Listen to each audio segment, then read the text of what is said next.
Hello everyone, hello, how's it going? Today we have more Punishing the Raven, we're back with it. Took a break last week because we had that Final Fantasy 14 72 hours. We're here back with it. We got the extra chapter up in here to be doing. I did not do it off screen because a few people also requested it and I'm like, yes, we can stream it. This is apparently a very nice chapter. I don't know how long this chapter is. If we have time, I might pop into the main story. More likely than not, we'll go into the interludes, because I've been dying to get back into some more interludes. But if it's like super short, we can hit up chapter 15. We're almost caught up in the main chapter, so we've been streaming this game is doing a full chapter per stream, regardless of how long it is. So, putting that in context, this is our last extra story. And then we have 5 more weeks of this. Probably another chapter will be out by then. So like 6 weeks, we're gonna catch up faster than anticipated. Like, that's so quick. We haven't been playing this game that long. But also,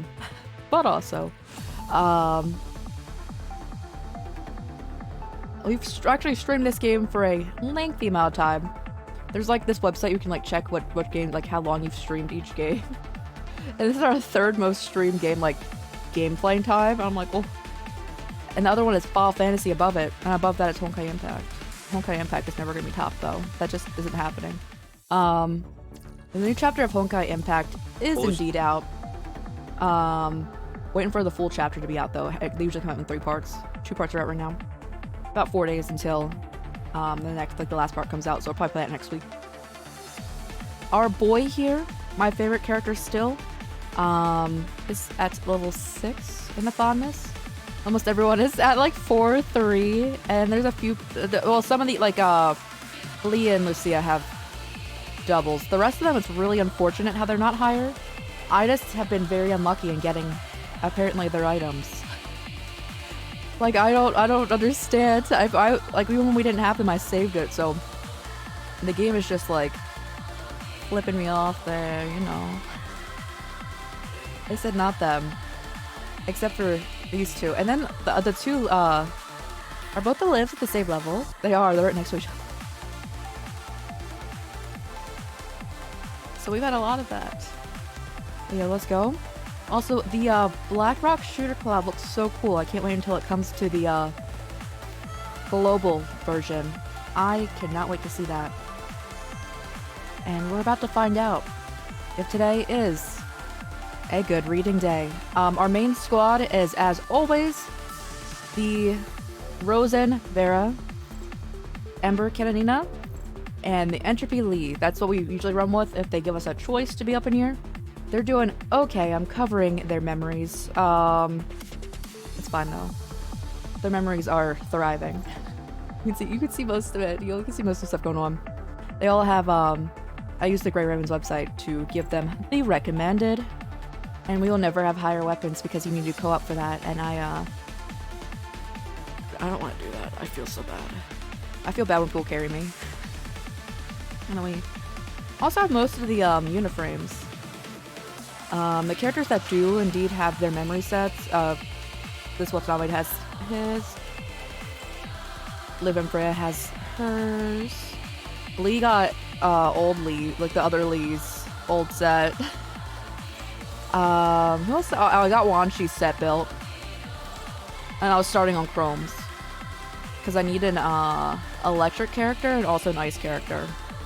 So they're doing their work there. Apparently to not start building Haikma yet soon, but these two are, on terms of their memories. They're not leveled though. So I think we're making great progress. I do sign into this game and go ahead and go into here and like auto clear. So all of our energy has been used almost daily. I did miss a few days when we were doing Final Fantasy because I was just dead. But other than that, I think we're doing pretty good. Got a lot of the goods. And for how much we've like stream and play this game, I think we're making great progress. I'm gonna go ahead and see if I can read today. It's like a 1 out of 10 days that I can read. so apologies. But thank you for being here. This is Babylonia, not the Research Institute or Kuronome. This is Babylonia. It looks like the, Evil Within 2 beginning town. Play that story. On the surface outside of the development zone of City 75 during the emergency evacuation of the, from the Operation Red Tide. A wave of golden yellow dust whirls in the air on the barren desert, followed immediately by the deafening rock music and bursts of angry shouts. A folding truck, tilted, it's trekking forward in an S-shaped path, with only two of its wheels speedily, while maintaining physics-defying balance. A feat that would have Archimedes risen from his grave and clapped. Hey, who taught you to drive like this? Nobody. Who the hell let the idiot take the wheel? Vera? Vera, help! Oh, is number 21 driving? Not the two of you. Captain, please don't unsheath your sword in the car. It's dangerous. It's more dangerous as what you're doing. Step on the brake now. Okay, this is, Noctis, and number 21 is driving. That's what I've been doing. That's the gas pedal, not the brakes. Do something, Vera. Wait, why are you opening the door? I'll have you out. Door on the side in the air is slayed open, and a red-haired female construct jumps out, her arms bracing her head, and she rolls and lands deftly onto the ground. Immediately afterward, one of the car's windows crank down, and out hops the cobot, followed by a white figure who lands softly next to it. Roger. What are you guys? Oh my god. Before he can finish, the ear-piercing sound and grinding overwhelms his voice. As the car finally stops, crashing into a rock, an unpleasant whine can be heard underneath the hood, and the black smoke rises with a poof. Actually, no, sorry. Cough. I forgot. The sound effects in this game are parenthesed. So when it doesn't have that, it's just you say it. There's definitely different people on the translation and, like, I guess the transcription localization team, you know, just to be able to, like, type it out. A few months later, a barely intact door opens and a figure appears amidst the black smoke. A masculine male construct walks out and coughs, his hand waving, trying to clear the smoke away. When is Noctis playable? Like next May? Ugh. The construct looks down at the door handle in his hand and the broken car door still attached to the other end.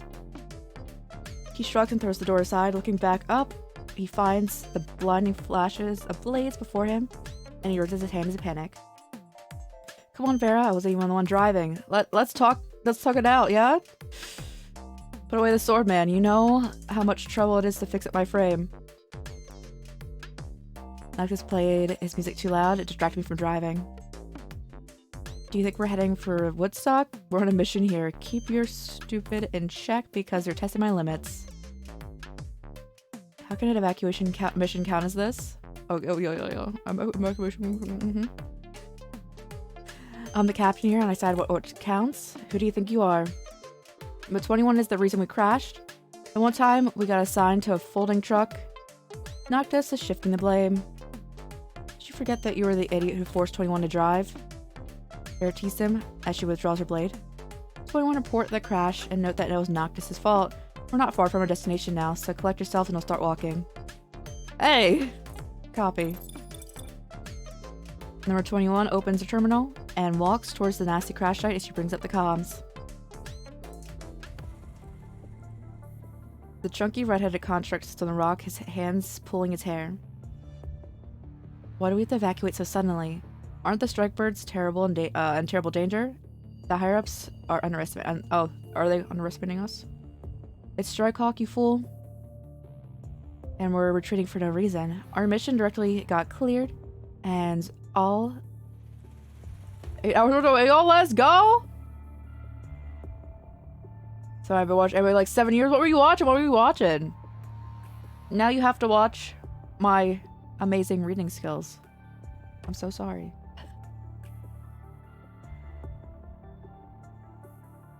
Our mission got directly cleared, And all of our jobs are assigned to those copycats in Hellhound. I bet their captain must have been goddamn thrilled right now breakdancing in the war room. Oh, yes, still the monster. Monster's that long. Hold on.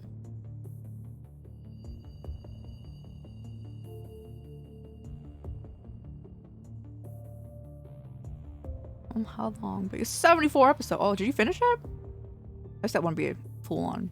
Did you finish it?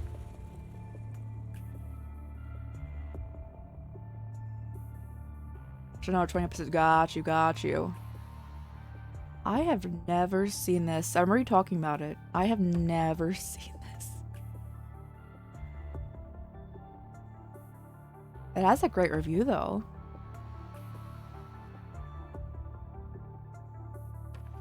Never seen. I looked at the manga, too. I've never seen this. And then we pausers for me looking at the other works to see if I'm familiar. And then we get back into my bad reading skills. Where's the writer? On my anime list. Oh no, there we go.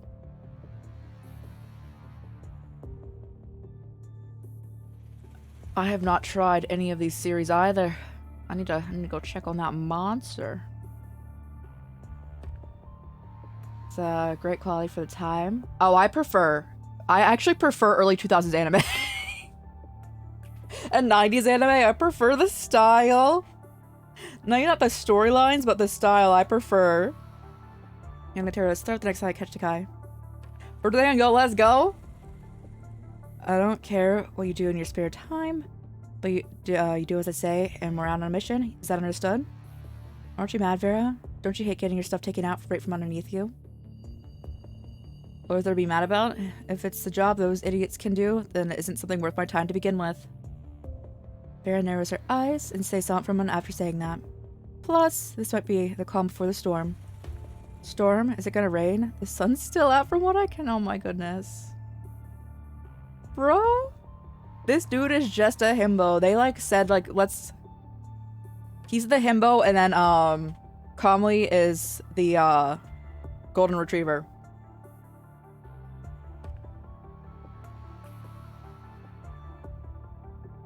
Still just as absorbing, but yeah. 10 psychological drama. Yo, let's go.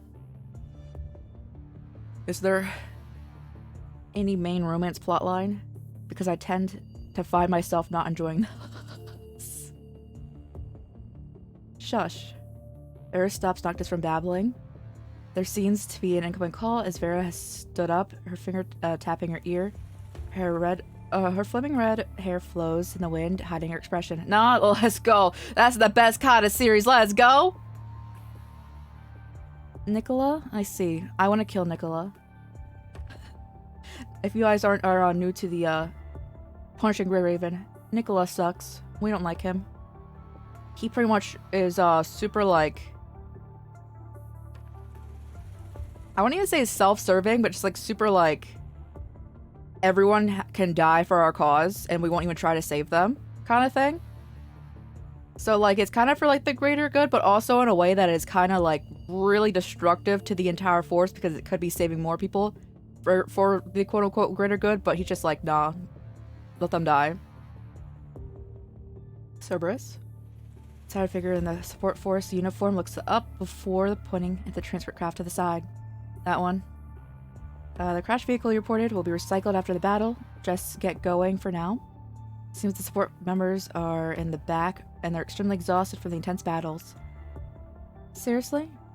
We're the only squad that's retreating?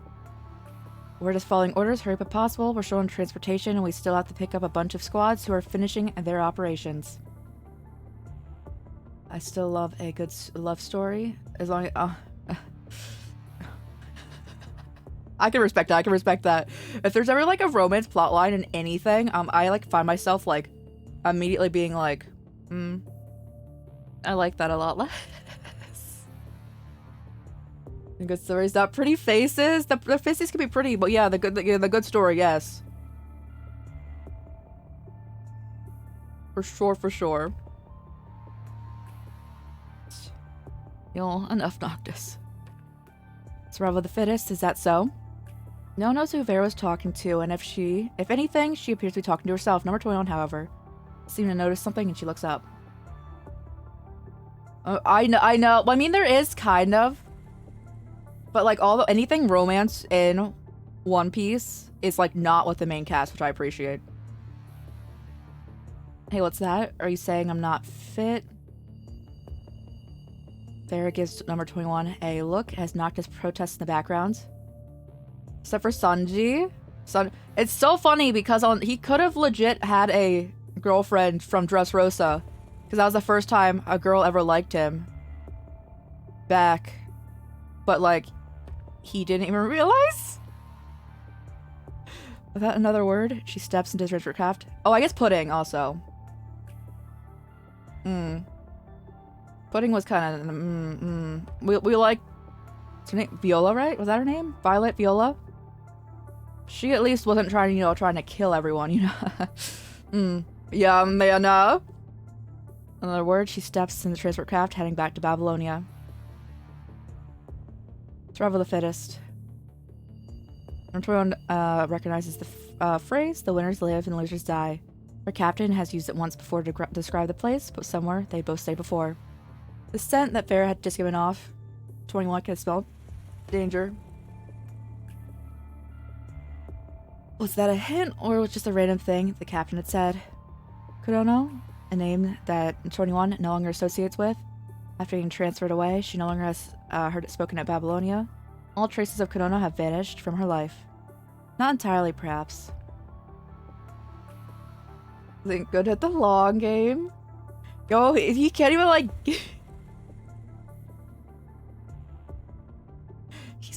He doesn't have the Riz. He doesn't have the Riz, guys. And that's okay. That's okay.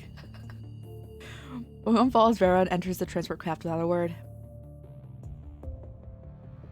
Inside Colin's office, a few days after the emergency evacuation from Operation Red Tide.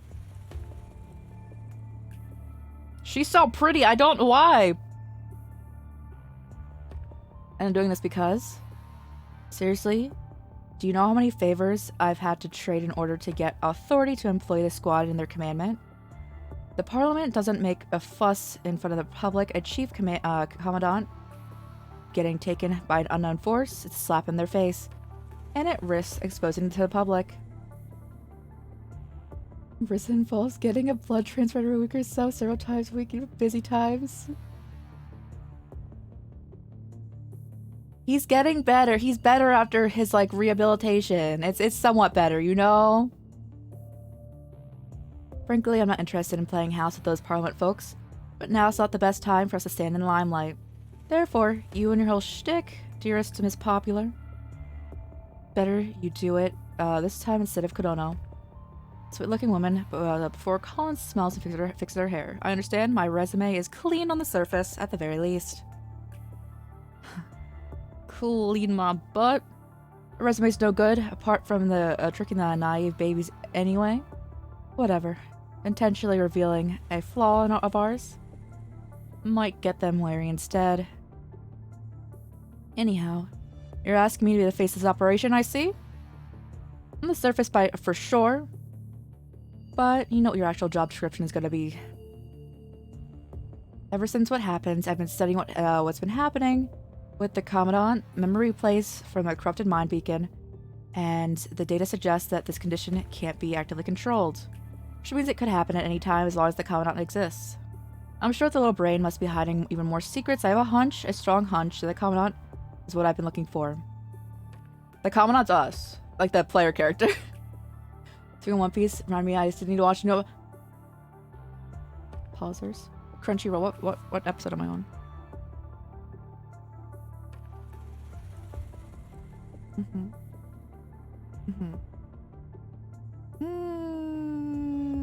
I'm on episode 902, guys. How many episodes are there? How many episodes of One Piece are there? Oh, 1071, you say?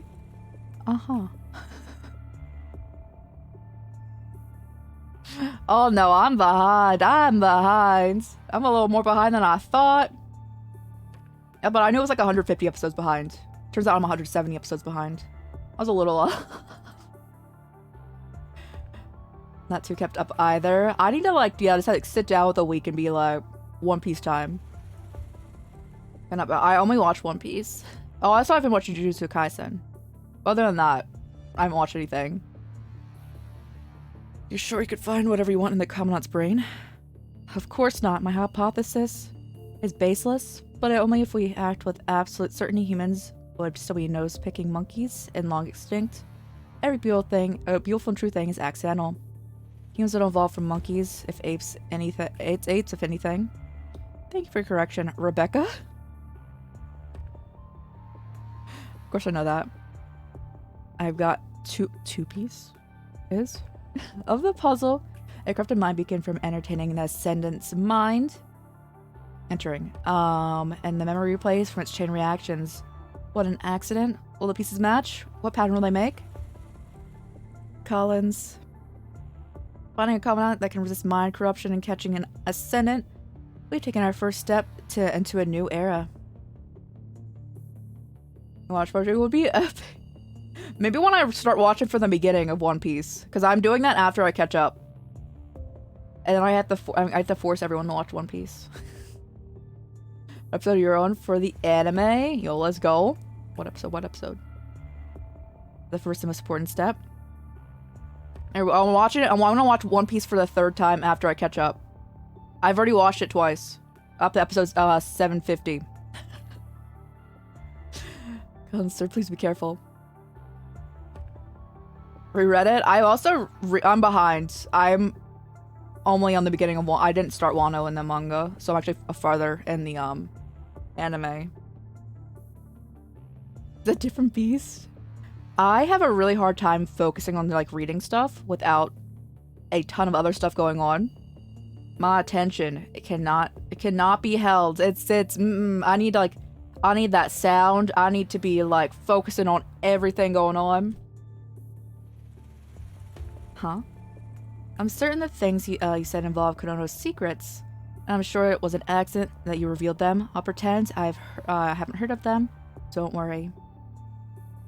You're the one real One Piece, did I?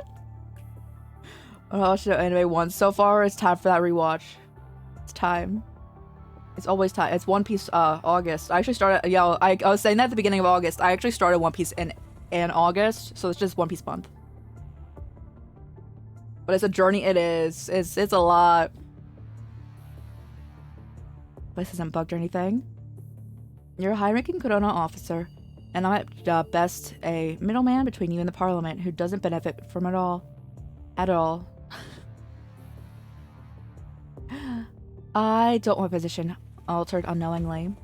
Having it undisrupted by her strong and unwavering words, Collins does not appear to be displeased. Instead, he laughs.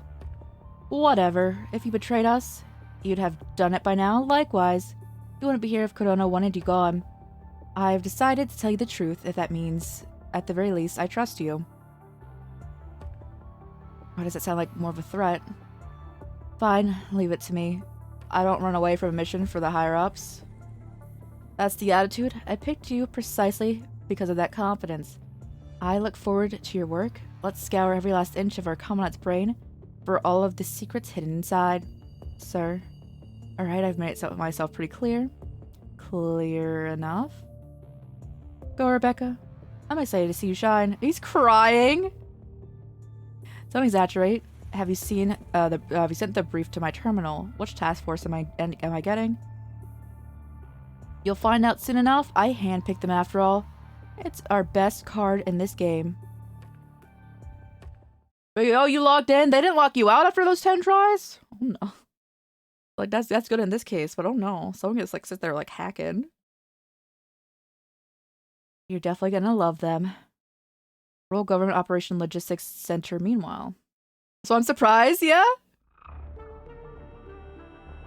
There's no noise except for the quiet whispers and keyboard clicking. Advisors and sergeants walk between the terminals, holomaps, and battle simulations. Infinite intel analysis and estimations go through this place every day. processed by the brains, but here before turning into orders and reports on the different task forces. Same thing is happening today. Operation Command Clearance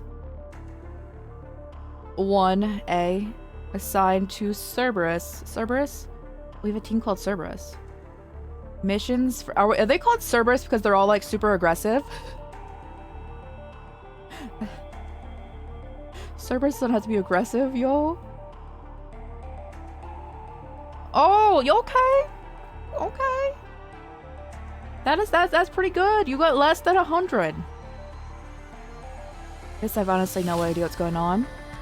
I see, but the recent mission logs have been cleared, and their operation statuses are marked as transferred. It can't be. Don't ask about things we shouldn't know. Even I only know they're related to the experimental remote connections.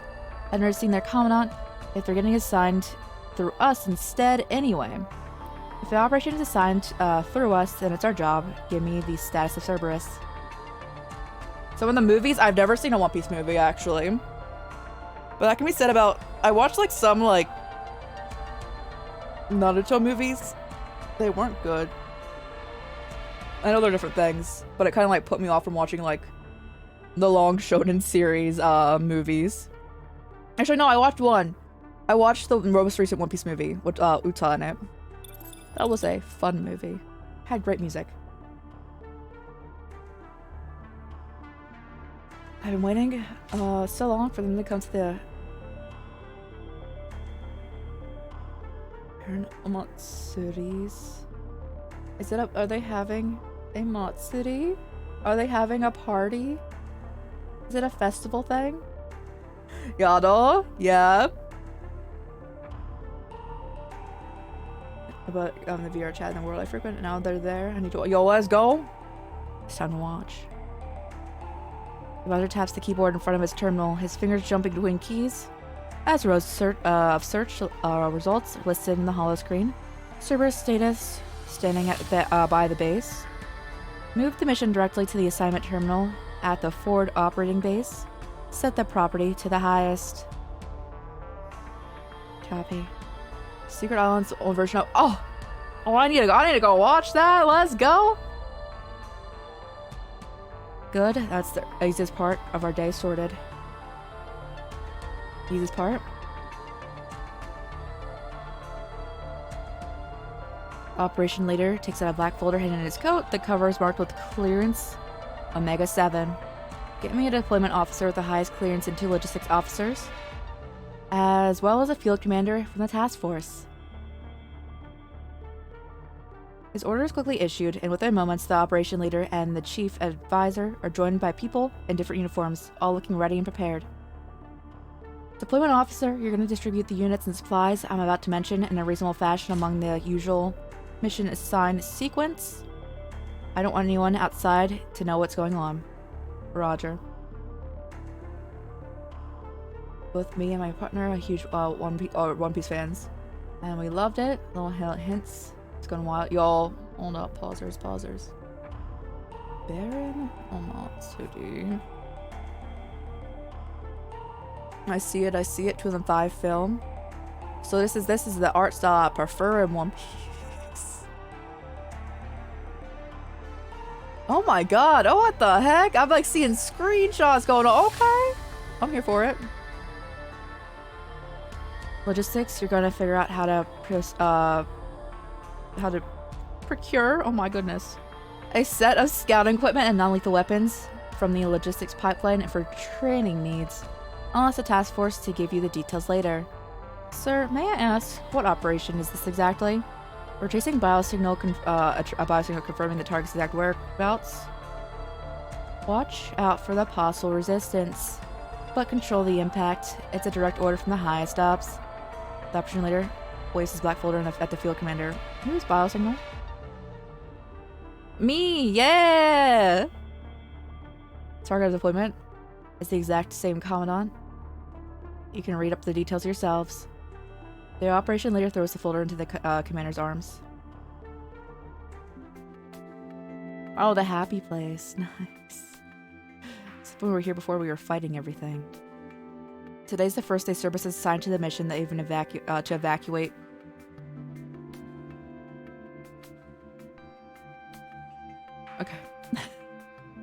As their captain, Vera, was called to confirm the mission details 2 hours ago, Noctis has been breakdancing in their lounge room and picking on hellhounds. He's also to upgrade his gears enthusiastically. 21, meet us at the worm in 10 minutes. Meanwhile, 21 is heading to the worm herself. The artificial sun on Eden is warm today. Dust swirls and floats in the sunlight. 21 has observed a great many things: ants walking in the dirt, patterns on leaves, fine furs of animals. But this is the first time she notices the dust and light. She holds up her hands, and the rays of sunlight blind her through the gaps in her fingers. She cannot catch them, but she can feel their heat. This is the first time she's ever experienced this. Sunlight, dust, birds, humans. Is this a flashback? I can't tell. No, it wouldn't be. We're here. But she hasn't felt this? Okay. Well, Odo works with people anytime people make a movie or anything. He makes sure they know. Yo, we love to see it. That's so good. Even though like the content isn't like considered like canon, it's nice to like have like the characters still be like on brand and everything. Because like there's a lot of movies for anime where you're like, why is this character like entirely like nerfed going on? And you're like, why is their power level just so much lower than it should be? Just for like plot reasons here. Nah.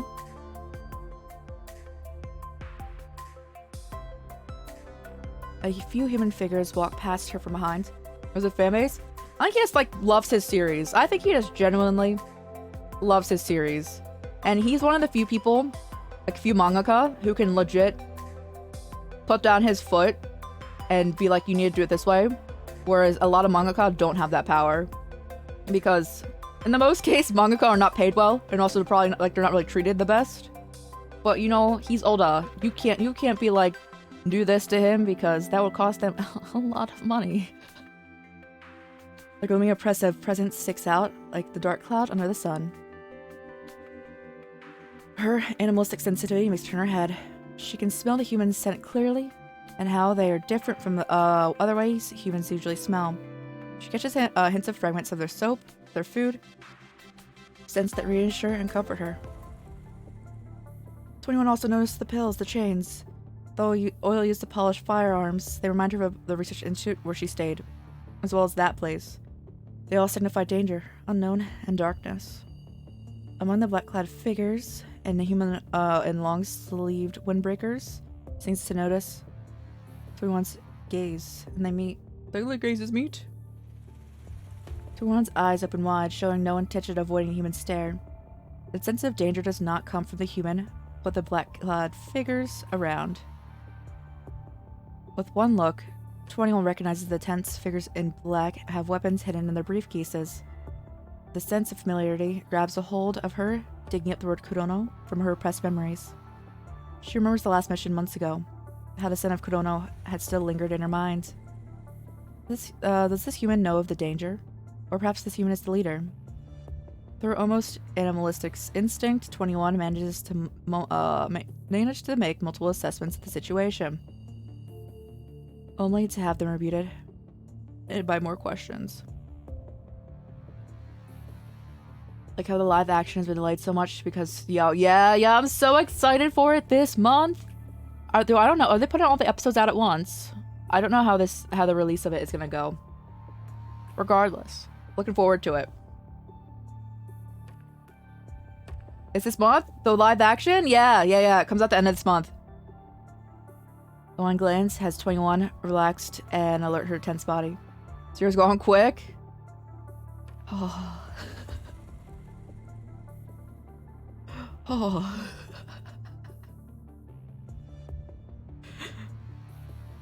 Whatever danger is there, the human has shown no fear. She can tell from those eyes that things are still being in control. This is Babylonia, not the Research Institute or Kurono. There are no unexpected menaces or experience on the path that would put her on a leash.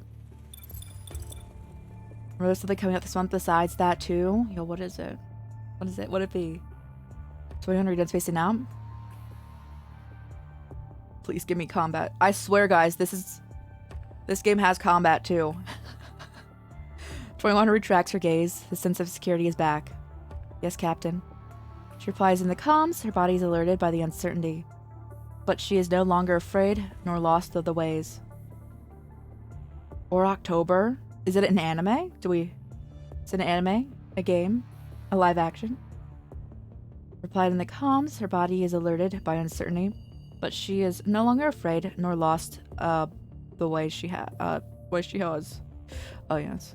Order lies ahead. 21 does not run away. She confronts them. 21 is ready, awaiting orders. Welcome home? I don't know if I want that in this. Okay.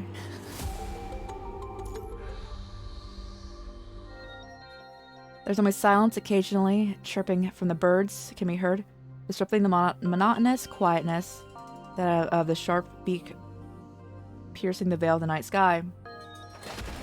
With a sudden explosive smash, the vine metal doors in front falls to the ground. Specks of metal and broken leaves scattered in the air. Amidst the dusty aftermath, a pair of legs step on the dry fallen leaves on the floor, the barren land cracking under their weight. The future releases now. Guidance coming out for Yakuza. Oh yeah, I'm ready.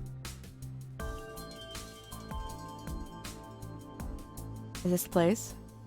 Target's location is 35 kilometers ahead of us. Another set of legs enters, startling the moth resting on the traffic sign. The sky is still dark. The waning moon tries its best to illuminate the area with this sliver of light. The path ahead is completely shrouded with the presence of the unexpected guest, and the only living thing in sight flaps its wings and flies above the rusty metal fence, heading for the sky. Almost all leaves have departed the place. Lives. Oh my goodness. Leaves, yes. Only darkness awaits, where no light can come through. Silhouettes of the two constructs look like phantoms under the dim moonlight. What the hell are you doing? Payday 3? I've never played the Payday games. That was coming out? Is that what's coming out this month? Let's go. Nice. Next month. Let's go. I think that's it. Does Payday have a storyline? Or is it mainly just you going up against or with a team in a place, or I think it's going into a place, right? Like you're going in with a group of people. Because I would play a story mode. I'm not playing with our people though.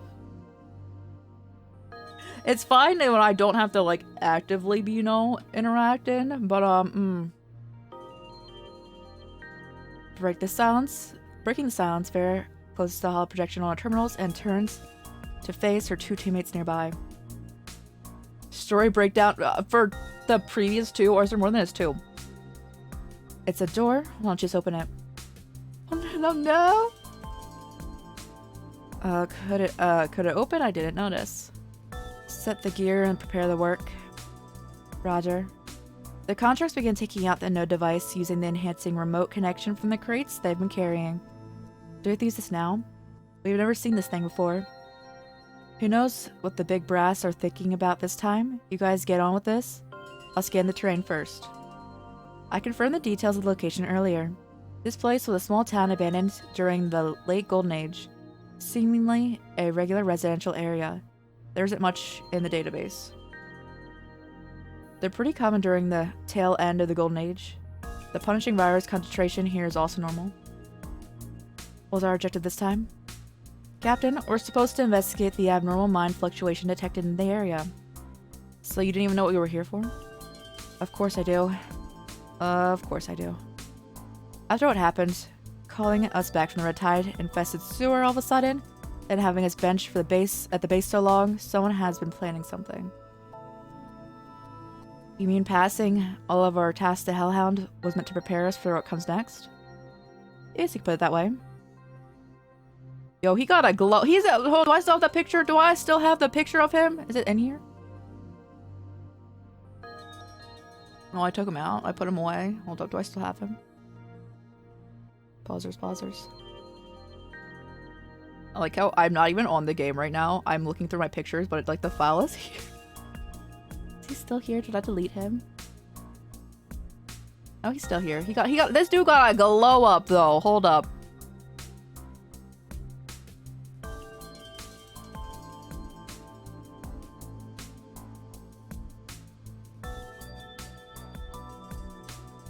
It is storming by me. If the stream drops at any point in time, we are probably not coming back. Because it will be my power going out. What did you got? Yo, he got such an upgrade. This is this dude. What? They said, make him pretty. And also, make the hand on his titty larger. That's pretty much what happened with this design here. I believe he's a player character coming out in, May. His scar? Which scar?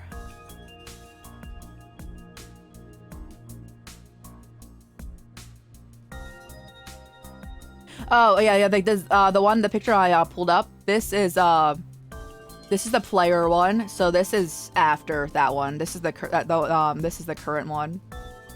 This is the one that comes out in May. Yeah. I guess he gains a scar. I didn't even notice. He gains a scar and got the bigger handle on his titty. Good for him. Also, oh no, what happened? He has dog tags? Who died? Whoops. He's fine. He's fine. He's thriving. So the scouting mission? I hate scouting.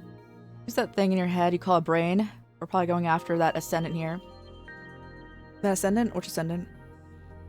Luna, based on what was been revealed in the front lines, that female ascendant leader has been missing since she was heavily wounded. She's probably the ascendant in the top brass. Okay, I see. They want us to catch a lone ascendant. Unfortunately, I don't think you see anything.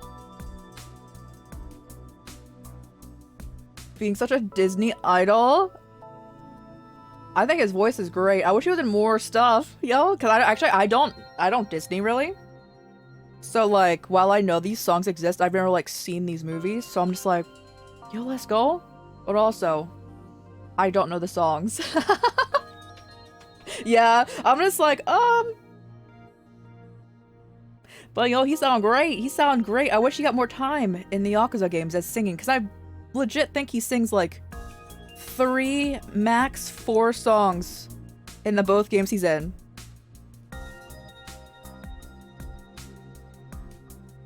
It's the genie. I remember. It's time. So I watched that live action of. It's only the live action of Aladdin, right? Or does he do the animated as well? Bear ignores Noctis' protest and instead keeps her sight on ahead of her. On the small town bathed in the soft glow of the moon. Whatever, I'm sure something fun is waiting there. Then I'll blow them up one by one. Captain, the nodes are running. So are mine. Alright, let's report in first. They get at the exact coordinates later. So we just sit here. The circle of life, it was good, it was good. My goodness. Is he a character in Lion King?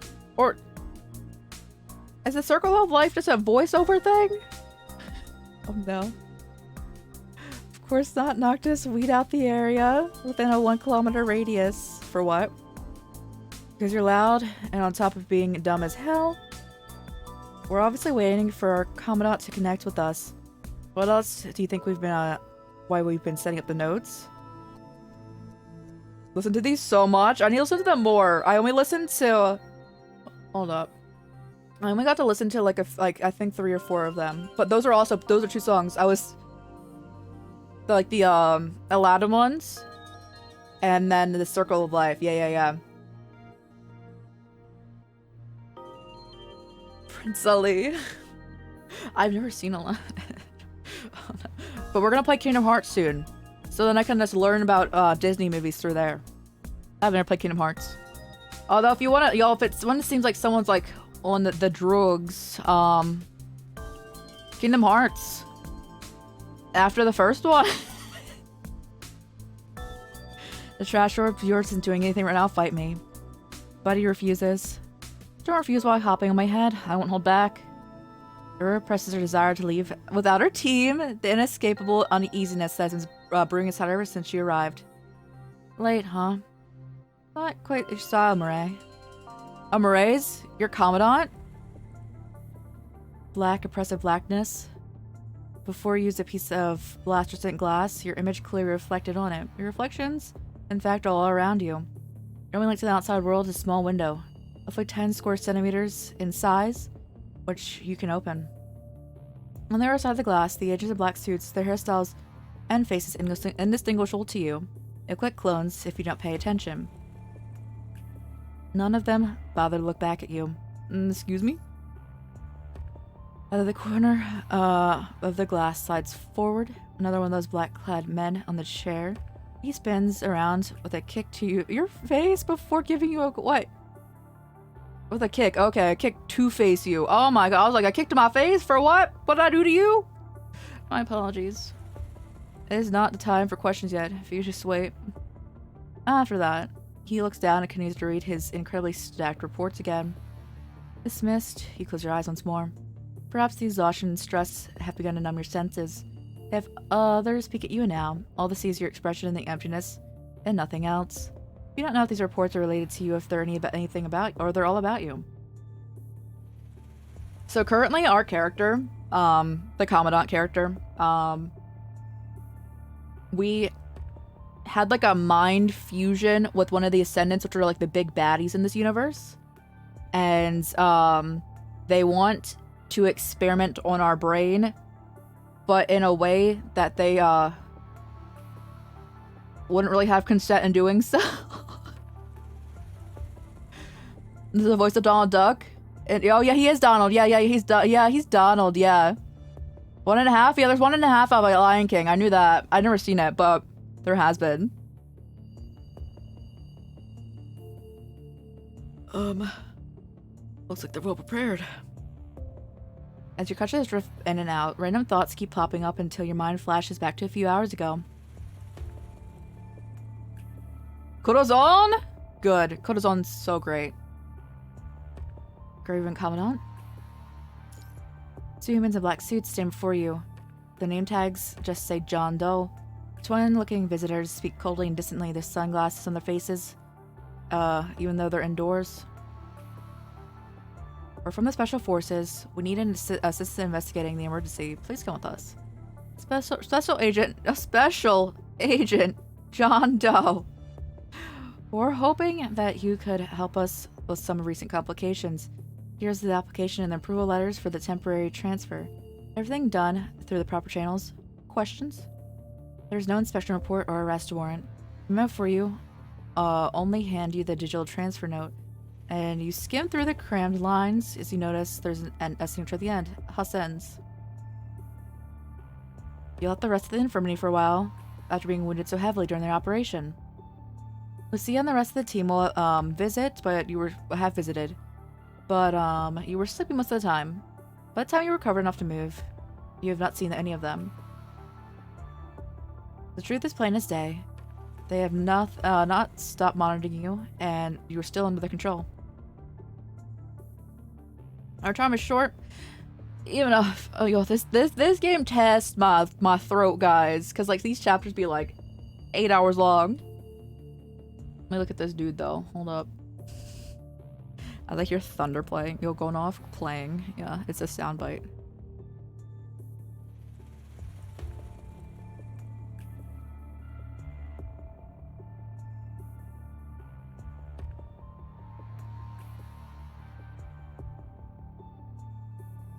What's the voice?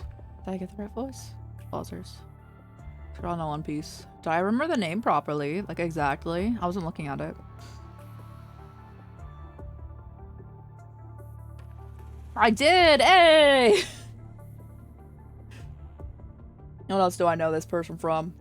Akiyama's voice from Yakuza is awesome. Are there an Arc Knights? I need to get back in Arc Knights, but also I'm really bad at tower defense.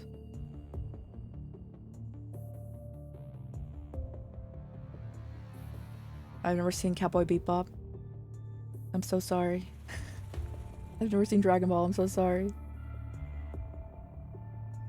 He's Kazi? Oh, mm-hmm.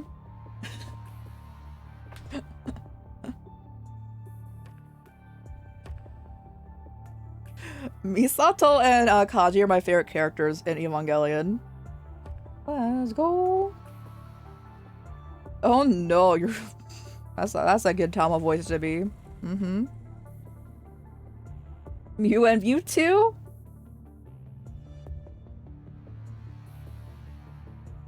Both? What do they sound like in Japanese? Their voices are like, their sounds are so different in and nice voices too, they talk. Well, Mew doesn't, but Mewtwo does. How do Mew sounds so different, what?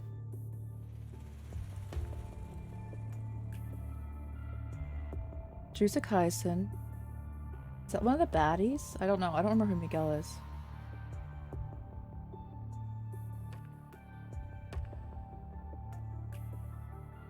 I've never watched anything Lupin. I'm so sorry.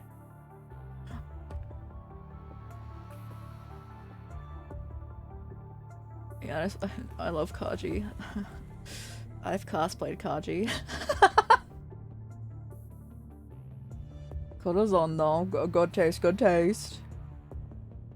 How are you Mew and Mewtwo and Lugia? And you also be Farfetch'd? And also Onyx apparently? What is this? What is this spread? And a bunch of side characters, I see. Dear God. Okay, the Pokemon segment for this dude is large. Okay, we're out of it. I'm still on my anime list. Hold on. We're almost out of it. I swear we get to punch your road soon. Oh dear God. Oh, every single character in Soraike. Anpanman. Every character. Legit. Every character. Every single character. I swear he's the only voice that's in this. Okay. Then Stitch. I remember Stitch. Oh, there's gonna be a Stitch live action? I wonder if he's gonna voice the dub in that. I do not know many things that he's in, but I know a few things that he is in. Batman? I've never seen any Batman.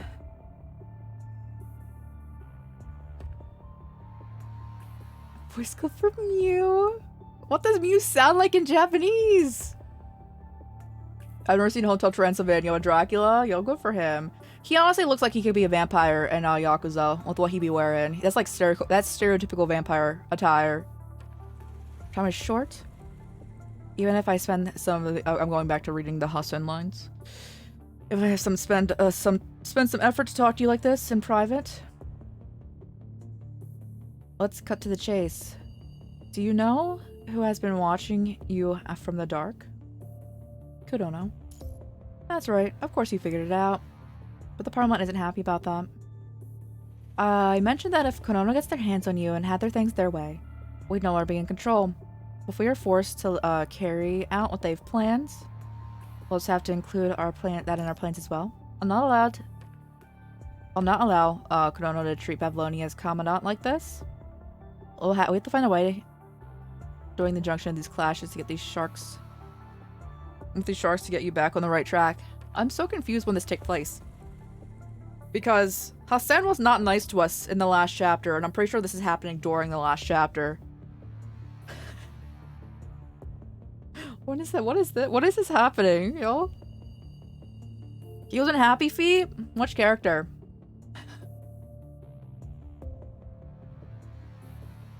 Yo, Donkey? Yo, nice. Honestly, like, Puss in Boots and Donkey are the best characters in Shrek, so, like, good on him. So our first junction, and it'll be our first step to strike back.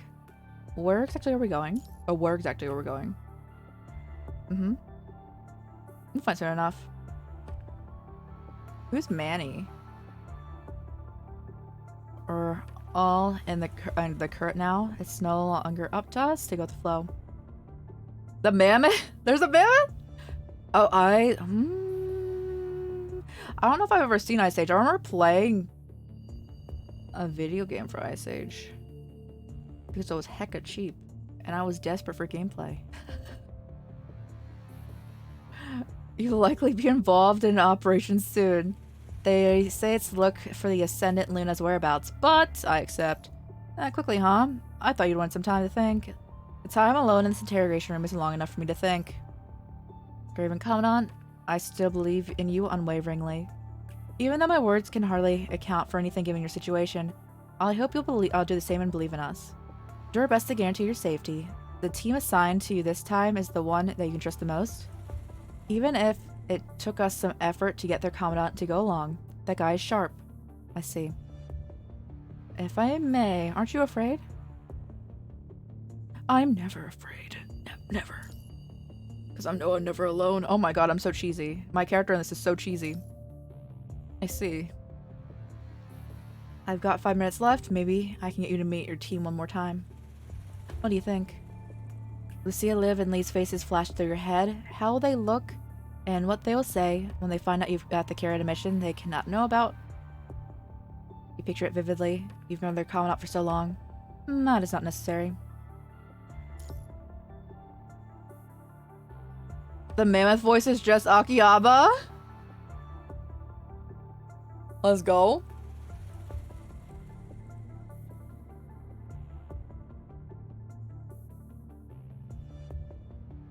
What they need to hear from you is news that will stop them from worrying once and for all.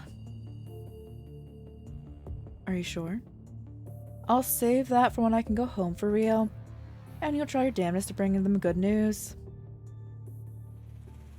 I'm going out to get milk. The voice pulls you back to the present. As a black-clad man steps away, a woman steps from the shadows.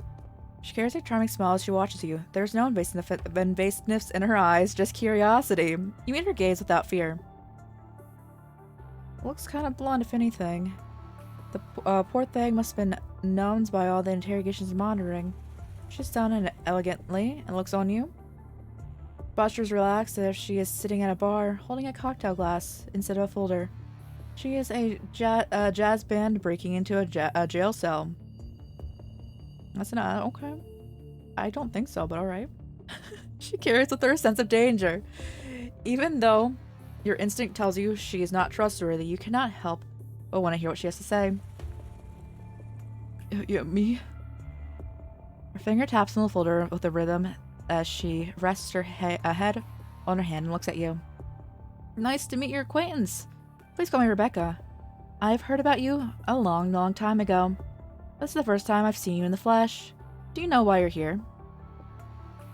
I do. That saves me the trouble of explaining. I'm not here to find out how she and you are related. She speaks frankness, no regard of who she is, not beating around the bush like those staff trying to interrogate you. She holds more power, her agenda is more clear. That is good. You are sick of the pleasantries repeated time and time again. We both have something we want, and it is pointless for us to keep fighting, so why don't we take a step back and focus on our shared goal? To reclaim Earth? Of course, we care about that as well. Good, as long as you're understanding my terms for cooperating. Videos I could find were scuff recordings by some guy. Talking about video camera on his couch, and just to say if it's just the same voice. That's so fun. Yo, it's time to go get those Ice Age movies, alright? Numb? No, I haven't avoided my gaze. Relaxed. Guts to bite back, despite all interrogation, confinement, and being in an unfamiliar enclosed chamber. Fully surrounded by Kodono agents. The commandant doesn't care about what Kodono can do, or perhaps there's something else this human cares about more right now. Alright, you've made your stance clear. Let's get the pointless act and be honest with you. I don't give a damn about the details or the truth about your encounter with the Ascendant. That could stay your secret. Meanwhile, we hope that you can offer a hand based on the established facts. Good to hear. We detect the mind activity that matches Luna at the area on the surface. All you have to do is stay here and have contact with our squad on the ground remotely. What do you say? Alright. I'm glad we've come to some understanding. She doesn't sound glad at all. The squad is ready for remote connection. They can start any moment now. Oh, I'm commanding Cerberus? You'll find out. One raises her hands, and a male voice appears in the comms. Begin remote connections, systems running, scanning. You cannot tell from your expression from your reflection in the glass. You forgot the last time when you looked in the mirror. Initializing data. Uploading. Simulated mind beacon. You wonder how Liv and Lee and Lucia are doing. Initializing complete. Please put on the device. Take a deep breath. Wear the remote connection device before you on your head. Establishing remote connection. Synchronization rate rising. Then your mind falls into a current. Every time you connect remotely, your mind leaves your body, leaving indescribable blankness. As someone had hit your central nervous system, your cerebral cortex, and your perception of time slows and dulls. Still, you have a feeling that this time is no longer than it has ever been. Oh, it is longer. The sound and scent, all of your senses leave you, save the low humming pain. You have no idea how much time has passed. When your mind starts running again, your heart aches as the sound of your heartbeat fills your ears. Unlike the remote connection you have the Kamu, this feels more intense. The device you are using this time is more intricate, after all, compared with the portable one Asimov prepared for you. Looking at the heavy case for explosives, it speaks to the lengths Chrono has gone. Eventually, a dim light shines through the darkness before quickly disappearing. Your mind beacon is falling with an incredible speed, looking for an exit.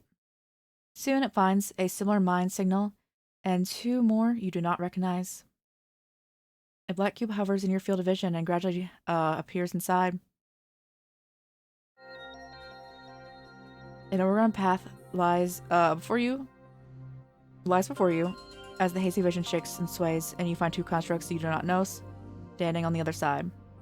The female construct is frowning lightly, and a small laser cannon is hovering by her side. Behind her is a strange orb-shaped robot. Next to her stands a red-haired construct, one of his hands scratching the back of his head, seemingly confused by the unknown connection. Familiar. Is it not our commandant? It's not him. The construct syncing with you is none other than Vera. The team Hassan said you could trust the most is CERBERUS? Why weren't we informed of something as important as switching our commandant? Molto, oh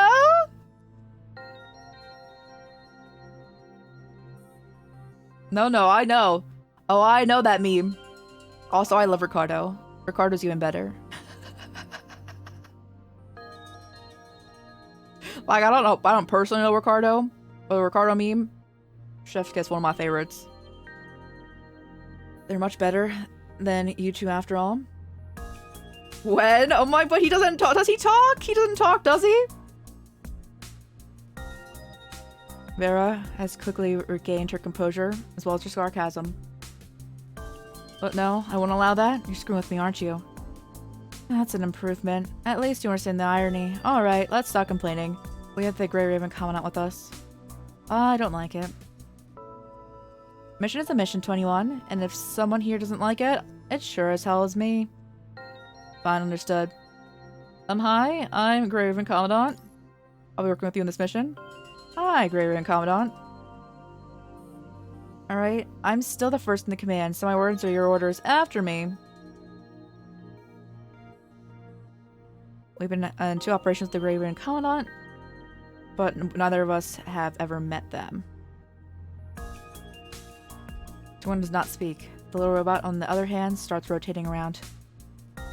The big one is Noctis. He climbs. The small one is 21. She blows up the tree that Noctis is climbing. Now we're all introduced. Let's confirm our assignment again. I hope you're not coming here empty-handed. Let me restate the mission brief. The higher-ups have detected mind activity that matches Luna in this area. Your mission here is to investigate the signal and search for her possible whereabouts. I knew it was gonna be something with the Ascendant you're involved with. You're actually an Ascendant Raider, aren't you? Just humor our Commandant's orders. If when I'm not talking, I'm kidding. Can't have you two going off the rails. Of course, I'm very friendly. There's also the GD. Oh, okay. Nice, nice, nice. They bring him back. That means he's also gonna be stitched in the live action. That's gonna be wild.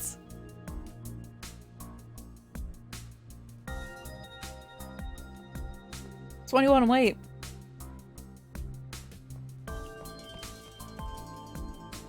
I have never seen The Simpsons, so I don't know who that is. But I know who Michael Jackson is. Noctis chases behind her, finds a traffic sign, covered in dust lying horizontally before them, blocking their way. Welcome home, says the sign in a small line handwritten next to the PS call Sheriff Byron. If needed, the number is scratched out. Giant arrows painted to the right, pointing to the mailbox. Noctis steps forward and opens the mailbox and coughs as from the dust raised, picking up the sheet of paper. I found something, a map of the town, so it's my reward. I don't need it. And now SpongeBob, I've seen minimal SpongeBob. I don't like SpongeBob.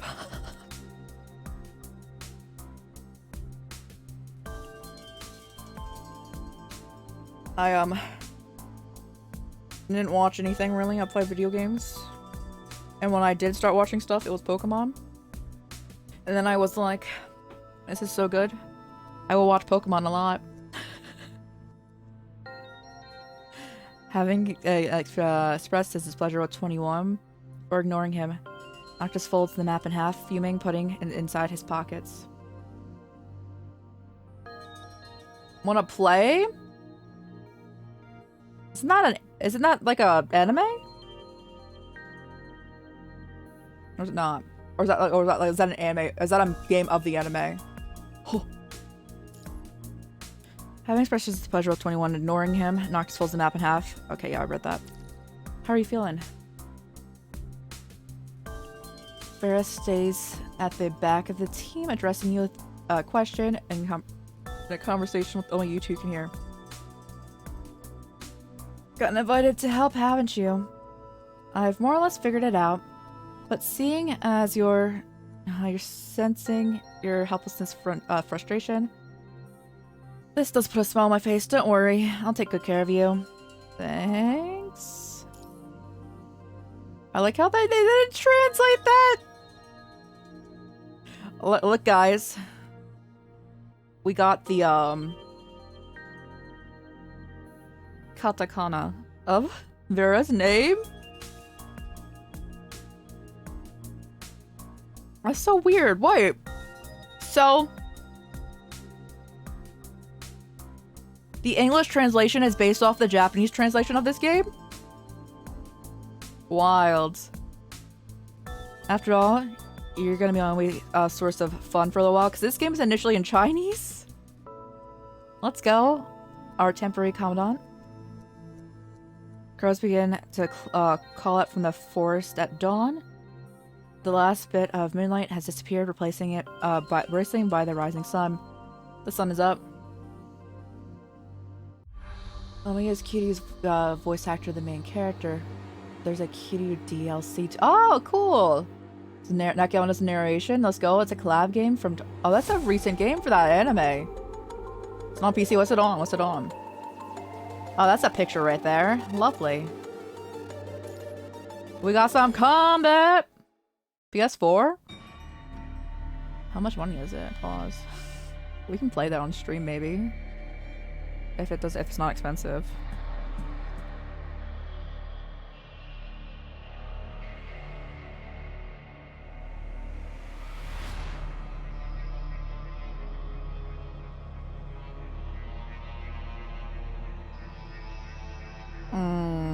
I don't like how it's $19, like $20. I don't. Can it be on sale? Dawn is gray and dark. Heavy clouds linger in the sky. An unbearable depression is oh god, I stripped in that time. It's fine. Trading with the fog affecting everyone stepping into these woods. Progress report. Roger. Based on the target's coordinates, we're 30 minutes from our destination. Why am I feeling cold? Will this fog dissipate? Oh! Acela! Hi! How's it going? How's it going? Oh, it's OnStars Monday. Let's go. Let me get you a shout out as well. Thank you so much for the resub. Much appreciated. Thank you, thank you. I hope OnStars goes well. We are playing the game that kills my throat because there's no voice acting. God, yes, I spelled it right. Let's go. But yeah, hi. It's nice seeing you. But yeah, this game is super fun. We're gotten to finally in the combat part after an hour into stream. We're hitting combat. This game, it's so pretty. I highly recommend. I highly recommend. But also, I understand if like people don't want to play it because it is a lot of reading out loud. Or if you don't want to read it out loud, it's also kind of a learning curve if you're not used to this kind of combat. But I don't know how the PS Store works. It's just like the Steam. It's just like Steam, just like it's like yeah, it's like computer games. You just don't have like the disc. You just buy it off of Steam kind of thing. Also, wait, I just want to show everyone this Noctis. This dude, he gets that glow up in like a year from now. Look at look at that. Look, that's him. That's wild. They said he gets pretty. He gets real pretty. He's a player. Let me make shorts then. Hold up, pausers.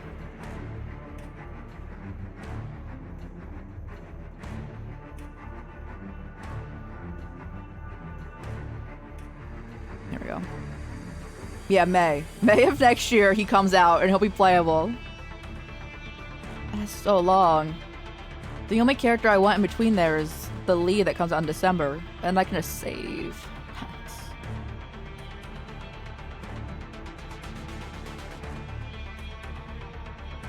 He gets a napkin on his arm. A napkin?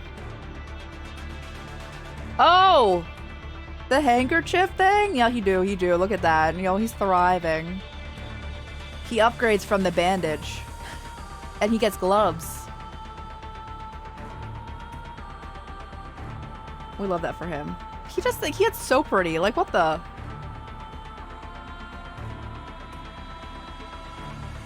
Anyway.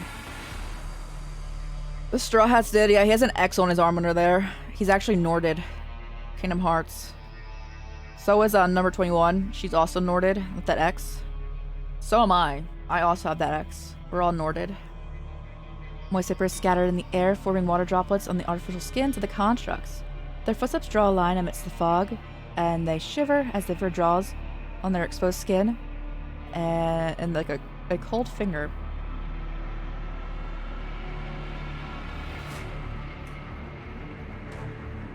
I don't understand that simile. I don't understand that at all. Vapor draws on their exposed skin like a cold finger.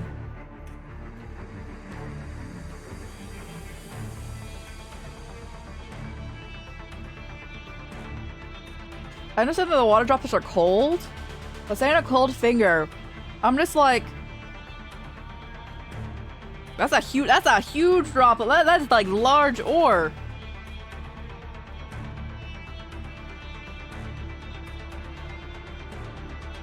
No, this game just has weird translation stuff. Like, I don't even think it's like lost in translation. I feel like the localization team of this game has like inside jokes. Oh, this game isn't Japanese, it's Chinese. Which is still would be the same case. It's just your regular fog. Visibility is low, sure. The punishing virus concentration is still normal, so calm down and keep moving. Oh, 21, stay in the back of the team, so he screams like an animal. Oh god, she got shot! What? Fire and smoke dissipate. The rest of you find out what number 21 is shooting. It is a tall tree, withered and dry, and with the laser strike, it now has burnt a big burnt hole in the center. What's wrong? I sensed eyes. Don't seem like that. I can't do surprises! This dude... Oh my god! Noctis. Did you see someone? Everyone thinks for a moment before shaking her head. I sensed eyes. Means someone's gaze? Gaze? Means someone was watching you. Yes, someone's watching me. Yo, straight up number 21, like, looked them dead in the eyes and was like, gaze? And they're like, it's not Pride Month anymore, 21. Like, you can't say that word. Oh no. Quickly inspecting the back of the tree, Vera shakes her head, not discovering anything out of the ordinary. No alarms. I'm not seeing any tracks. Everyone stay alert but level-headed. Let's keep moving. You're mistaken? You're just too nervous. A little fog, and you're startled. Soyeon does not argue. Still standing before the trees, she holds up her hand and gently touches the dark, burnt parts. Drawing her hand, she sees blood-like marks. She pulls her sleeve to her nose and sniffs it. Noticing the smell of rust, it is not blood, the scent of rusty metal. Looking down, she finds the rotting doll. No! Let me out! We're gonna have to be here for like another 7 hours and I'm gonna have to deal with the dolls? Okay.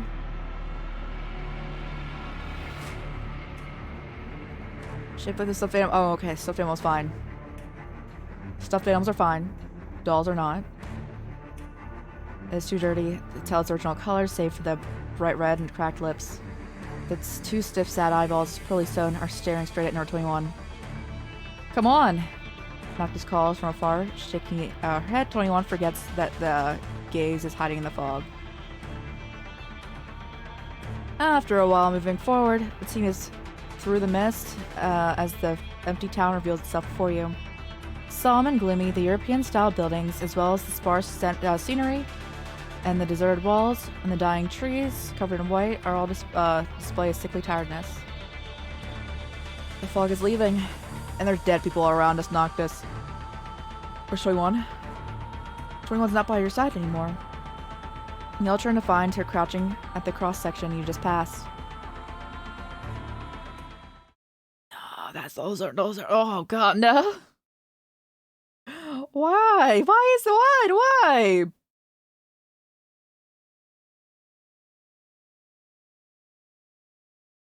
And I happen to be home alone today. My roomies aren't here. Oh no! You see me not sleeping because of this? Inside are a few dolls, the ball joints long shattered.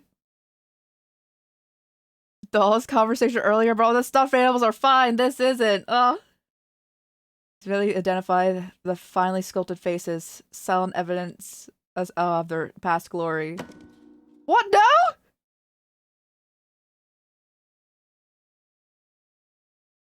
Their dark, empty eyes suck its jaw, your attention back like a black hole.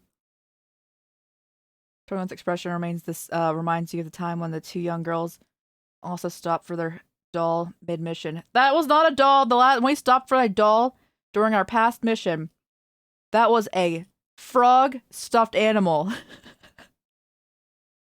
Do you want it? Please say no. She looks at you expressionless before reaching out her hand. Her arm goes through the glass window, shattering it as she retrieves the doll.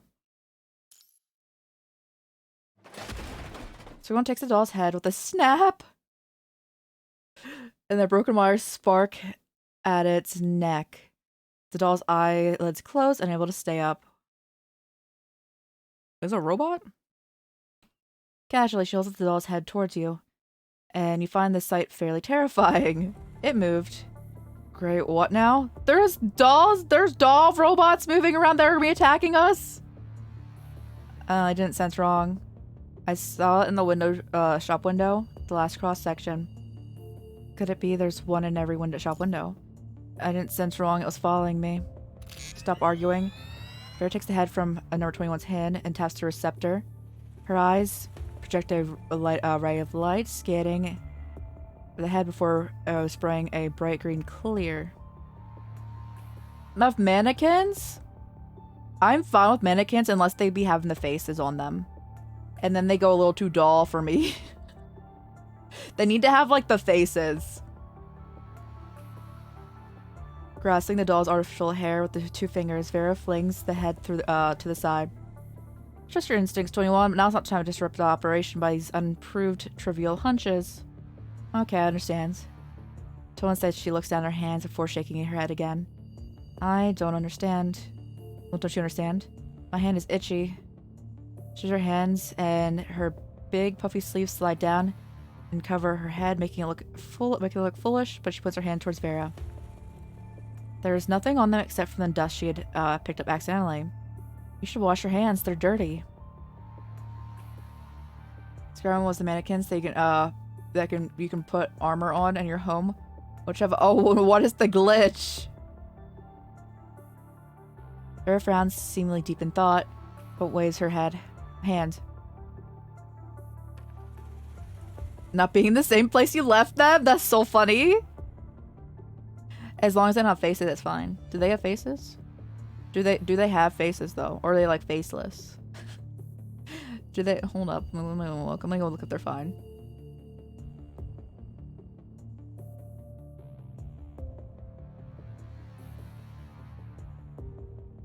Oh, those are fine. They're like scarecrows. They're chilling with it. They're our buff best friends. Oh my god, those look so silly. Oh god, I shouldn't tap out apparently. Am I back? Am I back? Okay, I'm back.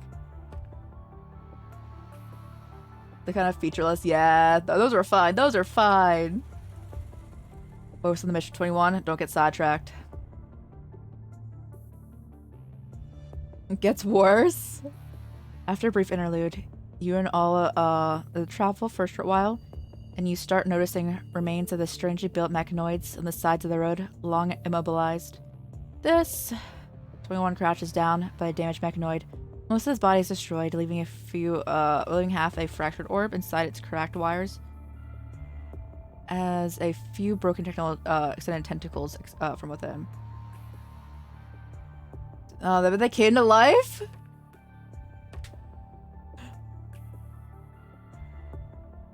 I feel like that's chilling. It reminds me of the suits of armor in Resident Evil 4. Noctis, walking to 21's side, bends down and touches the remaining half of the tentacle. The mechanoid seems to detect Noctis's touching, shaking violently as the half tentacle stands from its core, with a long needle at its end glistening chillingly under the sun. Watch out! Reacting quickly, Noctis catches the needle with his 2 fingers and snaps it. What the hell is that? Let me see. Mira takes the needle from him, sniffing it, even tasting it with her tongue. Drugs for humans, probably. Expired for centuries. Can't mistake the smell. Oh no, these dolls had... The dolls were like, they were used to smuggle the drugs? Is this how CERBERUS operates? What do you want? Pack up in a nice package and ship it out for Asimov? Or are there other insights you want to share? Can I take a look at the whole thing? There picks up the damaged mechanoid and spins around. Rusty as it is, you can vaguely recognize a few pointed objects inside the mutilated frame. But the widest crack in its body was aligned with rugged edges and seemingly broken apart by a blunt object. The base is completely busted. You surmised this would have been connected with the legs that support the Ord's body based on the configuration of its couplings. This kind of analysis is usually done by Lee, you think, but after so many missions together, you've picked up on a thing or two. Kind of looks like 21's orbs, does it not? Cobot? It's Buddy. Right. They don't look anything alike except for being round. About dolls for the most part. The idea of them not being where I left them it creeps me out. Oh, I just imagine that at all times, yo. Things I thought were animate, being able to move. Hence why I can't sleep with my cats. Seeing them move around in the darkness creeps me out. But they're not inanimate. But I understand. But they're not inanimate. Yo, your cats are like, man, why can't we move? What? My nightmares at 1 AM? It's okay. We're just not sleeping. I saw those dolls. I don't know if it's a cat or not. Someone was like, have on like the spotlight on the bed, you know? Just sleep with the lights on. So can you, what are they in? I haven't really watched Doctor Who. Are they like the Weeping Angels? Would those be creepy? Oh, those also just look creepy though. Point out the missing parts. Now you pointed out, I do see the resemblance. Those pointed objects are pincers and scalpels, as well as hemostats and parts of the injection device. Those are certain. You know they're gonna move, but you know where they're always gonna be, though. This mechanoid is a medic bot responsible for the emergency surgeries. recall something like that during the late Golden Age. Portable medic bots that were popular back then, but are more obsolete now. You won't find them in Babylonia anymore. It's like an uncertainty. Yeah, I can understand that. I can understand that.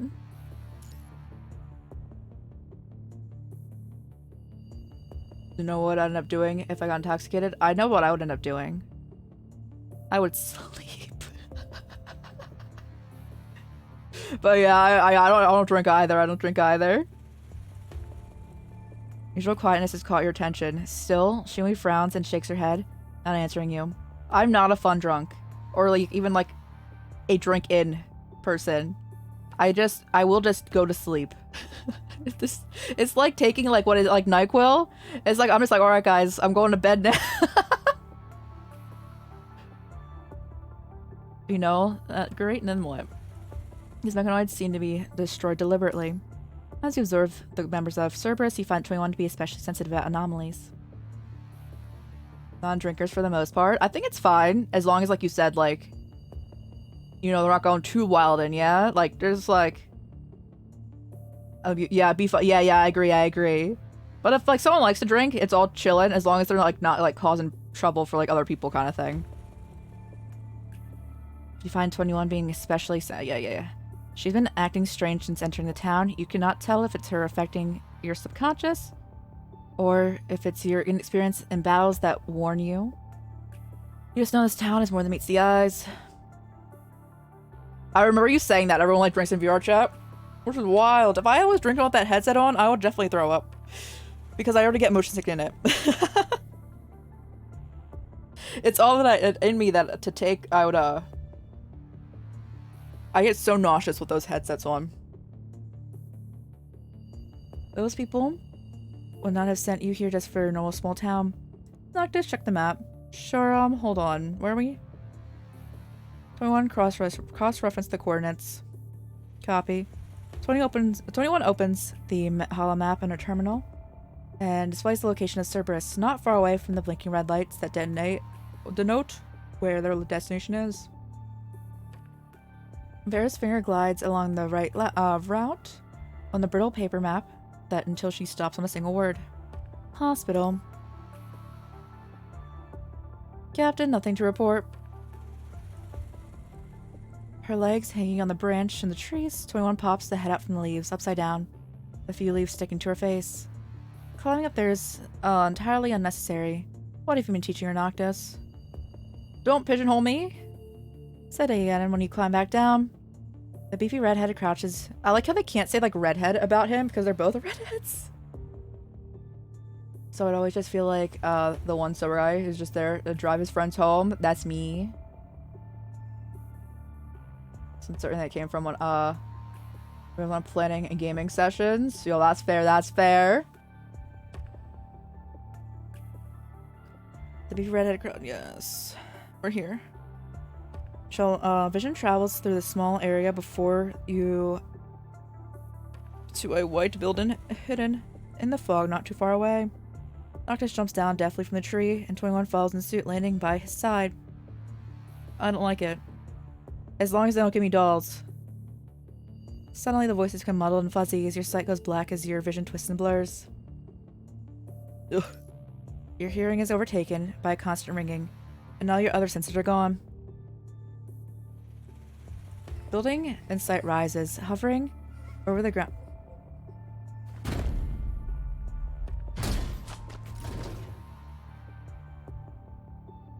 Hovering over the ground, transforming and reconstituting. Plants are blooming anew, and the fresh seeds suddenly blossom, bursting from the soil. A bewildering familiarity of this place enthralls you. Within the canopy, a burst of strange and distant laughter zips from the branch to branch, giggling nonstop, like a signal transmitting from a nervous system. Wait for me. Amidst the ringing, an unfamiliar phrase elapses before disappearing.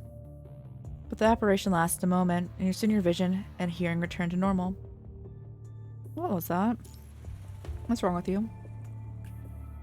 So an hours a day playing out game sessions makes everyone's free just to come up with the agreed time. Yo, yeah, mad respect for like planning like gaming sessions when like people are also like maybe potentially like not on time, might like need to like duck out at any point in time.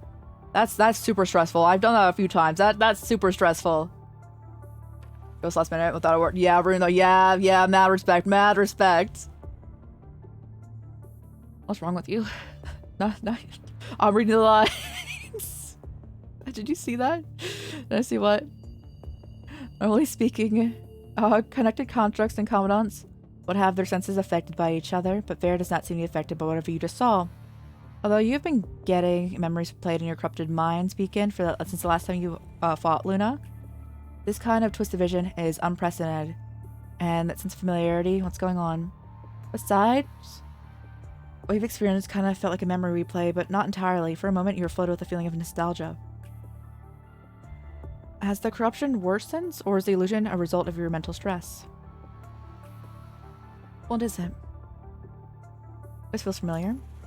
Familiar like deja vu? Deja vu already seen.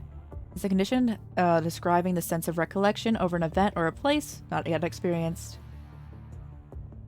I'm not sure. There, I think the town is cursed. First it was someone being paranoid, and now the commandant's acting weird. I feel so excited! Come on! Show me the creepy stuff! Faces around you. Oh my goodness. Tendency nowadays not playing games depend on yeah. I'm gonna worry about everyone showing up so we can yeah, that makes sense. That's why I always like games that like you can play with other people, but you can also play by yourself. Those are my favorite games. Because I like the option, but also if you want to be like I do it because of my like social anxiety, never like just anxiety in general. So I'm like, if I don't feel up to be playing with other people right now, I can just go play by myself. But if I want to play with other people, that option is there. So I love those kind of games. Something doesn't line up indeed. Even though punishing virus concentration is within the normal here, it doesn't make sense that we'd run into any corrupted at all yet. Things are going too smoothly. Doesn't, like games that are like, you can play with friends, but it doesn't matter. Yeah, that also. Yeah. There's a voice. Captain, corrupted approaching. I'm not detecting corrupted. So our gifts we carried, so we're humans, animal instincts. Not just lies on the floor dramatically, but seared to the ground. Dormant animals are like machines, incapable of detecting slumbering storms, but instincts can be foresee when machines are built. Sounds very Cerberus. Don't no idea what you're talking about. So this is why we're so effective. If you want to keep up, you have to work harder, cause we aren't slowing down for anyone left behind. They're here. I'm not actually here though, right? So I'm pretty sure my mind is just connected to the Veras right now. Yeah, I'm just, that's all this is. I'm not slowing down at all. I'm in your head. I believe, yeah, that's what's happening. Joanna extends her arms while her legs move back, acting like a wild wolf ready to prance. Did you say prance? Okay. Play 2, which technically is made for 4 people, but it's possible to play with 3, 2, or even alone. Yeah, let's go. Having functioning team AI can be more effective than playing with. That'd be me playing. Don't play Left 4 Dead 2 with me. The AI is better than me. It's really bad. I get really overwhelmed by a lot of enemies, and that's pretty much all that game is. It's like, yeah. Don't like penalize you for like not having a full party, or like a full party even that like you can't communicate with. It's like there's definitely some games that like you need to be like in like voice chat or something with. So even if like you like know them, if you like can't be actively speaking, you're gonna be like and not in a great place. Those are oofed.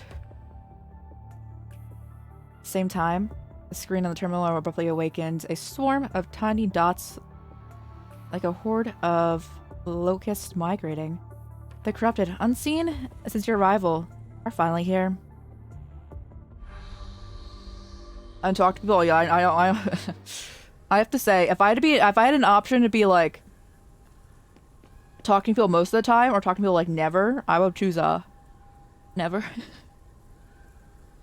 Don't make me talk. Don't make me talk ever. I will sit there and listen, but do not make me talk. The corrupted signal source is coming from its direction. It's gone. Follow it. Look, guys, it's our first gameplay of today. Single Amelie Villas. Family. I was like, well, that's a certain way to play my game, y'all. Road is blocked. Blast it away. No, Noctis. Too much trouble. Find another road. I know where the phone is. Yeah. Listen, someone is there. I'll go check.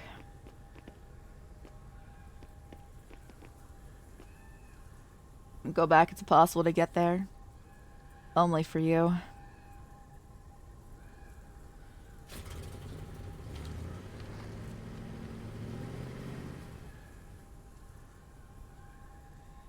I straight up think we should just leave. The car's moving, but no one's in it. Someone's up to something. Did competitive in my own game and my old main game, but I dumped it fast because I don't like being like yeah, I don't. If someone tells me how to play a game, even if I like was already gonna do it, I'm like, you know what? I'm just gonna do the opposite. Like we'll sit here and fail for a while, just to be like kind of petty about it.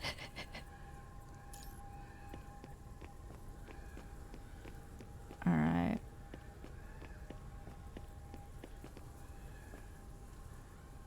Apart from the pile of scraps.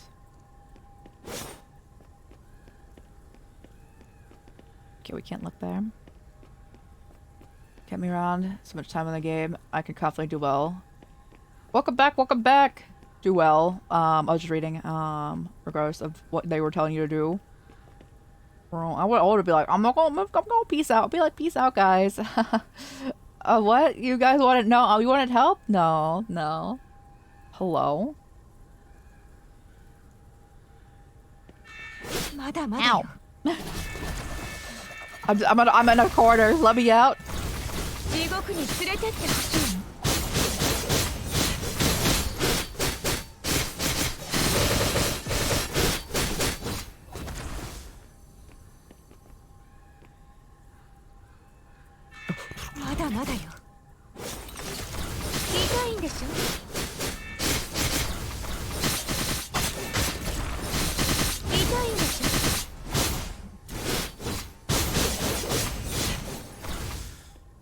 Is there any more in there? Oh my dear God.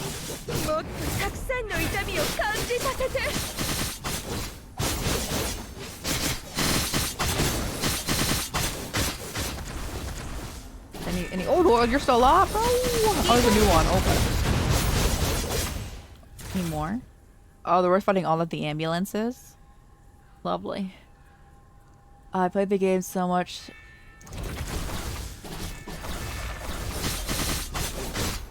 Unconscious reflex. I feel that, like playing like a game a lot, and then you're like just used to playing like any game like that. Yeah.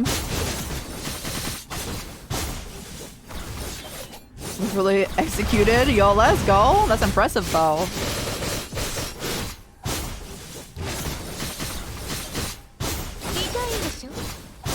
There's another ambulance here. We have to fight more. The last ambulance.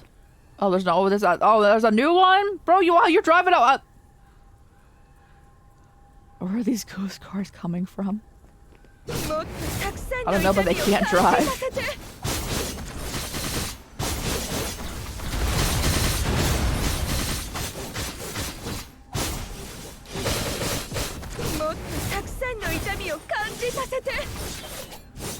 Oh, clear. That's target. These are horrible ambulances. They're driven by little robots, it looks like. And they're horrible drivers. Why is Roland here, bro?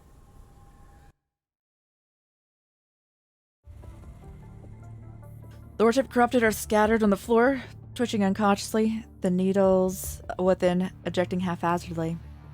An ascendant would not have made such a scene. If anything, this looks like a cruelly made trap. Like a warning to ask you to leave. Might be right. Meant to be healers? Yo, it's the I'm a healer, but and they like pulling out the gun. Maybe they're showing us where to go. Noctis moves us aside and shows you the wall before him. Look, the stained decrepit wall is adorned with the red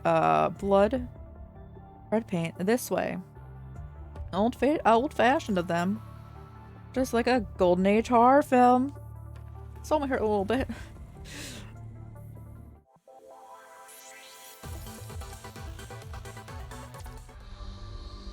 That picture, I don't like it. I need to get away from that.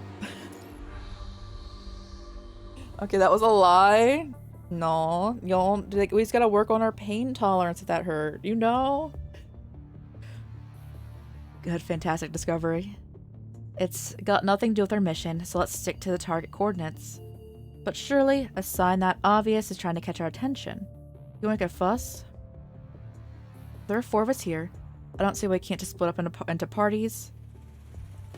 And let me go wherever I want. Let's focus on the mission. Noctis reaches out and touches the words. The paint stains his fingers red. Is it still fresh? Is it still new? I would just assume it would go away. Apparently, if this town is constantly foggy, that blood will like never be dry. Maybe it's from the Ascendant we've been looking for. That's not our style. You know the Ascendant pretty well, don't you? Farrah says impassively, as if you were not sure she is simply stating a fact or teasing you.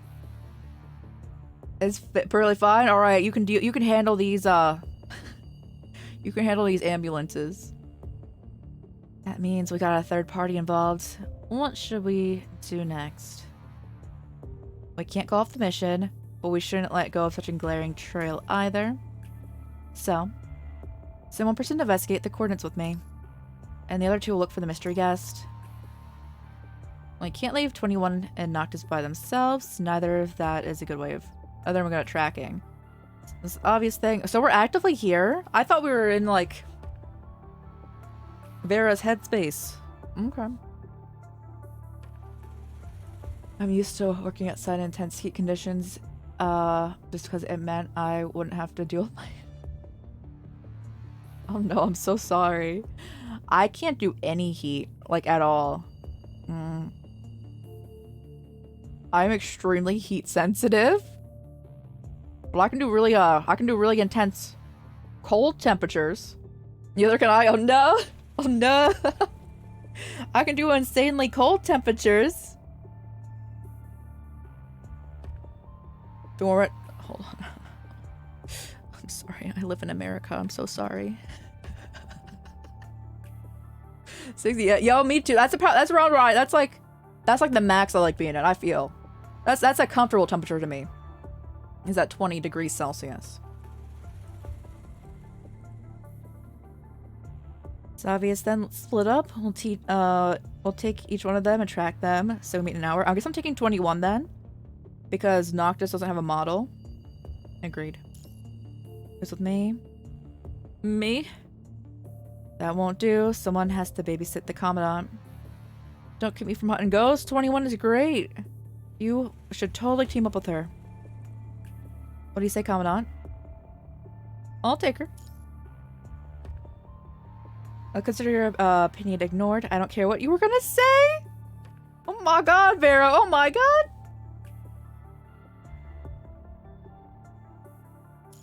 Well, that's enough teasing you for now.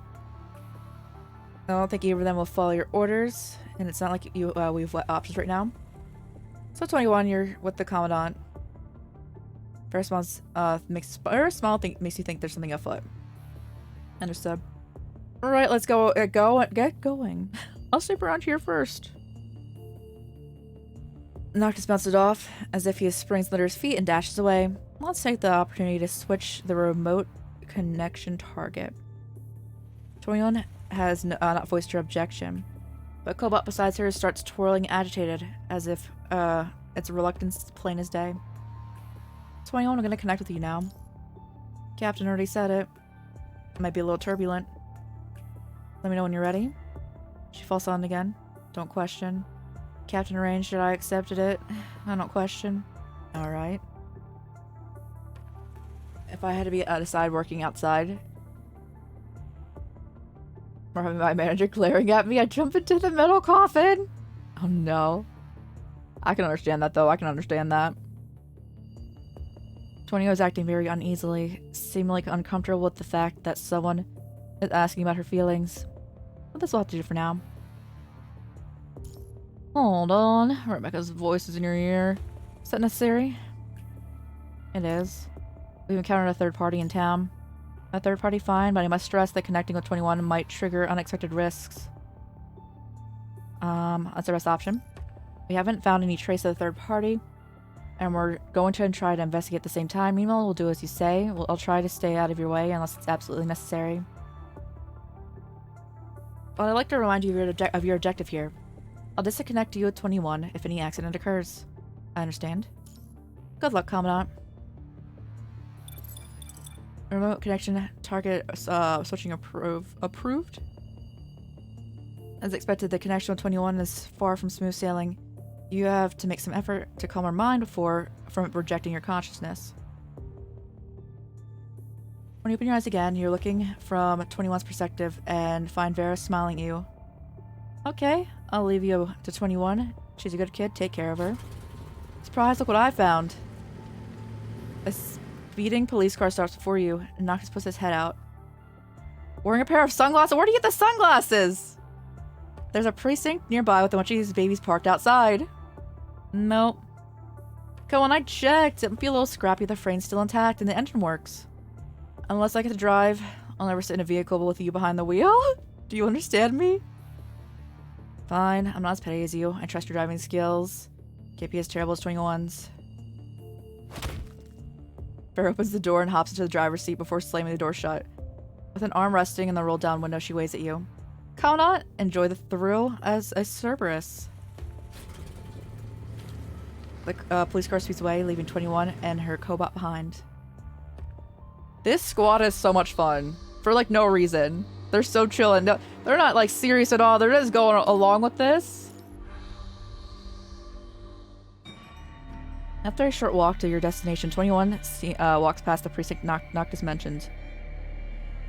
But unlike how he describes, the vehicles are hardly parked outside. They are stacked together haphazardly like a child had left behind toys. You wonder how Noctis managed to pull a functional car from this pile. Don't question it. Cars. Intrigued, 21 inspects the cars closely. She observes the closest one to her. The paint on the vehicle is scratched, her image reflected in the car window. As she watches closely, a frail and skinny palm slaps the other side of the window, accompanied by child's laughter. I'm so glad that sound effect is not playing. Yeah, me too, 21! Startled, 21 jumps back. The next second, a handprint on the dusty window has vanished without a trace, leaving no mark behind. Before you can stop her, 21 fires laser cannon at the window. There's nothing there apart from a crumpled up piece of paper cup, and a slice of rotten bread, and a piece of yellow newspaper. So there was someone here. Have fun. Need to go sleep for to continue watching that. Yo, I hope you enjoy the rest of it. What episode did you get to? You're about like 40 now? Nice, nice, nice. You're over halfway to the end of that. The creepy dolls? Oh yeah, thank you. But yeah, I hope you rest well. Thank you so much for hanging out. Much appreciated. 28. Oh yeah, you're on 28. Okay, you still got this. You still got this. 20 more episodes tomorrow. Just as time for the another like 7-hour marathon going on. But you got this. I'm glad you're enjoying it though. And I will try not to make my throat die from reading this for another 6 to 7 hours. This is the throat killer. I saw it as well, but it's gone now. Keep hydrated. Don't worry, I got my beverage. They're right in front of me. Thank you for the hydrate. Thank you.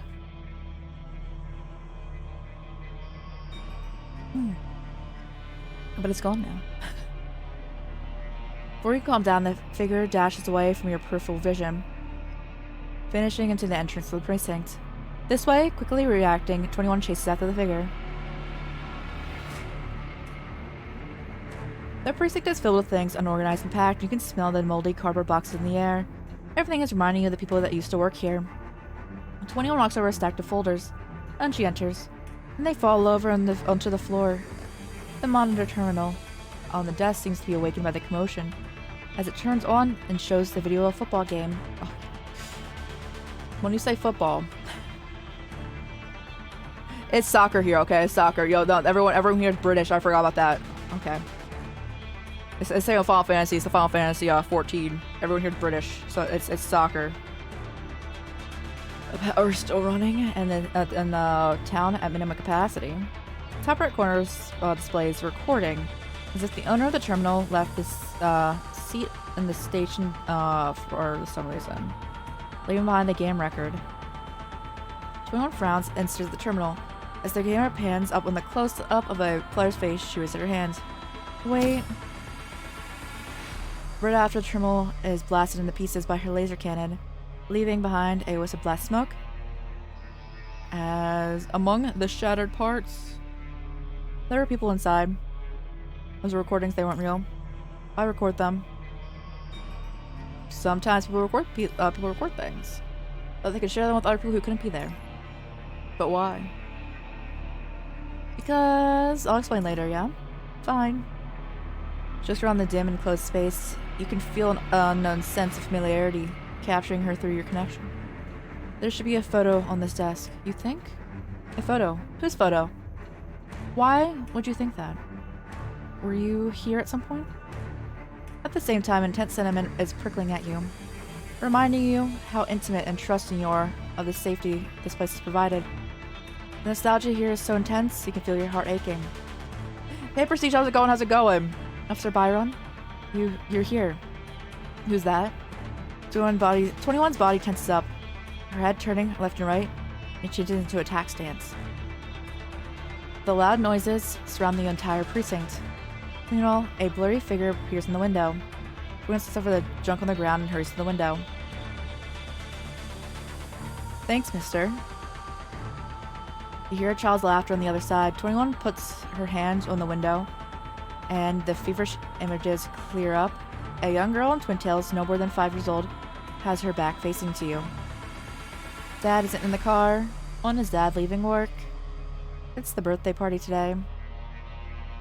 Voice seems to be filtered through water. The words barely come through. I'll go find Mom then. Breaking the glass window, 21 does not hesitate to jump outside. Wait! But the figure has already disappeared. Failing to locate her target, 21 looks around stupefied. What was that? A new enemy? I don't know. One thing you are certain of right now is, for some reason, Vera could not see what you saw, despite being connected as well, but 21 can. Only Vera can't see it. Noctis also— wait, no. Noctis was like, I can hear things, but those are actually there, so it's something else. Y'all, I've heard great things about Snowbreak. Have they improved the things that were iffy about it? I hope that you were enjoying it, though. But I'm glad you're doing good. Cannot say if this was why Corona went to here. Have they done something to you? Is this the doing of a third party? Or have you been hallucinating, somehow transmitting your hallucination to 21? Well, 21 saw things before we were even linked with her. Regardless, you have no way to tackle it right now. You can only move forward. Those things come and go without a trace. Don't get flustered. Okay. She murmurs, walking in the direction of the hospital. The silence does not last long before she shoots you a question. What is a birthday party? A birthday party?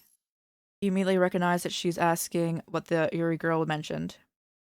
Celebration for a person's birthday. Celebration? Birthday? You know the date of someone's born?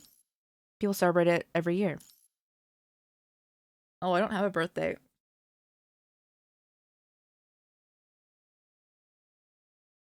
Your frame can be activated, activation day. It's lost. How do I find it? You feel weird about teaching general knowledge in the middle of a mission, but you cannot seem to ignore her genuine confusion. Perhaps I can help you look when we're back. I understand. She suddenly stops. What's wrong? A strange feeling in my head. I don't feel very well. Last thing you hear is 21's anguished screams. A sharp pain cuts through your head, and your vision becomes blurry again as your mind beacon drops until your connection with her is lost. Footsteps around you. What happens to the device? Adjustment ready? Connection, synchronization rate dropping, disconnected. Just as far as you stay conscious, the piercing white noise deafens you. Your world turns black. After 30 seconds, or maybe 10 seconds, you cannot tell. No perception of the outside world. You barely awaken in the dark, but between the moments when your senses are gone, you can almost hear the indistinct sound of someone else, a sound outside.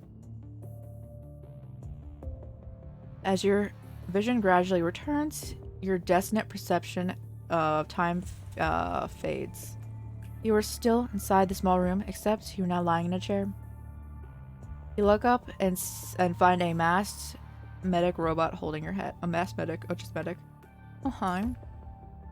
It's a mild nosebleed. Nice. A cold, wet gauze lightly glazes your cheeks. It's taken care of. You can sit back up when you're done resting. I don't think I've ever had a nosebleed. Ever. Medic puts the gauze away and releases your head, moving away from your vision. You are immediately confronted by the blinding surgery light. A few masked and armed constructs and bulletproof vests are here as well, making the small room even more claustrophobic. In your hazy vision, you can see they have weapons pointed in your face. After making sure you're not going to go berserk and attack them, they step back. You sit up slowly in your chair, your back feeling as if it's been run over. Your ribs are still hurting from the injury you received in the sewer. The chains on your ankles clang with your movement. You peek around to find the same depressing room with your reflection in the same glass. The window outside is now closed and Rebecca is gone, leaving only a room full of construct soldiers. Is 21 okay? Something feels off about the place, but your confused mind cannot tell what it is at this moment. Suddenly, Rebecca's hologram appears on the opposite side of the desk. We lost 21's signal. Where are you? Where I am is not your biggest concern. Rebecca raises a finger and points at the map. You hear Vera's voice in the spot. Isn't that tree the one we passed? This is the same. We've been walking in a... This is the fifth plucking time. I swear I'm gonna drive in the opposite direction. The route map says we've been circling outside it. Has 21 reconnected? Not yet, don't worry. What can happen to that little monster? Stop driving, let's get out. We can't mark person clearly on the car. Alright, alright. This is surveillance. No, it's a warning. Your every move is being monitored. Despite knowing that this is from the beginning, you cannot help but look up and meet the silent gaze behind the narrow window. You better bring 21 back? You hear Vera muttering there for a second. And then the projection shifts back to scan your body. Next, the graphs that you do not comprehend is your heartbeat. The projection line jumps up and down in this tiny room. You feel that even ideas in your head are being dissected and watched. Don't be nervous. For some reason, we have lost signal to 21. And Cerberus can't be contacted. She just vanished like a snuffed candle. Since you're connected, you were also forced to disconnect, bypassing your system and stressing your mind. Others would have been out for hours, but you lost consciousness for 13 minutes. We're progressing nicely. Progressing nicely? You seem to have found interesting leads, didn't you? I noticed that you had stayed quiet for some time. She's trying to fish information out of you. I would have reported if I found any interesting leads. Fine, given the situation, the plans changed. Vera seems to be in trouble, so we're giving you connection with her. After that, after that deal, you'll return to where the leads were and continue your investigation. What about 21? Our guys are investigating why she disconnected. Just prioritize the mission. Kodono's intention is clear. They want you to work like a mule as fast as you possibly can. Health mule. Speed.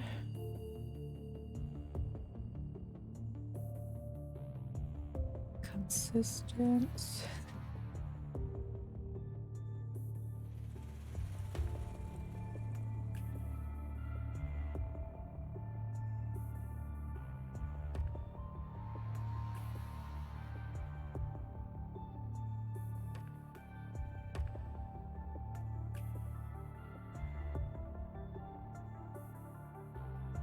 I'm looking how fast they can go. I mean, how long they can go forever, you know, like a while. It says up to 15 miles per hour. Was that an average? Let me look at average. This is max. I don't want it. I don't. It's like half the speed of a horse. But that says average. Horses average at 30 miles per hour, but mules max out at 15. That's not giving me anything. What's an average?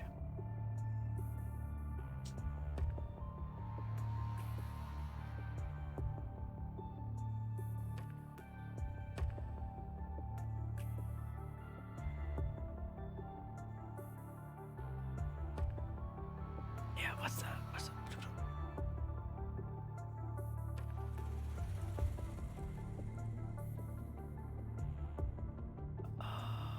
I'm just gonna say probably like 10 miles per hour average.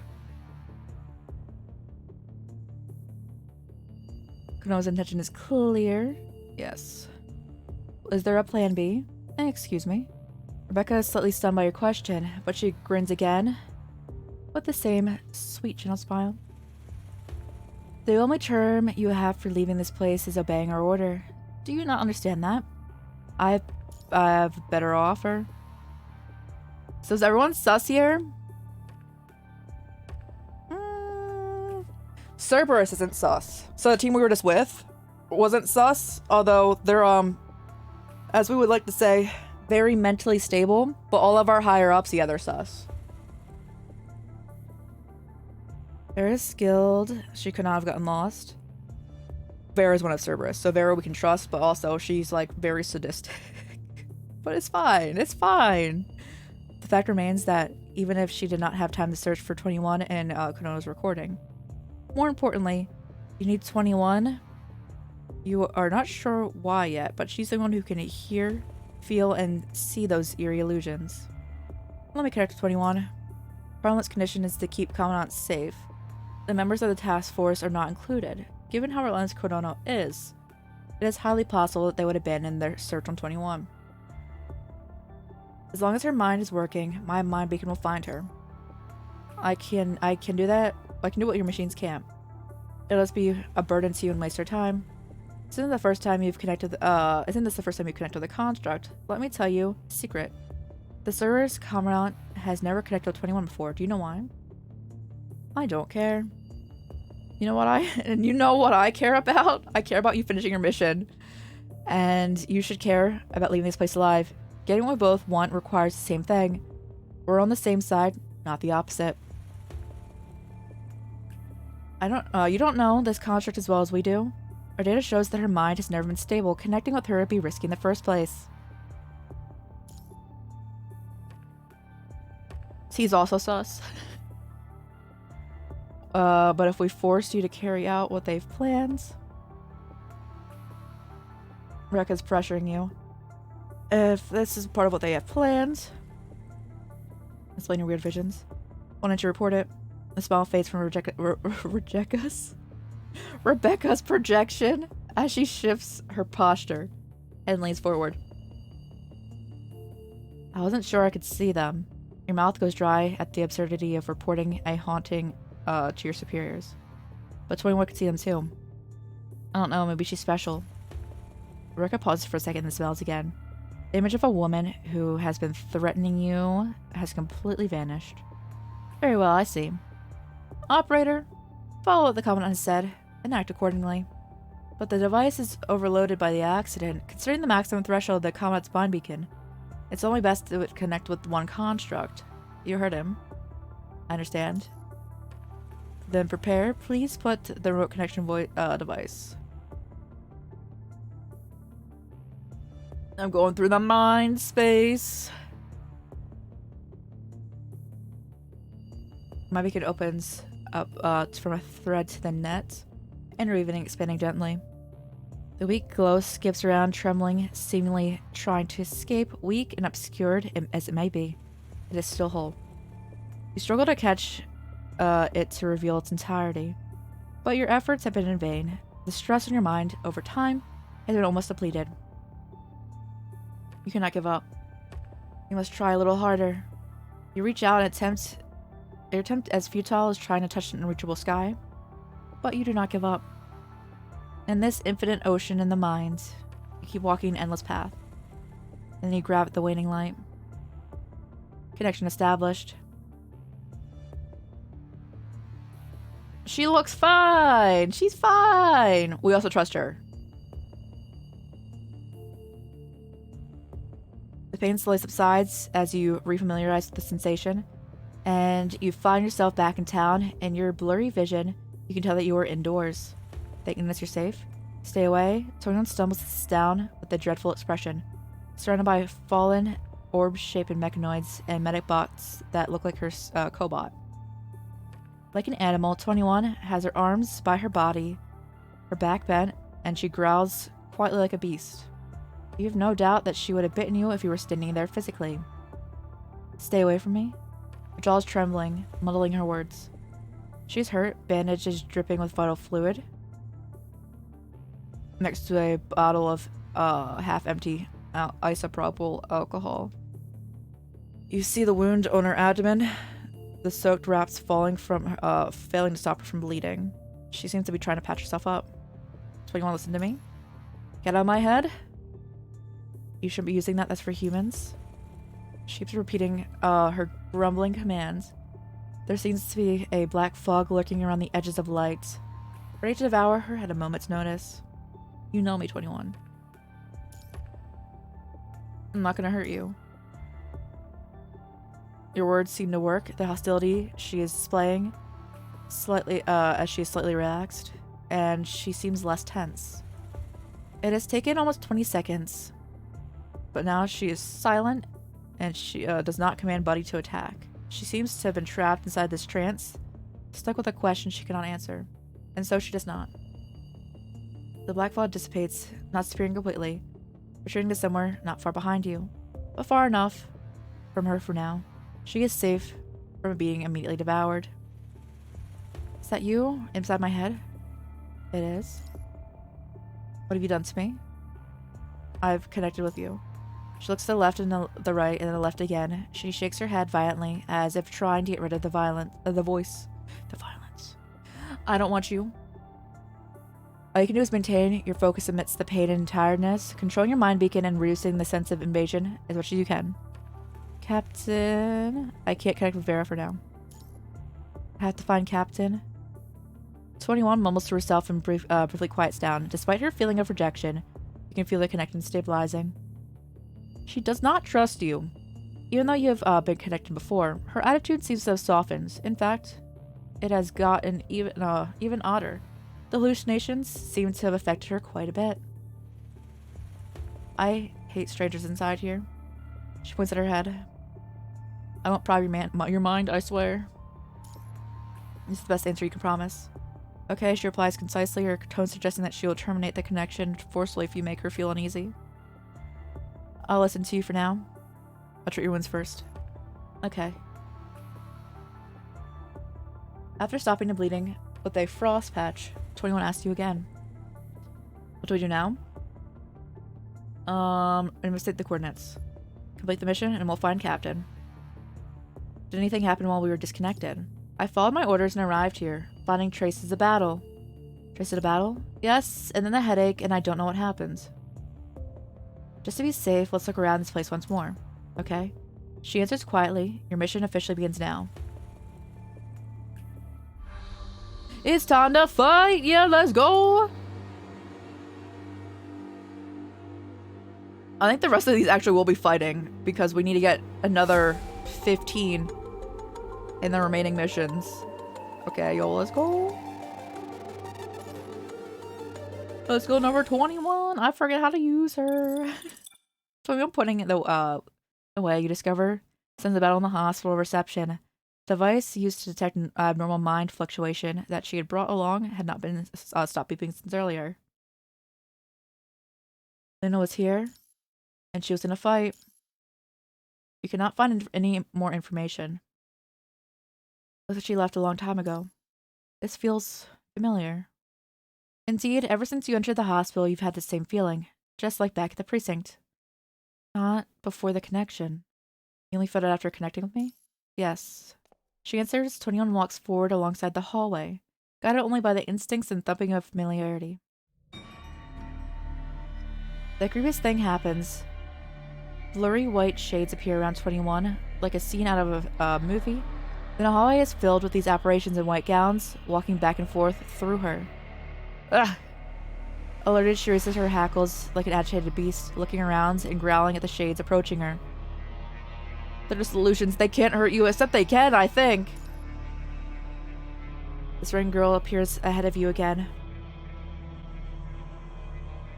Her hand holding a bundle of daisies. Standing opposite of her is a gentle-looking shade. My dad's coworker gave me that. The image is not clear. You can always see the vague profile of the girl. A person opposite of her bends down slightly, patting the girl's hair. You can almost feel the soft touch on your skin, the scent of rubbing alcohol on those hands, and the love of the tender moment. Stunned by the peculiar warmth in her chest, 21's defensive, raised arms lower to her sides. I just want to be back with you, Mom. Mom? 21 approaches the shade instinctively, looking closer, but for a moment she steps forward, and all the images disappear, leaving only the medic bots and the equipment of the dilapidated corridors, as if nothing had happened. Where were the... She paused for a second before deciding to ask out loud. Were there experiments here? Experiments? Machines, pill bottles, people in white gowns, medic bots, scientists. Is this a place where they perform experiments? She's mistaken the doctors as scientists. I guess we shouldn't have played her backstory. So her backstory, this character's backstory, was that ever since she was born to like two doctor scientist people, and they raised her purely to experiment on her.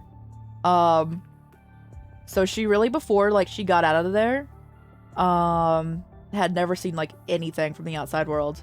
So she's not really used to things. And also, when she did get out of there, they then again experimented on her again. And now she's kind of like super killy. But it's fine. She's not trying to kill us. It isn't, despite looking similar to a laboratory. This is a hospital. It's a place where they treat other people. Treat? Take away the pain and hurt people are feeling. She shakes her head slightly. Experiments cause pain, not take it away. This place treats people, not experiments on them. It's different from a research institute, I understand now. Looks like we aren't gonna find anything else. Let's go up with Vera. 21 looks at the end of the hallway, calling the warm sensation that she'd never felt before. A sense of disappointment lingers in her mind. I understand. After confirming Vera's current locations, 21 begins her trek. She slows down and passes the precinct. It's different. Huh? The car with the broken window is gone. You take a careful look around. The police car with the broken window has indeed disappeared. As you search, the sound of the engine appears behind you. Oh, hi! Yo, let's go!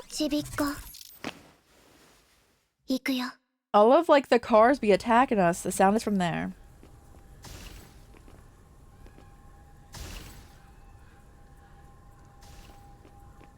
It's there. The shiny? Oh, nice. I know where to find those from Yakuza.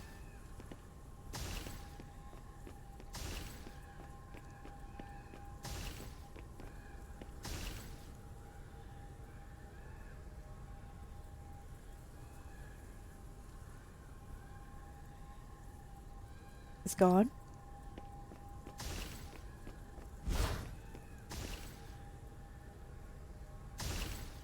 What was that noise?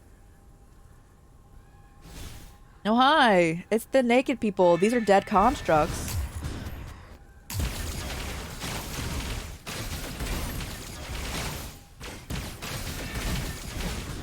Unless they're just freezing models, but that's what they were before.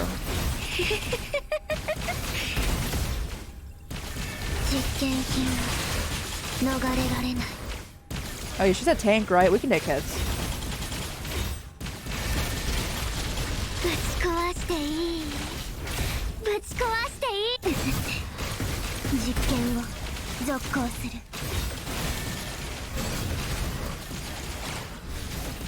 破滅の開始。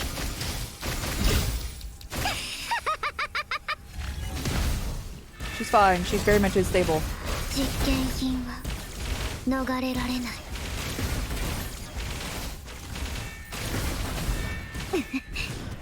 実験を続行する。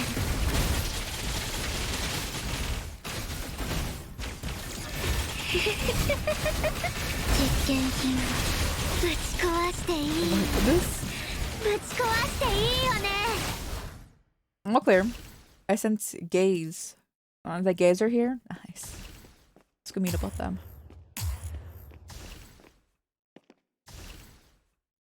No, please! I don't want it! It's the doll that was following me. I can feel it.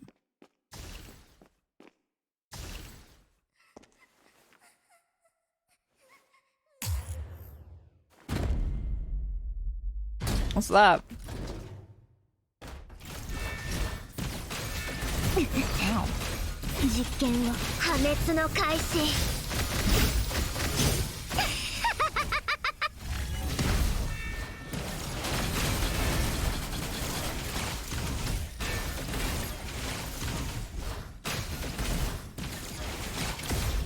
Even being a tank, she's been taking dumb damage up in here. I apologize, 21, for not knowing how to play you properly. As I don't know how to play like most of these characters properly. I know how to play 3 characters. 21号破棄されたくない。破滅の開始。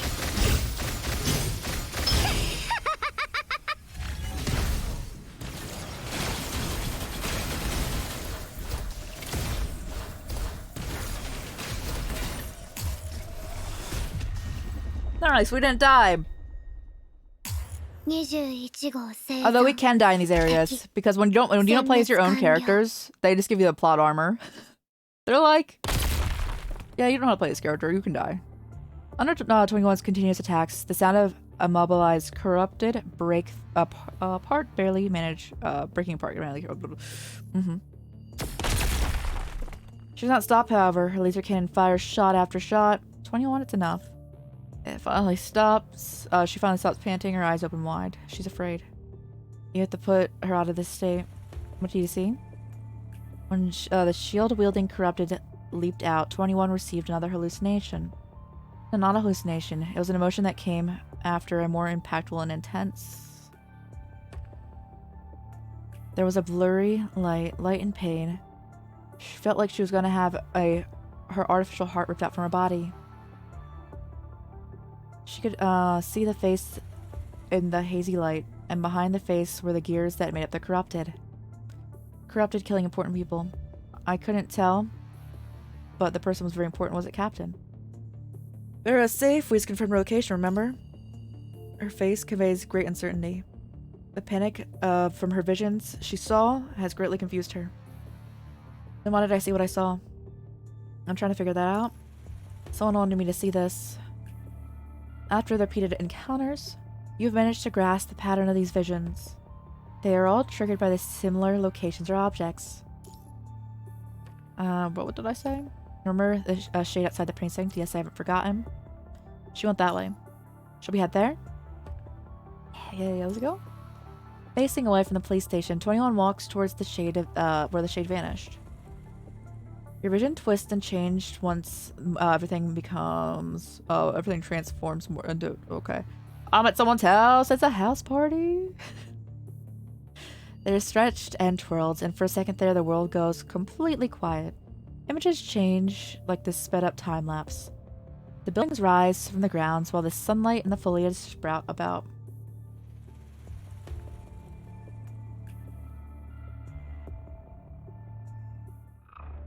Wait for me. A distant broken voice comes from afar, as if coming from a dream. Wait for me. What follows the voice is deep inside your head. The image of a girl, facing away, appears before you once more. Follow her. Roger. Right, time through now. Can we pull for Karenina again? Do we have enough?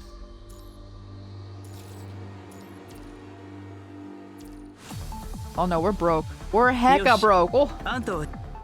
Where are we at in the Karenina pity? It carries over, so we're fine. But I've not been having luck with Karenina in here. She got 43 out of 60. 60 is where it's guaranteed to get her. Oof. Extra story. Let's get it. We're halfway through. Nice. Now, if this is only going to take another 2.5 hours, it's only a shorter stream. We can definitely do some interludes. My favorite part of this game so far is the interludes. I just like learning more about these characters' backstories. Don't run around. It'll make me worried running around like this. Sound of girls playing echoes in the trails in the woods. The non-existent sunlight shines through the withered branches, almost warming up your face, while leaving the tower, the lower half, tower, yes. Your body cold and chilly. Come on. Two blurry shades chase each other. One of them turning away and waving. Take my hand. Twin follows after. The shade disappears once again. And at the end of the path, leaving nothing but her lingering voice. 21 is fast. Despite the shade appearing intermittently, you can still follow her brief appearances precisely, staying on the right track. One vision after another, you feel like you're in a dream, trembling as the scenery shifts in and out of the bright sunny day. Abrupt emotions take a hold of you. You sweat underneath the connection device, and you can hardly tell whether you're in Babylonia, inside Konono's interrogation room, or if you're physically standing in the rotten lands. This tortures back and forth. You're almost lost in the current, except the white construct, constantly moving, as to remind you this is real. The light grows dimmer amidst the clouds. Air and dust form a thick, moving storm, and the wind bellows like gray waves crash into the shore. After the shade of the girl disappears for the last time, 21 looks around to find herself standing before a rusty iron door. The night wind howls, and an unearthly light shines overhead, casting 21 in the shadow of a giant house. You look towards the source of light to find the full moon setting in the west. Moonlight shines through the crooked gap extended from the roof of the wall, covering the debris lying outside the house. Alright, it's time to fight. I'm here for it. I'm here for it. ちびっこ行くよ Get in. There's switching nearby. Switching nearby. This game is also really wild because like the first few chapters of this game are very fighting heavy. And then like in the more recent chapters, it's been very like story heavy. This place feels like I've been here before. Should look around first. Although 21 could have never been here.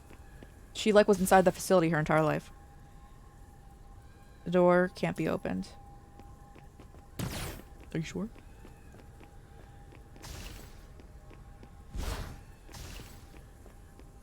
Find a way to enter the courtyard though, you say. Oh, gotcha. Oh, I want to go on a tower swing.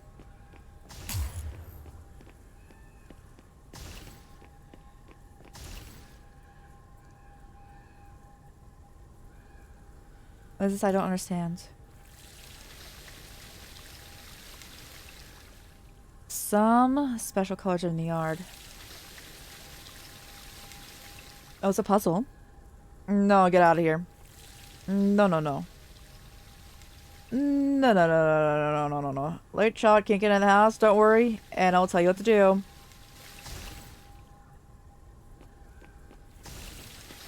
Yeah, I know what I gotta do.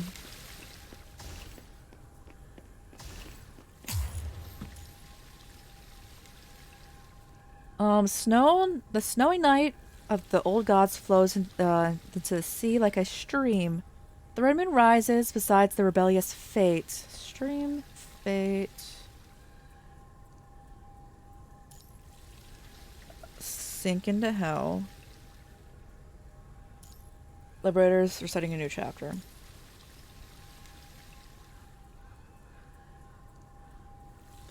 Please do not skip the relevant dialogue. Well, the first one was the rivers. What does symbol mean? This looks different from the different angles.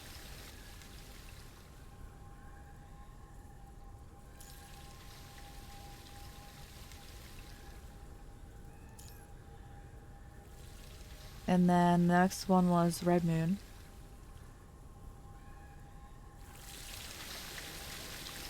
Or the same. That's the one that we got the default symbol for.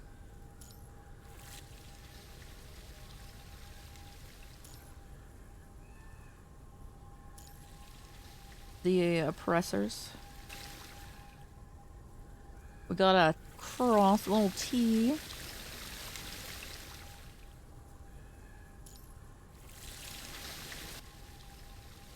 And then the last answer to the riddle is... oh no, that's the liberators. F4. F, okay. If I need hints? No, I didn't need hints, but it told me not to skip the relevant dialogue, and I just assumed I had to talk to you, you know?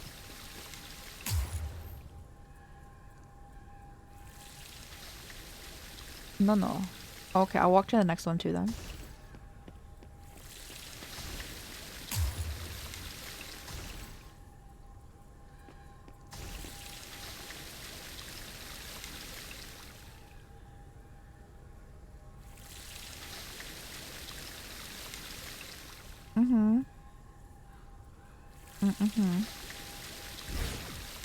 Oh, okay, I got a little stuck up in there, alright. You don't want to look at that. Oh, okay, you did. It was happening at a time. That fountain has a pattern. And the last one. F. Oh, you have nothing to say with the F? Okay. Now, do we actually put those in? We've never done that kind of thing in this game.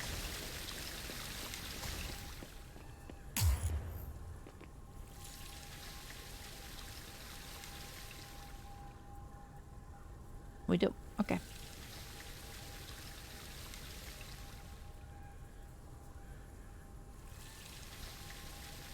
Oh, there's a lot going on here. Yeah, what's that? Yeah. And the door opened.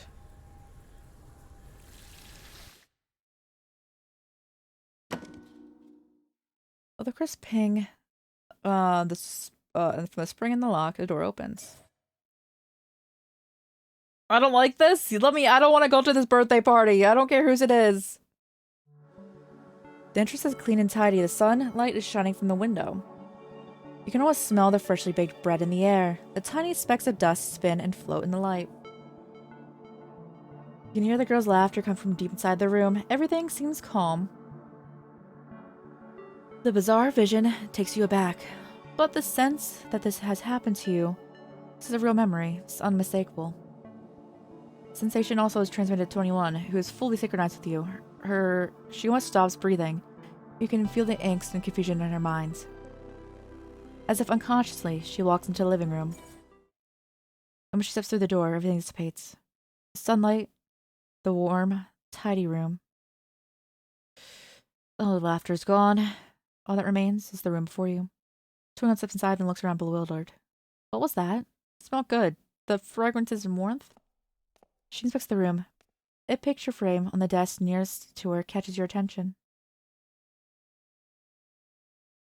Oh, okay. We're all. It's familiar to me because I was connected with Luna. Okay, but why did 21 be seeing things? But this is Luna. Okay, and this is before the everything bad happened, and they were on the run and went to the orphanage. Okay, got you. Time saw its marks in the broken glass cutting across the photo. Your gaze goes through the dusty air past the cracked glass, traveling through time, stopping at the faces of the photo. Faces that you recognize. You've seen them before. Some thoughts fly into your head as you try to come up with the perfect answer to this, but all of it's in vain. This is a memory. Luna's memory. It's all clear now. Are they twins? No. No, I think Lucia's older. You have Luna's memory in your head. Employing the sphere of FOS to infiltrate the Commandant's link, reverse control established. This was once the closest place to the Ascension Network. It's not somewhere where a human mind like yours should be. During the memory flashback, you'll be completely pulled into the memory spiral. This overload of information will make you unable to control your body and perceive what is happening around you. In other words, you will fall into a chaotic storm of random memories without warning. Some of your repressed or supposedly forgotten thoughts, madness, hatred, and the desire to destroy. They corrupted on the mind and the polyphage seeped into you. Yet, so does the yearning from Luna. Numerous fragments of memories will bombard your consciousness. Bombard your consciousness. Bombard your consciousness. Bombard your consciousness. Bombard your consciousness. Bombard your consciousness. Though this is the will of the Ascension Network. This is my destiny. Please spin and merge with, and switch in your head. You can no longer understand the broken words spoken out of their gaping mouths. Noises and images flood your consciousness like a dam burst. And you are lost to the memory current, floating aimlessly in the dead, dark ocean. Your hands grasping into the air for no avail. Luna? The invading darkness is picking up pace, the only light in the air diminishing. Lucia? Mind is dragged back to reality with a sharp pain. You open your eyes. You do not find the polyphage nor Lucia, Asimov, or the dying Luna. You see the reflection of a pair of gray pupils inches for you. Don't be a doll. Oh my god, thank you. It's you. I forgot you have great eyes. Oh. You're losing your mind. It was messy. I didn't feel good. Number 21 throws a piece of broken glass in her hand and roughly wipes away the vital fluid dripping on the floor. Her reflection is distorting and vanishing with her action. Then you see what happened. She cut herself. Pain wakes you. I'm sorry. Sorry. She repeats the words you just said, seeming confused about what this means. I'm sorry you have to hurt yourself to wake me? She shakes her head. Despite not seeing her wound, you can tell she made a deep cut and the speed that she is losing vital fluid. But she still looks calm and composed, as if the pain is nothing extraordinary. It doesn't compromise my fighting. Do you know the people in the photo? Did they send you here? What do I do next? You seem to have found interesting leads, haven't you? I noticed that you have stayed for quite some time in the unrelated location. After you deal with that, return to where your leads were and continue your investigation. The vague stance that Konono has taken makes you now sense the leads no longer meant the fluctuating minds, but marks left by a third party since then. Before you, the environment between gloomy and dark and bright and colorful. Is that what you wanted me to see? If this is where Luna lived when she was still human, before the punching virus existed. Let's investigate. Is this a mission? Yes. Understood. Ready? Yes. The heartbeat of the artificial heart in her chest and yours, destroyed 1,000 miles in Babylonia, miraculously sync. How fast is her heartbeat? Is that good for my heart back? Or is it like, is that bad? Or is that good for... Anyway.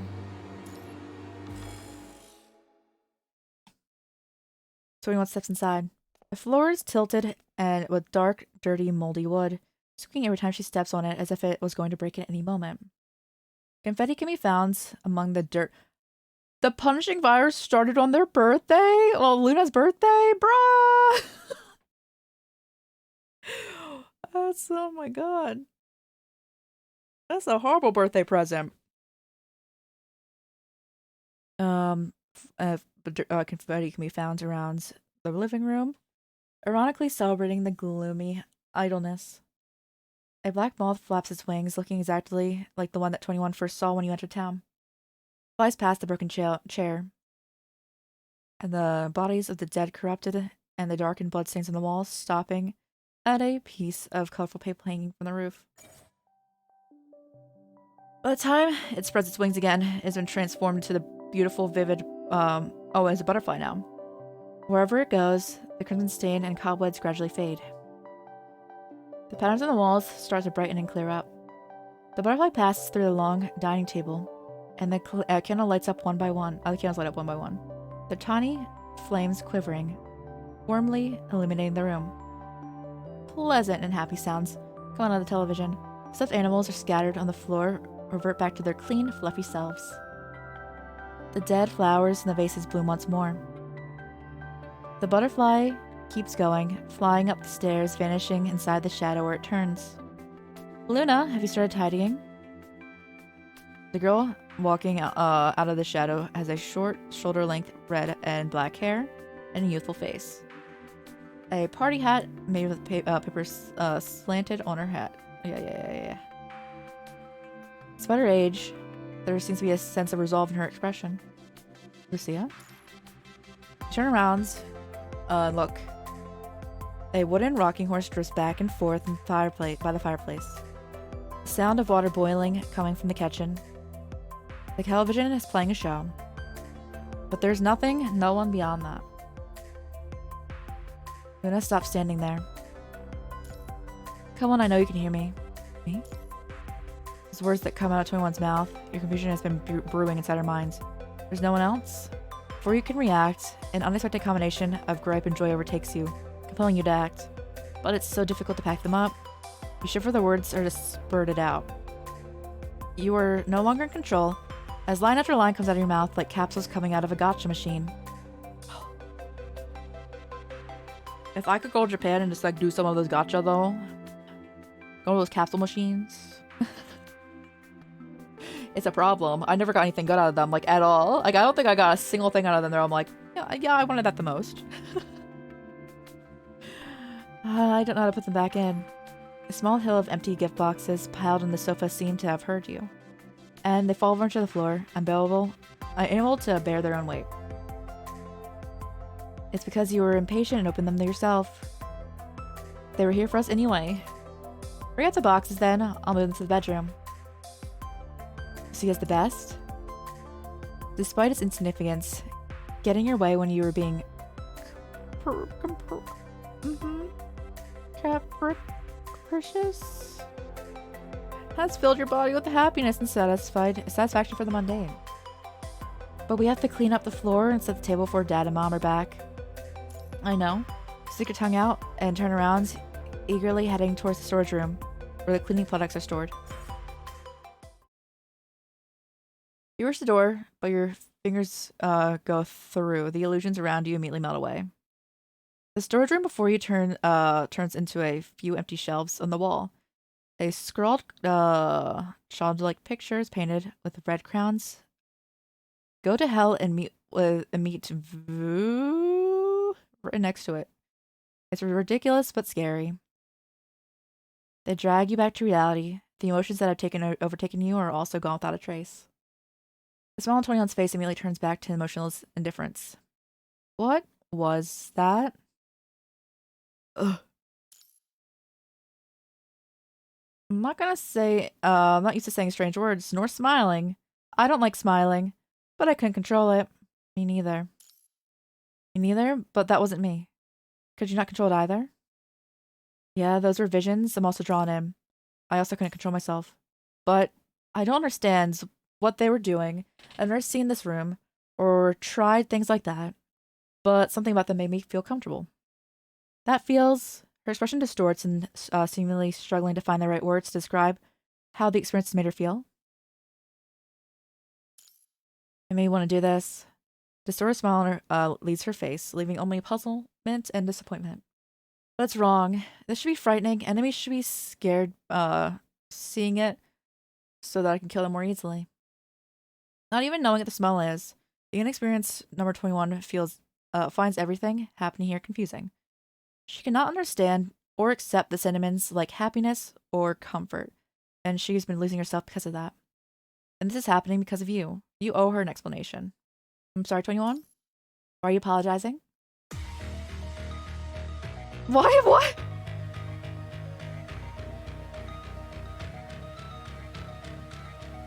I don't want to get too touchy-feeling, but this experience, it must have been very unusual for you. It's my responsibility to ease your confusion. Am I your responsibility? I promise you here everything will be resolved. I know I do my best to answer all of your questions here as well. Understood. Maybe not now. Maybe when the dust is settled. The Grey Ravens are still waiting for you. There's more important mysteries for you to solve right now.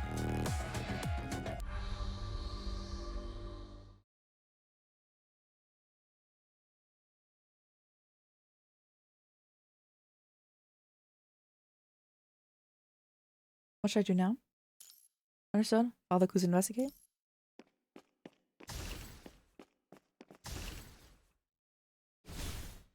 Dude, why is there just dead bodies up in your house?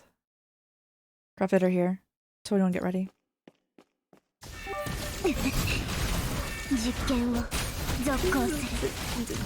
Oh god. Susie? Thank you for the 10 cheer. Thank you so much. Thank you. Much appreciated. All clear. Moving on. Wait, where? Oh! Susie, thank you for the follow. Thank you. If I'm pronouncing your name wrong, please let me know. And if you would like to be referred to as anything else, please let me know. Where in the heck? Okay, their house needs to be a little less confusing. Oh, I'm going in. Oh, wait. No, we're not supposed to go into hell. Okay, hold up. Hell's not yet. Are we looking for the handprints?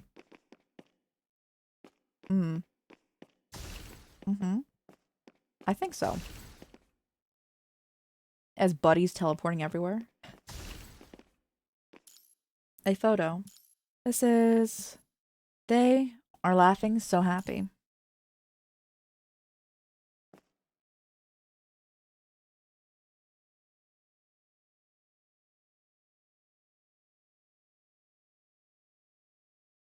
Hey, this is all for a birth. They're rich. Yo. Luna and Lucia are rich. So we're back to where we started. My brain, I can't control my brain. Oh.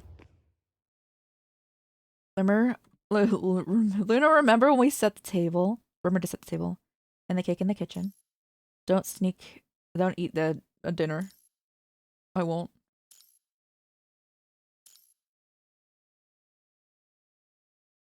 Oh, we're cleaning? Okay, got you.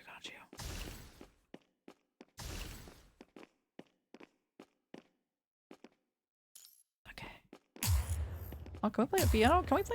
Hold up. I don't know, we just cleaned there, but you know, good on us.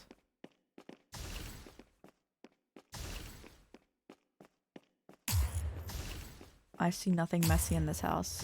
Thank you, buddy. Thank you, buddy. Thank you, buddy.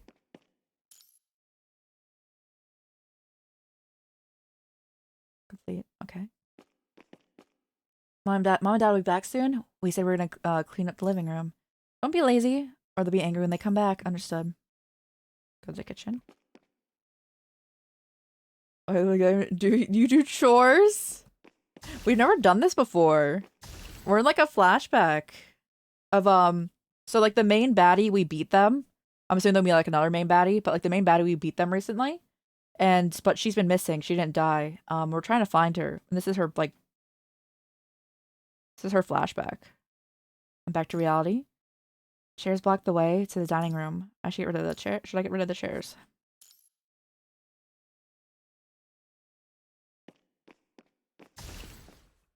That human?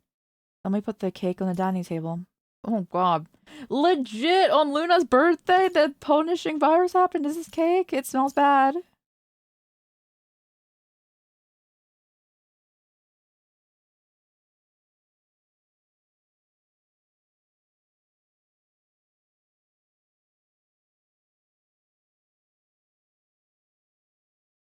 Much better. So you asked me to eat the cake from the kitchen.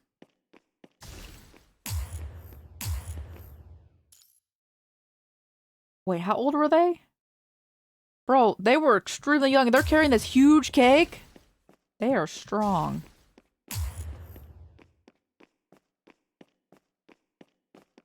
Lucia's thinking. Go. There we go. Decoration complete. Lucia, shall we start the party?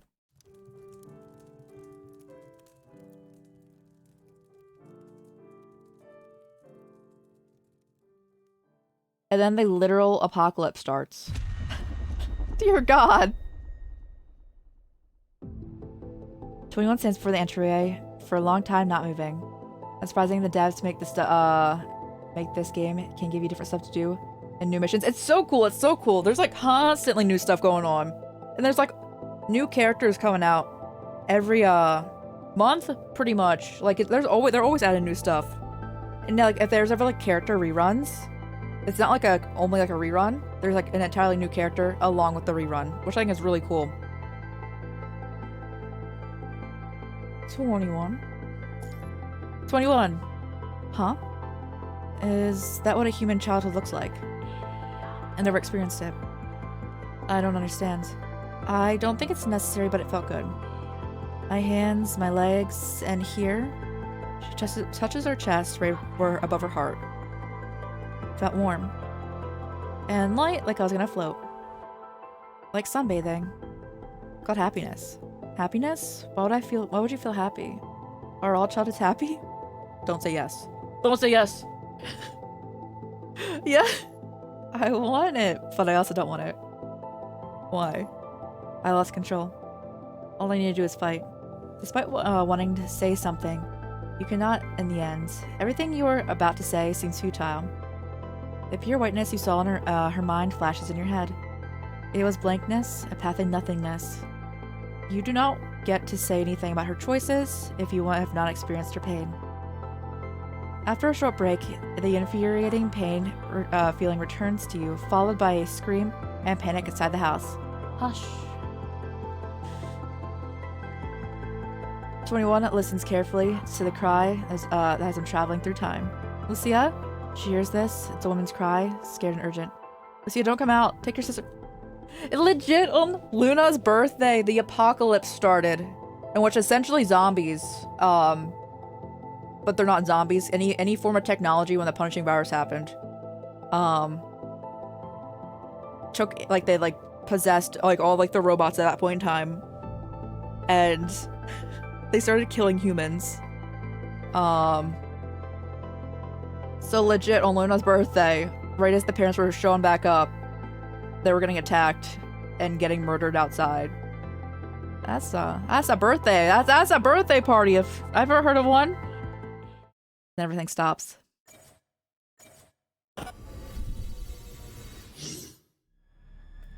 Lucia, follow me. You begin to hear countless screams. Footsteps appear beside you, and you feel a force pushing you, light but resolute. That is Lucia.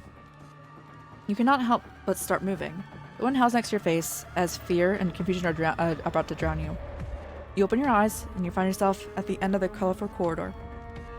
In your palm is a small hand, as the young Lucia holds you. Follow me.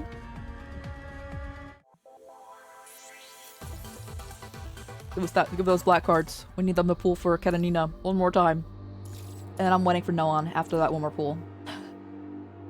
After that, I'll decide that Karenina does not want to come home. Despite not knowing what is happening, Lucia seems to have sensed the impending danger, and she follows her mother's instructions and takes Luna to the second floor. What's wrong? You ask perplexed, but Lucia does not answer you. You can only follow closely behind. They have so much money.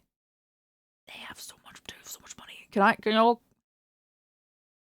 Can I take over their house after everyone in this family's dead? As you run to the bedroom, at the end of the corridor, Lucia closes the door before running to the window and checking on her mother. Mom? She sees the end of the world. Outside the window, people are crying, whimpering. Everyone in town is trying to hide from the unknown terror. They're trying to escape the house towards the, woods? Towards the sliver of hope to survive. They rush to the gate outside Alina's house. Someone is banging on the door, angrily. Fear and rage have twisted their faces, turning the familiar neighbors into strangers. The punishing virus, meanwhile, floods every corner of the town. The Scarlet Corrupted chase down and toy with the armless humans like starved zombies. You see your father attempting to come through against the tide of people, but he's too far away. So far you cannot even tell whose name he is shouting. But the thinly dressed man has barely shouted before being caught by the sheriff, whom once he probably fought side by side with. It opens its gaping metal jaw and crushes his head.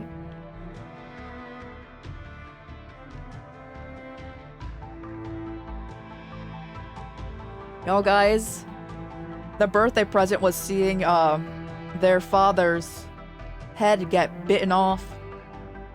The waning faces you saw in the hazy light of the mind suddenly clear up, like tearing a wound open, revealing the blood and flesh within. Your mother, her hands trembling, is trying to move everything she can find in the garden behind the gate, hoping to keep the mechanical monsters on the other side. See, she is such a kind mother.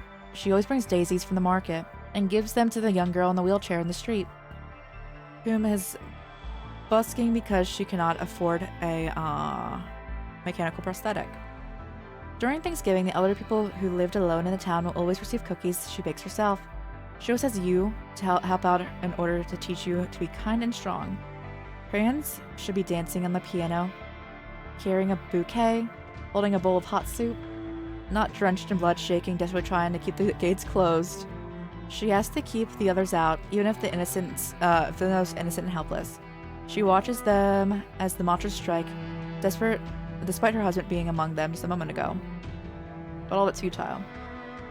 The corrupted and the blood-soaked hands of the pleading humans reach for her from the spaces between the bars, and with the most harrowing of screams, they try to drag the woman into the abyss. The last thing between the monsters and her daughters is her, and she turns her back to the gate, pushing it back, shaking from their unrelenting force. She looks towards the window on the second floor where you were standing. Tears cover her face, and she leaves her last words as she weeps. Lucia, protect your sister. How'd you hear her from over there? What? Anyway, run. Terrifying mechanical arms pierce her chest, and blood pour out from her, blood pouring over her scorches warmer than the embrace she's ever given. You cannot tell if those who tear her apart are the monsters or the broken humans after that. Run, Luna, run. The young girl's voice trembles. Her small, delicate hands try to grab a hold of yours, but you only to find nothing. As when she turns towards you, you see tears rolling down her cheeks, but she's not crying. She shows no expression, and you wonder if she registers what is happening at all. This time she grabs you tightly. You feel the feeling of her warmth and soaked grip. They feel realistic. Her hands. She drags you and runs. Run, but to where? What are those things? She knows her parents are gone, and no guardian angels are here to save them. Do they not deserve it? Have they done something wrong? Mom never told her. Where should she go? Your eyes are soaked. Lucia has grabbed you by one of your hands, so as to use your free arm to wipe your eyes. Nothing has ever poured out of you like this, save the vital fluids in the previous battles. Approaching the bedroom door, you trip on a doll and fall. Your visuals drop. Time seems to dilate in that moment, and you notice the doll that tripped you is a ugly stuffed frog. Its glass eyes and bright red lips sewn into the woolly fabric. I've seen it before. It looks like fluffy and soft, unlike the first time when I saw it. Those thoughts occupy your mind as you're about to fall to the ground, but someone catches you, and instead you land on a tender, somehow briny embrace. What happens?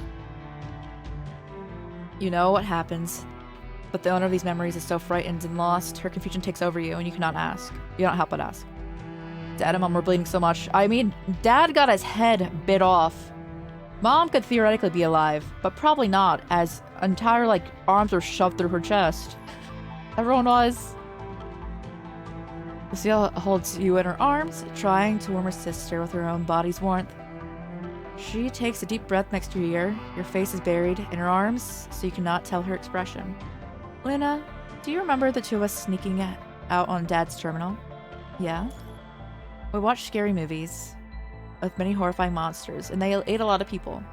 When it seemed to remember something, you tremble more intensely. She holds you closer. It was scary. There was a lot of blood. Someone's making a horror movie in our own town. I forgot to tell you. How'd you know? You heard the loud thud from downstairs. It spreads to your ears like a raindrop falling from a pedal into the mud. Lucia's breathing harder now. Dad told me. He said not to tell you. He said he wanted to scare you. Really? It's true, Luna. I'd never lie to you. If I do, I'm a rat. You scared me. More tears roll down your face. You can feel her comfort soothing your fear. Despite the real you knowing what is lying underneath. I'm sorry, Luna, but you're also part of the movie. They only can shoot it once, so you have to listen to me and perform well, okay? I just want to find Mom and Dad. The sound downstairs is getting closer. The clear, hollow, metallic, but dull echoes. Listening to her hug, Lucia instead grabs her shoulders and looks straight at you. The tears on her face have almost dried, and she never looked so serious. You're a grown-up, Luna. You have to be strong. Even when Mom and Dad are not here with you, you have to be strong. Will you be here with me the whole time? I will. Now you have to act brave. You're going to waste everyone's effort if you don't. Okay, it won't be scary. A little bit, but you don't need to be afraid. I'll come back for you. You're the best at hide and seek, aren't you? I am. Don't let the monsters catch you. Lucia stands and pulls you up. Hide in the basement now. Come with me. The monster's already inside. If someone doesn't distract him, we'll both get caught. But I'll come back for you. I'll come back for you. Swain looks at the girl before her, a promise so unwavering. Never in her life had she heard a promise like that, whether as a human or at the research institute, or as a construct in Cerberus. Infected by this memory, an unknown strength spreads through her body. She generally believes everything the girl just said. 21 cannot tell if it comes from memory or herself. The two girls look at each other and nod. This is the last communication between them. The fact this is also how 21 is experiencing, like a childhood, is also like, oof.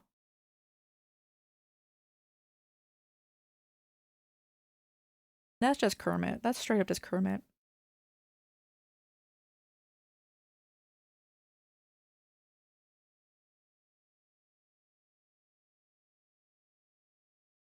Luna, go hide in the basement. Wait a moment. We can't go without defense. Look for anything you can use to defend. We can use to defend ourselves. I would like the frog. Frawl. Oh my goodness. Well, for a while, sister had me sleep with it and even ignored me. When she found out that I got upset, she gave me the frog. I'm just jealous, my silly sister. Can I beat monsters with this? A photo of me and my sister. I think it was taken at my birthday party this last year. Last year we had a picnic on the lawn. I accidentally dropped the cake on the lawn. Lucia comforted me for a while. I can't run away with the photo. I mean, you could. Building blocks. I often pestered my sister to play with me, but I never beat her. One day, I won by sheer dumb luck. Mom said, Lucia, you'll keep letting Luna win, but I don't think so. Toys are unable to defend me. Like, I must do something and monsters are closing in. Nothing to defend myself. Luna, run to the basement. Don't let them see you. Run. Was there something to defend myself with in here? Was there anything that was potentially, defend-worthy in here? Is that a defend? Did I miss a thing that could have potentially defended us? And then we die out here. What's that noise? It's like a fork scratching on a plate, Lucia.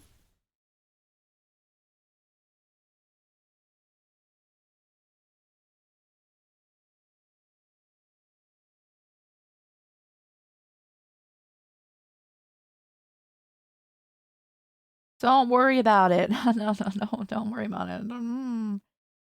Luna, hide in the room beside you. What about you? Hurry up. I can't go out to the hallway. What should I do next?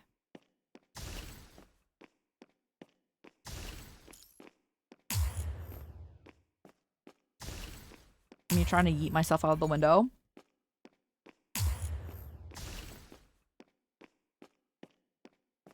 Okay, I think that the yeeting yourself out the window is actually probably the best option up in here.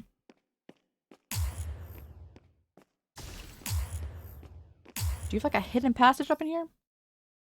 Since I used to hide and seek at home, I would hide in a small room and study over time. The switch moved the bookcase. There's a bookcase in this room?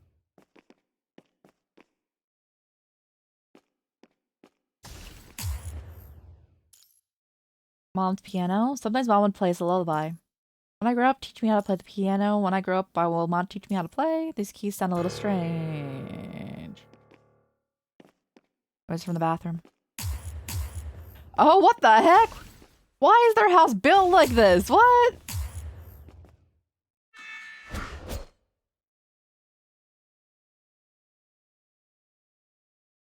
This is a whole, like, Resident Evil house.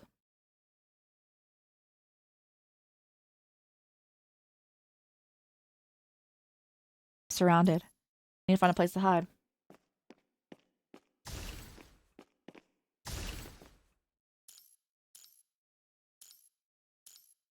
Can't hide here. This looks spoopy. We're currently living through the beginning of the apocalypse in this world. Like through the eyes of a child. And these are basically equivalents to zombies be popping up in here. Wait, how's it going? How's it going?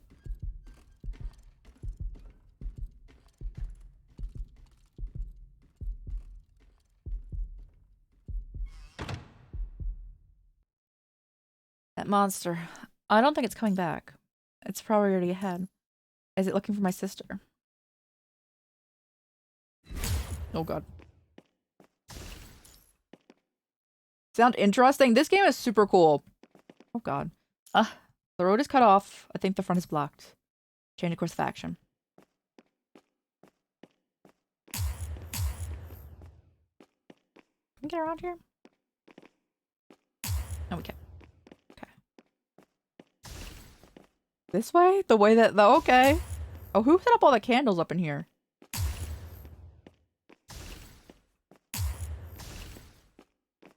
She should be inside.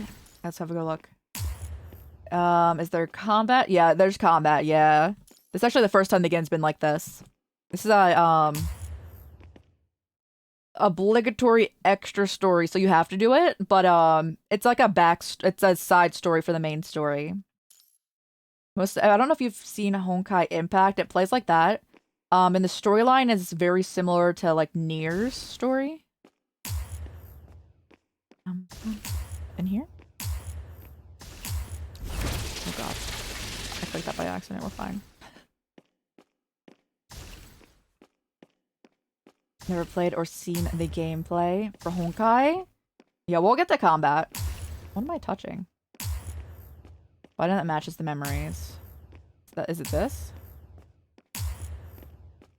No. What the? Hello?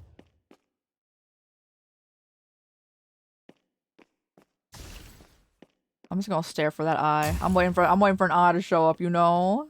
One day.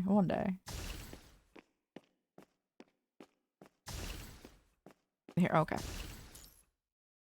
Different keys make different sounds. I saw the human. She was sitting here with how many flowers in her dress. Her fingers were long. She's playing the piano, giving it a pleasant sound. Genshin and Star are the only ones I've seen and played. Got you. Yeah, this does not play like either of those.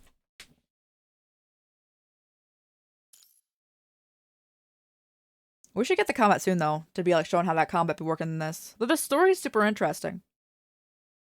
Basically, I don't know how many years ago. They haven't really said how many years ago since like the main storyline be happening. But the punishing virus happened, and it basically made all robots attack humans and started to attack like all the humans. Most people were like wiped out in one go, like it was like a zombie apocalypse, and it has evolved to the point where it is essentially also infecting humans. So there's constructs in this world which are half human, half like robot. They still have like a human consciousness so they can fight off the virus, but also fight like the robots too. And we're trying to take back Earth, but I don't think that's happening. I have to go to the basement.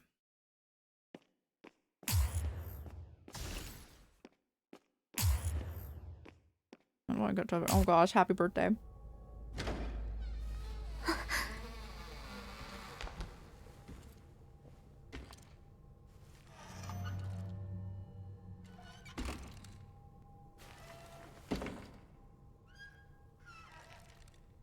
Oh god. My model apparently does not like this cutscene. It's adding to the effect, guys.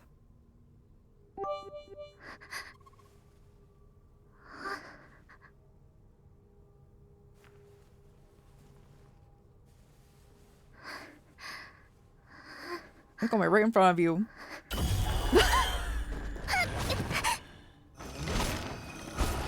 Hey, Kay, how's it going? How's it going? I can't say. God, I hope you have a good rest. Thank you for popping in. I also hope that work goes well. Stopping real much appreciated stopping in. I hope you have a great good night. And yeah, thank you. It's been a great stream so far. Also, thank you for the 10 cheer. Thank you so much. Thank you. The road is cut off again. That's all in the window. Who put this here? Also, thank you for the care package. I'm gonna get killed by dolls. What doll? We're supposed to put the doll away. What is that? Am I supposed to fight it? Okay, pausers. 実験を続行する。実験品は逃れられない。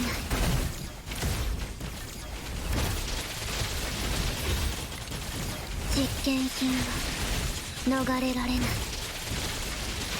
1 second for that care package though.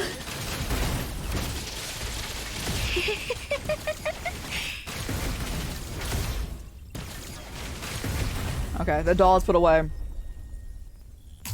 21号生存敵殲滅完了。 Yo, cutscenes are so rare in this game. It mostly plays like a visual novel. 21 rushes towards the basement after the battle is over. Quite the combo. Yeah, you pretty much like all your attacks are based off of combos, yeah. Standing before the door to the basement. No. It is not a door anymore. Bloody handprints and scratches are left by the claw marks. And turning it into a silent gravestone. Twin gently opens the door and steps in. The hidden memories unveil once more. Oh yeah, I wanted to get a shout out for Kay. I don't know if they're still here. Everyone check out my VTuber sibling. They are great. Let's go. Do not see anything at first. There's only the rotten, moldy smell of the basement and the touches of heaps of junk as you run into them. The bright light tears down the darkness. You cannot help but open the door slightly and look out through the gap carefully. And all you see is the corner of the staircase. The sound of metal dragging over the wooden floor gives you a shiver. What the heck? That's yo. Then you hear the heavy thud of a body hitting something, and then nothing after that. An impulsion drives you to scream Lucia's name, but you must not. You put down on your lips, as if the pain can keep your fear in check. But the pain is nothing in comparison. Dead silence. You thought you could hear thunder before realizing it's just your heart. And the artificial heart is wailing and thumping because of the memory of someone unrelated. The longer the silence lasts, the more your desperation grows. Darkness in the basement weighs on your back, almost breaking you. Then you hear the loud bang near you as the body in red and black rolls down the stairs. No? Subconsciously cover your mouth, trying not to scream. After a few moments, a body shifts and is followed by a painful moan. The young Lucia crawls on the floor, tiny arms supporting her body. Blood drips down from her temple, dyeing her eyes, collars, and fingers red. Lucia? Quickly you cry out, powerless to do anything. The horror's not over. A large shadow cast at the top of the stairs shrouds Lucia's body. She cannot even stand. But she looks fearless. Taking its time, the monster walks down the stairs, its shadow encroaching. Before you can react, the door to the basement is pushed open. Sunlight pours in, and the orange warm glow coats you as you stand at the door. I won't let you hurt her. The blood is pumping in your veins like a tidal wave, thunders and earth shaking. You raise the weapon in your hands. Your heartbeat is so loud that drowns out the monster's shriek. All you can do is see the wounded, bloody girl lying before you. Even when your weapon is nothing but a ridiculous stuffed animal. Luna? This is our sister. We're currently in, like, occupying, like, a flashback that's not our flashback. So we're seeing it play out, so we can't change anything. But also, we know that for a fact that Lucia and Luna live because they're characters in the current timeline. I fear she's not shown, even when confronting the horde corrupted. She tries to run towards you, but the pain causes her to fall again, so she starts crawling. Luna, go back. I can protect you, I want to protect you. Before she can finish, the corrupted, its glowing, eyes glowing bright crimson, leaps towards you, noticing its new prey. No! Twin reaches out, but she catches nothing. What happened next? As far as the memory goes, you have no idea if Luna has lost the memory of what followed, or if she refuses to remember them. Am I hurt? 21 touches her face, her cheeks are cold to the touch, and there's nothing there. Something important is lost. You're right. The feelings are alien to her. Having never experienced, seen, or felt something like this, 21 stands there, perplexed. I don't like this feeling. She has done so many bad things. And why is she showing me this? She's not the one showing us this? It is difficult for you to explain to her, so you give 21 a simple explanation. Everyone has a past. Even when you think your past is a blank, it is still a past. Everyone becomes who they are because of what they've been through. Your past made you who you are. Maybe not into the ideal person, but do you like who you are right now? Do you like what you have? If you do, then don't deny your past. The past isn't the point, nor is the future. It's here and now. This is Luna's past, that's it. Tell Regan. Right then there, you hear a loud bang from the door. Hey, who's coming? Who's knocking on our door? Hopefully it's Vera, because we need some comfort in our lives. 21 rushes outside. The door is now crumpled to ruin. And you hear coughs and smoke in the broken walls. Couldn't you make sure the measure was correct? What's the matter? If we can't inside, isn't this perfect? Hearing familiar voices, 21's eyes widen and she dashes into the smoke. You donkey? We're trying to track someone. Why don't you go ahead and announce our... What the... An ambush? I knew it. How it tasted my bomb? Noctis, it's not an ambush. That was Vera, okay. And Noctis. Debris. This is the rest of our team. This is our team for right now. Debris and smoke fade away, revealing Vera. With one hand on her hip and the other gripping her weapon. 21 holds Vera's leg tightly, bearing her face in her waist, not saying a word. Sitting next to them, Noctis pulls 21's cobot down, who is holding his hair. 21, you're alive? You've got to be joking. Vera flings her weaponless hand around. Her expression resigns. 21, that's enough. Okay, 21 replies dejected. She lets go of Vera's back. Her cobot also leaping down from Noctis' hand. Don't tell me you got scared. The tears following the Commandant. Scared to tears? I don't get scared. Commandant was scared. No, I wasn't. And you realize you are not connected to Vera and Noctis. After adjusting your comms, you have been finally able to re-establish connection with them. I have no idea what happened after we lost contact, but we're finally back together. Just a bit later than planned. I won't call it a little bit. It's too bad to keep a girl waiting. Now, not the other way around. Can't be that bad to wait for a girl, can it? Fine. We haven't located our mystery guest yet. We got some small accident on our way here, which led me to believe someone's making a fool out of us. Someone's making a fool out of the legendary Vera. Anyway, Noctis and I followed those instructions all the way here, but we're always one step behind. How did you guys get here? It's a long story. To yourselves then. Regardless, our last clue led us here, and this time I'm going to get the guy before he bolts. Vera sits inside the living room as she speaks. So, have you found anything?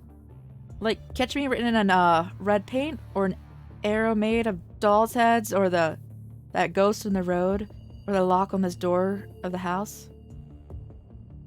Weep me? Who the weep knows? Honestly, we don't know where that is. It's obviously not any particular curse word. Nope. Looks like you've been through some stuff as well. Noctis's words remind you of the red graffiti you saw in the storage room at the beginning. Currently that same thing, 21, and you led them to here. Here? Look, it's not a child's painting. How about some originality, huh? Seeing the patterns in the storage room, Noctis shouts angrily. It's a map this time? A topographic map. Behind this house, looks like it's our destination. The last inferno? I know this, is it the guy's shtick? The cliches make me want to laugh. Let's go, fellas. Vera's energy is so threatening, it almost makes you want to take a step back. Let me meet the clown who's playing hide and seek here. I like how we're just using clown, because Roland is the clown. By the way, 21? Yes? Welcome back. 21 is ready, awaiting orders. Behind the estate is a sparse wood. You walk through on the verge of the forest, stepping on the wood trail. Walking on the dried riverbed, you can feel the wind howling around you. The sound of trees shuddering in the night lingers by your ears like a whisper. Further in, you can hear the words in the midst of the wind, just ahead of you. Ugh. Someone's here before us. The moonlight showers through the leaves near the end of the trail. Vera signals her two teammates not to alert the target. The three constructs slowly and quietly sneak behind in the hedge of bushes. I'm gonna kill you, I'm gonna tear you apart, I'm gonna rip your insides out and rub them on your face. Wow. Nice. This is my favorite character, guys. This is my favorite character still at this point. With a loud crash, you find a contract before you. Someone none of you have ever been expecting. Roland. There's Roland. Vera frowns, not recognizing Roland at first. He's disappeared from Babylonia's radar for a while now, and now he's standing here in a new frame. Who's fighting him? Roland steadily lands on the ground. He's standing up, wiping the non-existent dirt from his shoulder. Its opponent seems to be high above, hiding inside the foliage, concealed. Come on, you spent all this effort to lure me here just to beat me up? We could have sat down and chatted if you had any complaints. Resorting to violence is not how a gentleman like me would have preferred. It's enough with your BS. I have no idea what the mission is. I just want you dead. The words come at it even more, with even more ferocious attacks. Obscured from the vision, Roland is dashing back unable to counter. For a split second, you see Roland's beaming gaze, but it disappears so quickly that you wonder if it was just an illusion. Knocked back by the strike, Roland collapses on the ground, waving his hand, coughing. Vital fluid drips down from the corner of his mouth. Doesn't even care about the mission now. Why would they send a psychopath? Come on, at least tell me why you want me dead. Did your boss not say anything, or are you some mercenary hired to take my life? Roland's words give the opponent a pause. And something flies into the sky. In the sky, you look up from 21's exclamation. A metal monstrosity rises into the sky and pauses, framed by the moon, its aura spine tingling. The thing Mr. asked me to reveal to you. The humanoid monster's eyes glimmer. And it speaks. Its voice is quiet and hoarse. Loki has already done so. The thing revealed to him.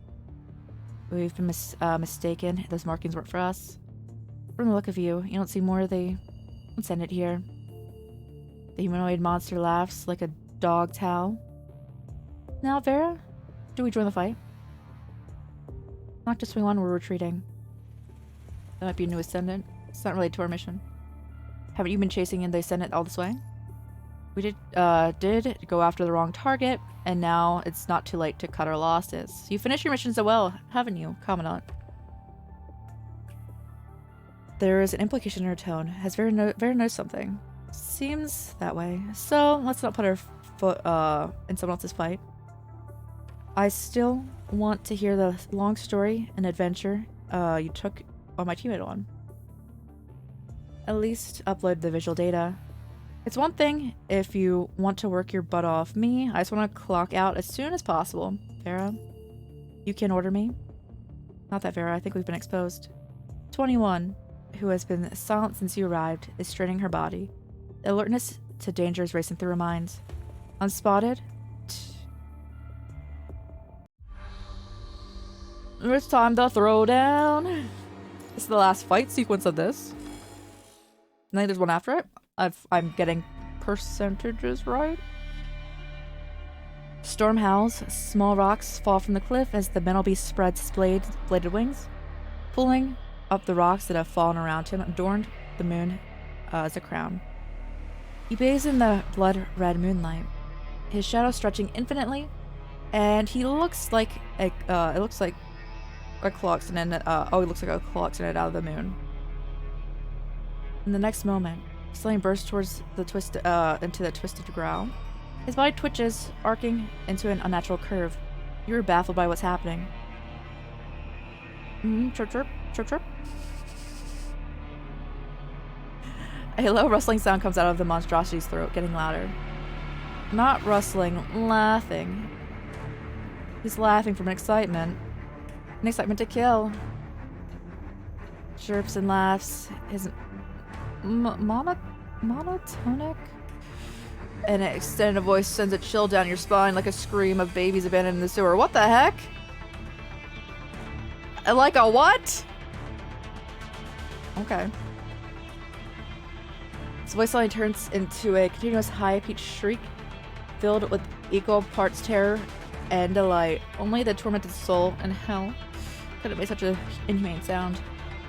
Descent, what a scent! I'm here, I am here. Mr. must be so disappointed. He picked such a useless scrub. But if Voodoo brings him here, his new tie is alive, he'll be happy. Mr. will be so happy. What is they mumbling about? New toys? Fall back. We are the targets. As Vera gives off the warning, Voodoo's bladed wings reach up, their edges reflecting the chilling moonlight. Noctis stands in front and cannot help but coil, thinking that the beast is going to strike him. 21, however, rolls forward and her cobot stands before Vera, defending her. The three of them are completely exposed in the moonlight. Can't say I'm used to someone even crazier than Vera. Good puppies, nice puppies. Are you playing hide and seek with me? I'm gonna count to 3 and then I'll come and get you. 3. Their laughter still lingers as he dashes towards the air. Cerberus is deadly silent. Oh, at Cerberus, deadly speed. It's so furious. Right before they reach Vera, Voodoo changes directions.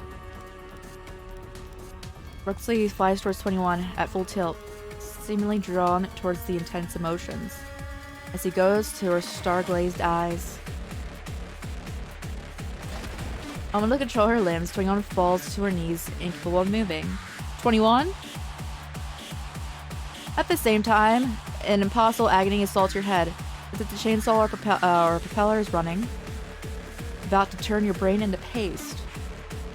Like an invasive hand, the pain clasps onto a point in your mind. The mind beacon, shivering so violently that you can feel it amidst your torments. No, you cannot disconnect now. Oh, puppy, we've met again. Again. Vera dashes to Voodoo's back and leaps and drives her sword into him, but her blade bounces off the steel frame. Noctis falls in suit, hurling explosives towards Voodoo unceasingly, temporarily holding him back. Complete the trial and report my results. Satisfy Master. I'm gonna play with these little bugs first. Try your best to clear the mind amidst the pain. Is he talking to himself? 21, can you move? Without being attacked or touched, 21 kneels to the ground like a stringless puppet, staying still under the moonlight. But I had him pinned down. That won't do? No, it won't? I've already corrupted her mind. Oh, what a delicious mind. As he spills nonsense, a few tiny mechanical spiders crawl from within 21's puffy sleeves and hide in the grass. What is that? No! I sensed eyes. The eyes were little bugs. I saw it in the shop window. I didn't sense wrong. It was following me. I don't understand. My hand is itchy. Strange feeling in my head. I don't feel very well. Is this you inside my head? What have you done to me? Ever since then? I'm a nut job? Noctis, hold him off. I'm trying. Vera, 21 attacked. She blocks the strike from Voodoo. Since when? Since we got to the town? Why didn't you go for me? Why they always target the weak ones? I'm so connected with her. Jump to the conclusion. I have no time for your analysis. I'll enter her mind and bring her back. You better leave this guy to Vera and me. Go and bring her back. We need her. Enter the mind. No one gets any privacy around me. I'm gonna see all of your inner thoughts. You walk out of the laboratory, and the whiteness of the lab spills out and spreads. Don't run around. You do that and make me worried. Such a familiar voice. You are not sure why, but hearing the voice makes you feel safe. Come over here. It's so warm. There seems to be a time when you had no idea what you're doing, what to do when you were alone. Someone is always telling you what to do, where to go. You're only alive in a fight and idle when you're not. That voice has a presence, like, has it ever existed in your life? A place where you can return to, no matter what you've done, where you have gone, or how far you've sunk in. Take my hand. Take it. The hand extends to you. Reach out for it, irresistibly. So close you can almost feel the warmth. Yes, 2-inch touch. You're just still hanging in the air. Oh, we're gonna save you from, like... so we're, like, saving 21 by using the passive memories because no one has ever shown her love and affection. Dear God. Boyon's fingers curl back instantly. And hits intently. Luna, let's go home. 21 turns around and discovers she's already inside the vastness of the mind. Visions flicker before her, showing the punishing virus mutilating towns as people cry, pray, and die. She hears Dad called out from Luna in the end, worried. She smells sulfur as a flame devours all, and she despairs. But she also sees Luna leaning on Lucia. While their parents hold their hands, she hears the laughter in the garden and smells the toast of the girls. Toast on the girl? And she feels the autumn breeze caressing her face. All these moments flash in her empty mind, vanishing as quickly as they arrived, not leaving a speck. Lucia, don't ever leave me again. I will never, ever leave you behind. Okay, I'll protect you, Lucia. You can protect me when you're grown up. Oh, I can protect you now. Fine, don't you believe in me? I believe in you. Lucia holds Luna's hand tightly and gently, the gentle sunlight just showers over them. Their figures slowly fade away, carrying with them the last bit of color in sight. Space seems to distort around 21, and she feels her body pulled back to the laboratory, to the empty room, the battlefield, the horrifying white space. It's opening, its gaping maw, trying to swallow her whole. In the end, she belongs, and can only belong, to this nothingness. It's lonely, isn't it? Lonely? All the things you never had, when everyone else takes them for granted. Well, you don't have to worry about that anymore. Do as I say, and this will all end soon enough. Commandant? It's not me. Get out of the life you know. This is a mere mistake. Correct it. Correct it. Isn't this what you want? Look at you, poor broken thing. So hopeless and lonely. Maybe your parents had foreseen your future when they had abandoned you? Dear God. A life as heartless as a heartless weapon, fighting on the battlefield until you're put down. Stop that. All these feelings, all they do is trap you in fear, so forsake them, forget them. Why would you need them when you're a machine? Stick to your role. Being a machine is what you're good at. Don't cause trouble for others. You're not broken. I'm not a machine. No, I'm a machine. I can't break free. Stop hesitating. Confront your truth. End this. 21's eyes open widely. Her surroundings dissipate and are replaced by reality. She's standing under the moonlight opposite the voodoo. 21, attack him. 21? 21 crouches slightly. Her eyes narrowed. The cobot next to her is lit up. And she's primed, ready to strike. You... Suddenly she turns around with a piercing gaze, exposing her back to voodoo. You're not Commandant. The voodoo behind her dissipates, turning into dust under the bright full moon. Standing in its place are Vera and Noctis, defending and countering voodoo's attacks. 20 is feeling an intense urge, an emotion so strong as it strikes her like a curse. It permeates in the air, spreading like a fog, enveloping her. With a wave of her hand, the laser cannon soars with Buddy, and she breaks through the shackles like a runaway beast. Her minute figure lashes out at the massive waves with massive amounts of energy. Like a wolf revealing its fangs. And after that, the illusion around her incurs the moonlit wolf's wrath. In a split second, thoughts race around your mind like a galloping horse on an endless road. The wind blowing past you, burning and harsh. You leap through the golden fields and sail past all that would obstruct you. As if you've just jumped over a cliff, you set your sight on the destination, undaunted by the chasm and waves beneath you. 21 and you have broken through. Oh! I need to pop over, Thank you for the follow. Oh, Takumi? I just think of Pandora Hearts. But yo, Takumi, thank you. What could be the yellow copy? Was the Filipino copy that too? Thank you for the follow, much appreciated. Thank you. You have control over your connection with her again. Now. You have not finished your commands, but 21 already understands what you were thinking. And you know hers.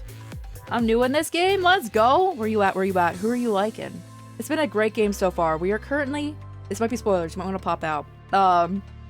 We're currently after, I believe, chapter 15? No, we just did 14. And we're going to 15 after this. So we are quite a bit into the game. But it's been such a fun game. I'm glad you're into it. You have not even finished your commands, but yes. 21 vaults towards Voodoo, the real Voodoo, who is fighting both Vera and Noctis. Voodoo screams in pain. And it seems the two fighting in contracts while hacking another at the same time is taking a toll on him. 4 days ago? Let's go! If you don't know what chapter you're in, like level 60? Yo, that's a high level in 4 days. How are you liking it? What's your favorite parts? Seems the fighting two constructs while hacking another at the same time has taken a toll on him as well. Yeah. He's not all powerful. Neither is Vera, Noctis, or 21, or you, but that's why you were not alone. Oh god. I'm gonna die. It hurts. You poor things, that's what you're thinking? I'll crush you all.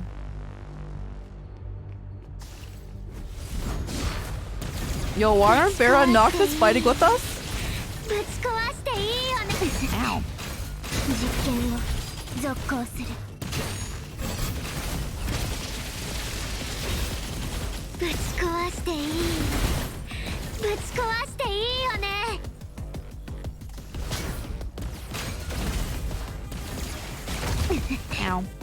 Ow. You can't do anything when that be happening. It's okay, we have plot armor.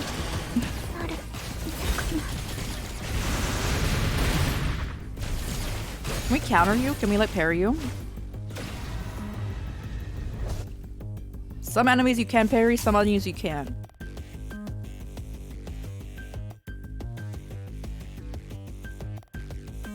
$15 a day. Yo, let's go! That means you're really enjoying it. Nice. You're probably farther than I am, or maybe like around this part. Those echoes in your head are not my spell. They are whispers from your own heart. I'm helping you listen to yourself. Now you're talking nonsense.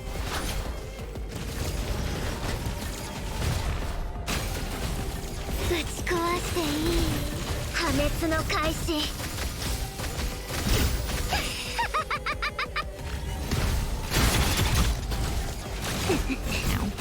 実験を続行水11号 I need to get away. She's not a close combat character.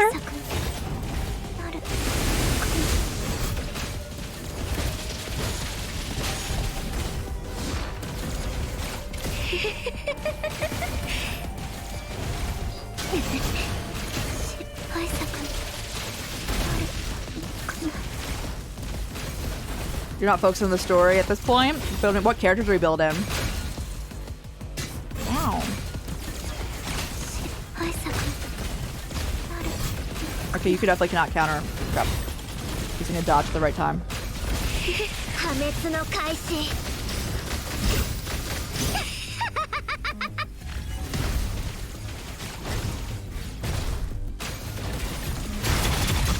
What the heck, bro? 実験を続行21号破棄されたくないぶち壊していいぶち壊していい愛作 Oh my god, no. This is a painful fight. 実験品は Look at Wanchi, let's go! I really enjoy using Wanchi. I haven't tried out Plume much. 破滅の開始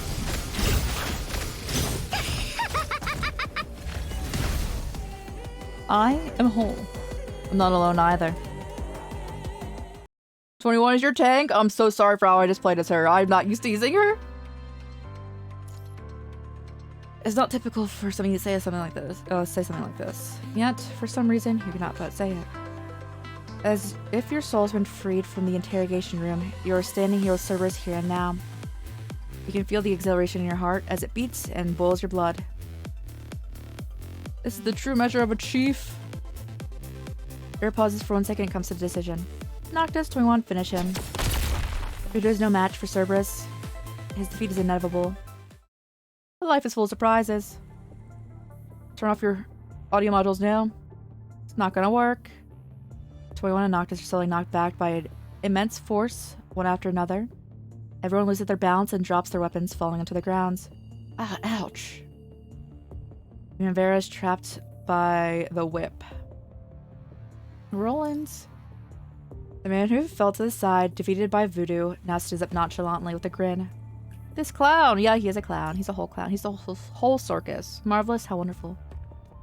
Elegantly, Roland stands up and takes off his invisible hat, bowing under the moon, like a magician giving his curtain call. Ta-da! Now the show is over. What an opening act. You've saved me a lot of work, let me tell you that. As for the audience who tried to sneak out in without a ticket, I think you need a little punishment. The guy is an enemy? Yeah, he is. He's attacking us right now.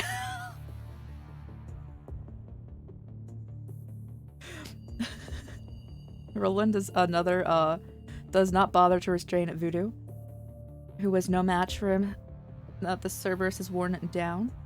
So he strolls to Voodoo, standing there now, towering over him as Voodoo's large frame looks unraveled in his shadow. Can I have your ticket now?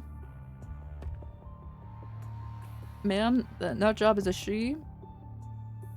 Voodoo raises her head and reveals the face behind her mechanical mask. Mr. Vonnegut will be satisfied with your performance. How are his footprints everywhere? You'll find it soon enough. I don't like riddles. One takes out a gun and points it at Voodoo's shattered mask, and they lower their voices. Hey, what are you about to? Speak up! Noctis wrestles with his voice. The rest is to raise his voice. And where the hell did this Voodoo come from? What the hell is this? You Mary Poppin now, Roland? Enough of your magic tricks? Let me go? Noctis is a lot. It's a verbal assault, kid. I'm trying to get into his head with my words. Both of you shut up. As Noctis is struggling, Voodoo glances at you. She licks her metal arm before spreading her wings and the jet engine underneath launches her into the air until she disappears at the top of the cliff. Interesting. Very interesting. Roland laughs as he holsters his gun and looks at you, seemingly knowing that you are connected with 21 in this moment. He stares at her, and she tenses. 21, calm down. Interesting. Commandant, I'd love to see your face when you find out the truth. The truth? You hear the sound of a helicopter. Reinforcement is here. Already? Well, I've gotta go too. See you around, good puppies. He turns around and leaves the valley. He's gone. Oh no, sorry. Sigh. It's all for nothing. Did you just chuckle? Vera cannot help but giggle. Even if when her mobility is disabled, she is still laughing that there's no tomorrow, with having no hint of just being defeated. Don't tell me Vera's lost it. Has it been too much for her? This is, oh my god, the true measure of a chief. I've been holding it in. How the hell did you say such a stupid line with a straight face? The true measure of a chief. ... Dude, oh, I didn't realize it. Y'all, they're making fun of us. No. Why is it funny? You won't get it, kid. Vera finally stops laughing. Her mood seemingly is unaffected by the outcome of the mission. That said, not too bad for a comeback, Chief, even for me. You're making me more excited. Roland's traps seem to have lost power by now. There is the first to break her invisible shackle.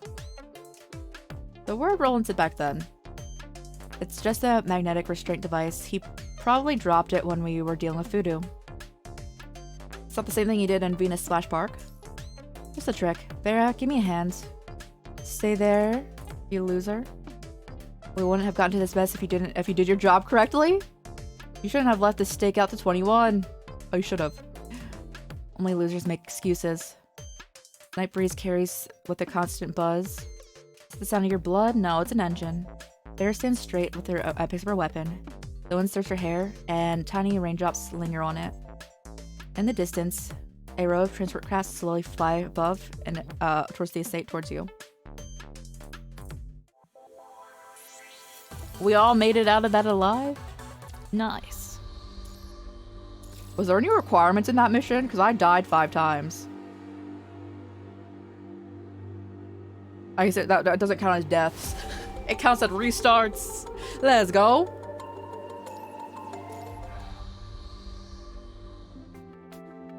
Deafening rotor blades spinning. Several transport crafts land on the field before you. A troop of constructs in black walk out, armed with unrecognizable weapons, and flank Cerberus in a pincer movement.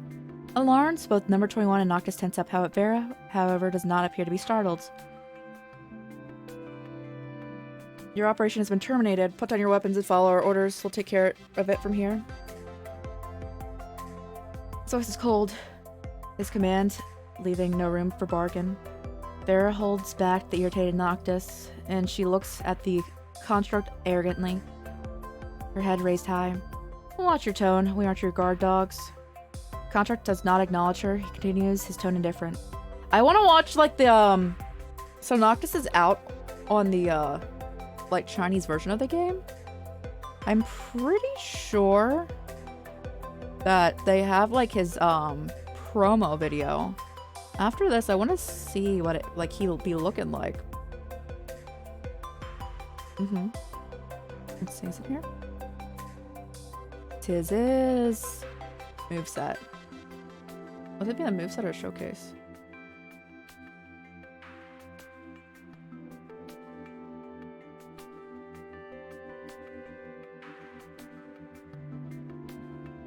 It'll be the moveset, okay.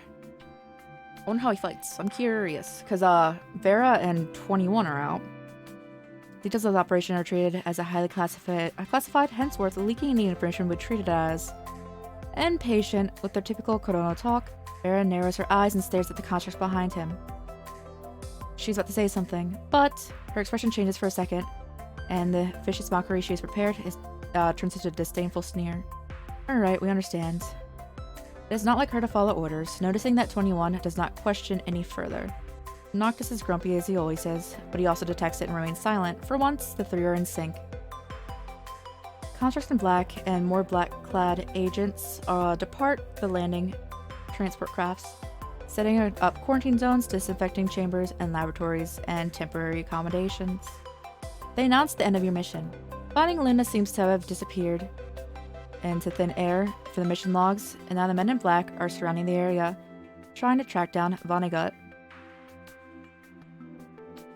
Cerberus, in turn, is surrounded by Chrono agents, being questioned on the information of the new enemy. 21 looks back to the estate. What happened there? It'll pass, but it will not be forgotten. As Vera conducts the mission report, 21 finds a window to walk off by herself and is standing near a tree. Are you leaving? You mean disconnecting? Yes. They're still checking the data. It won't be long. Okay.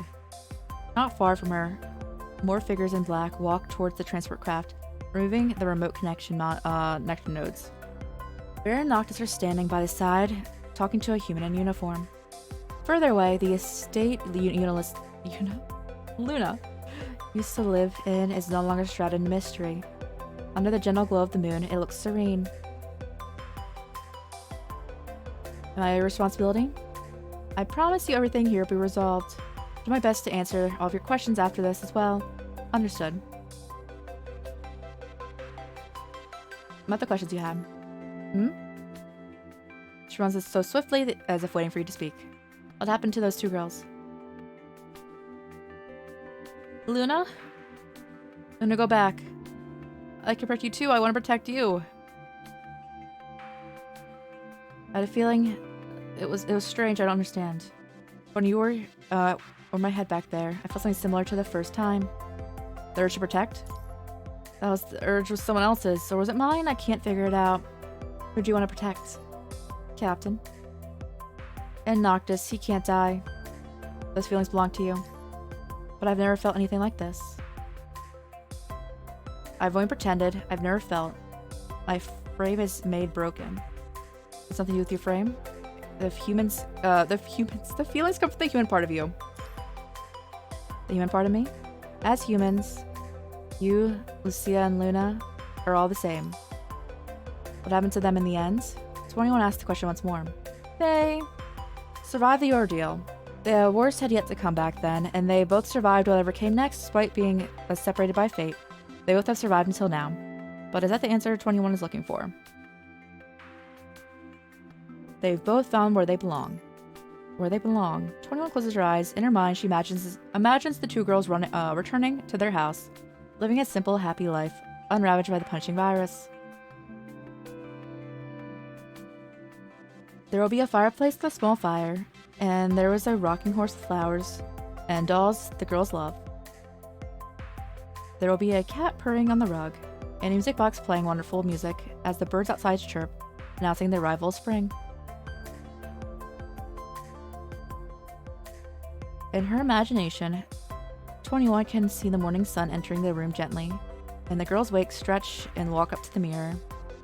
Then she sees herself in the mirror. She's wearing a white soft pajama, her hair tied in a pink bow, and her arms is Cobot looking, a stuffed toy. Okay. She looks like a stranger and capable of defending herself, but in her imagination, 21 knows they're no longer in danger. She smiles. She wants to be like the other girls. She wants to smile like daisies. Innocent and harmless. Yo, let's go. Maybe every girl has a smile like daisies. No, she's cute. So once reflection flashes and has turned to an image of a large patient gown, weak and pale. She opens her eyes, bringing herself back to reality. I'm not normal. There's no human part of me. Perhaps 21 still needs time to learn, discover, and accept herself. You cannot expect that much from her just from one mission. Vera will take care of her anyway in her own way. Oh!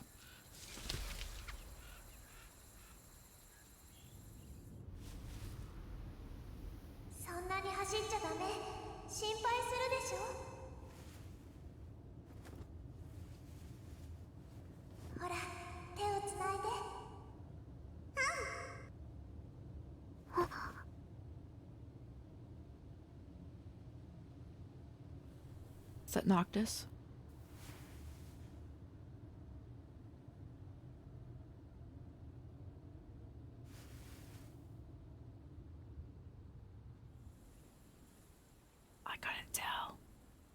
Also, Noctis wears those gloves because we just inspected on him.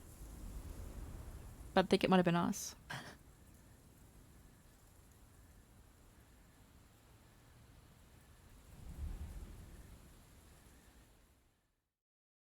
ありがとう。 Connection data collected. Prepare for disconnection. Are you leaving? I'm afraid so. Your vision blurs as your mind starts to drift away. Next time I see you... Next time? As the mind begin departs, there seems to be light clouding 21's face in the mind. All of a sudden, a forgotten memory is jolted awake. Those alerted animal-like gray pupils. They have once passed you by. Has there long been an inscription before you entered the labyrinth? Next time I'll say hi. Hey! You're removed from the connection. Taking off the device in your head, you realize your hair is soaked in sweat. You look up to find yourself in a small room. A few figures stand in the shadows on the other side of the glass window, looking like, demons guarding the gates of hell, trying to feast on those passing by. Confidently, you stand up, chain on your ankles clanking. Noticing your motion, the armed constructs on the other side raise their firearms at you in unison, almost shaking the ground. Raise your hands, indicating you're harmless. Just need to stretch. You stand tall, vertigo hits you hard. Oh, I feel that. You'll feel this way often after a long flights or remote connections. Your back, your freshly healed ribs, your temples, every part of your body is in pain. Gently stretch your limbs and take the opportunity to look around the room again. It looks the same as it was before the connection. That's enough, sit down. The contract walks up and puts the gun at you. His grunting voice comes out from the speaker in the corner of the room. His footsteps are so heavy from all the gear he is wearing. The ground shakes again. Whatever you say, boss. You sit back down and rest your head on your hands, and you want to ask Konoha's plans after all this, but is evidently futile considering the faceless armed figures are staying before you. Yo, our character got a little sassy. In this brief moment of respite, the gears in your brain start turning. Konoha's mission is clearly not locating Luna. They picked this town, and your reactions are part of their plan. Remember Luna's memories. Because I entered her mind. Konoha's been suspecting it. They're trying to gather evidence. They compare the visual data to during a connection. Konoha can easily deduce that you might have stained Luna's memories somehow. Been stained by the memories. Not that you can control this memory replays anyway. The target is me. They're ambitious, that is for sure. You still have so many questions regarding the operation. The ascendant that has been guiding Roland was that as an accident that she ran into Cerberus. Farah knows more than she's letting on. Did Luna really go there after the battle? Then who has been fighting her? Ever since you entered town, those hallucinations became clearer and clearer. What is it, the connection between them? Countless questions occupy your minds. At the very least, the moment one is important answered. Oh god. Tiredness overcomes you. Lucia, Liv, Lee. You place your hands back on the table. There's a slight ping, and you think you can feel the wind, which is impossible in the sealed room. That illusory breeze is gone soon enough. Passes through the heavy bulletproof glass and the 7-centimeter thick walls, and it heads outside. It passed through the withered tree and the lifeless houses, over the nameless graves full of the white crosses, the insignificant white daisies on the edge of the grave of sways. Hoping the wind will carry it away, but the wind cannot. The wind turns and heads up. Town grows smaller and smaller in its vision. The past is but a speck of dust in the tides of time. It is a small inscription in the labyrinth. Town is but a blinking signal, 30k feet in the air. The War Government Logistics Center. Commander. Speak. Encrypted channel storage module 302X. You found it? We found it. There's no immediate danger, but breaching with the force will be difficult. Outside Babylonia's jurisdiction. That makes it easier. Maybe they thought they'd got what they wanted, but the truth is, they brought what I needed to us. That's enough. We don't have enough evidence to strike the facility on the other side anyway. What do you want to do? Send this address to the with a forged mission ID to Cerberus. She'll know what to do. You mean, don't ask what you shouldn't ask. Understood? This conversation never happens. Exactly, this conversation never happened. Can we kill him? Not even respectfully. Can we just kill him? How long does this be? Oh god, is Roland chilling? So we're gonna hang out with Roland again? How long is that? Hold on.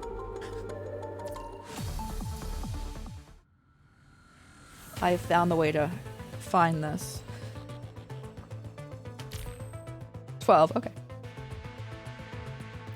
I'm going to run to the restroom, but that was a lot of fun. I really enjoyed that chapter. I think that was like one of my favorite chapters in like the most recent past. Well, I really like Strikehawk, but like, hold up. I liked it more than Echo Aria, more than anything here. That was my favorite extra chapter for sure, for sure. Liked it more than Fake Ascension. I liked it more than how long? I liked it more than the Ouroboros. That was the ship, even though Kamali in a dress was perfect. I liked it more than your Turtle Engine. I still liked all of these. I just loved this chapter we were so on. I liked it more than the Falling Star. Did I like it the most out of all the main stories? As a whole, I think I liked that chapter the most. Nice. Yo, that was such a good chapter so far. We have more. We have more to go.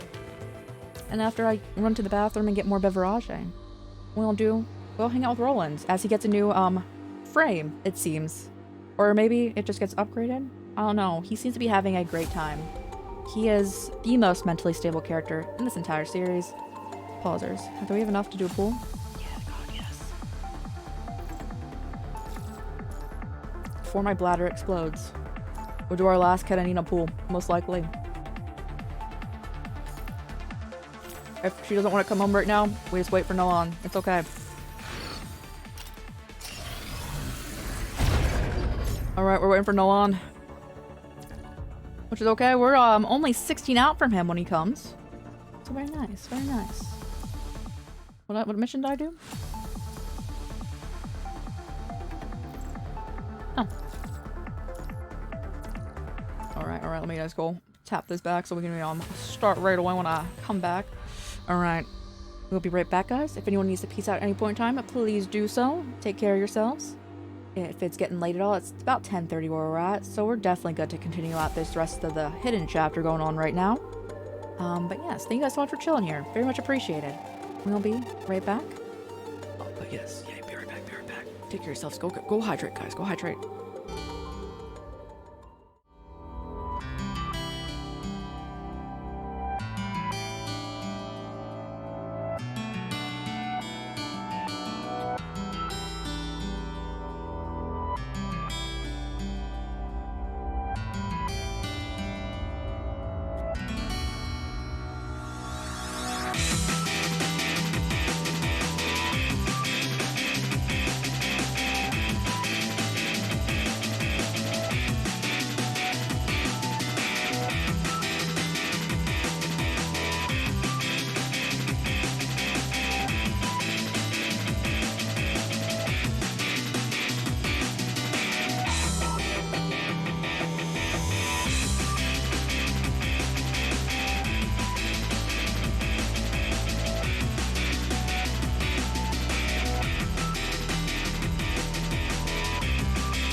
everyone, we are back.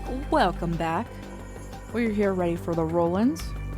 I got some not at all caffeine right now. It's 10:30, guys. It's fine. It's fine. Yo, we're chilling. Yo, thank you. Let's go. Do I need to do anything else? No, we're just playing Roland right now. And which is gonna be really painful for everyone also, because I'm even worse with Roland.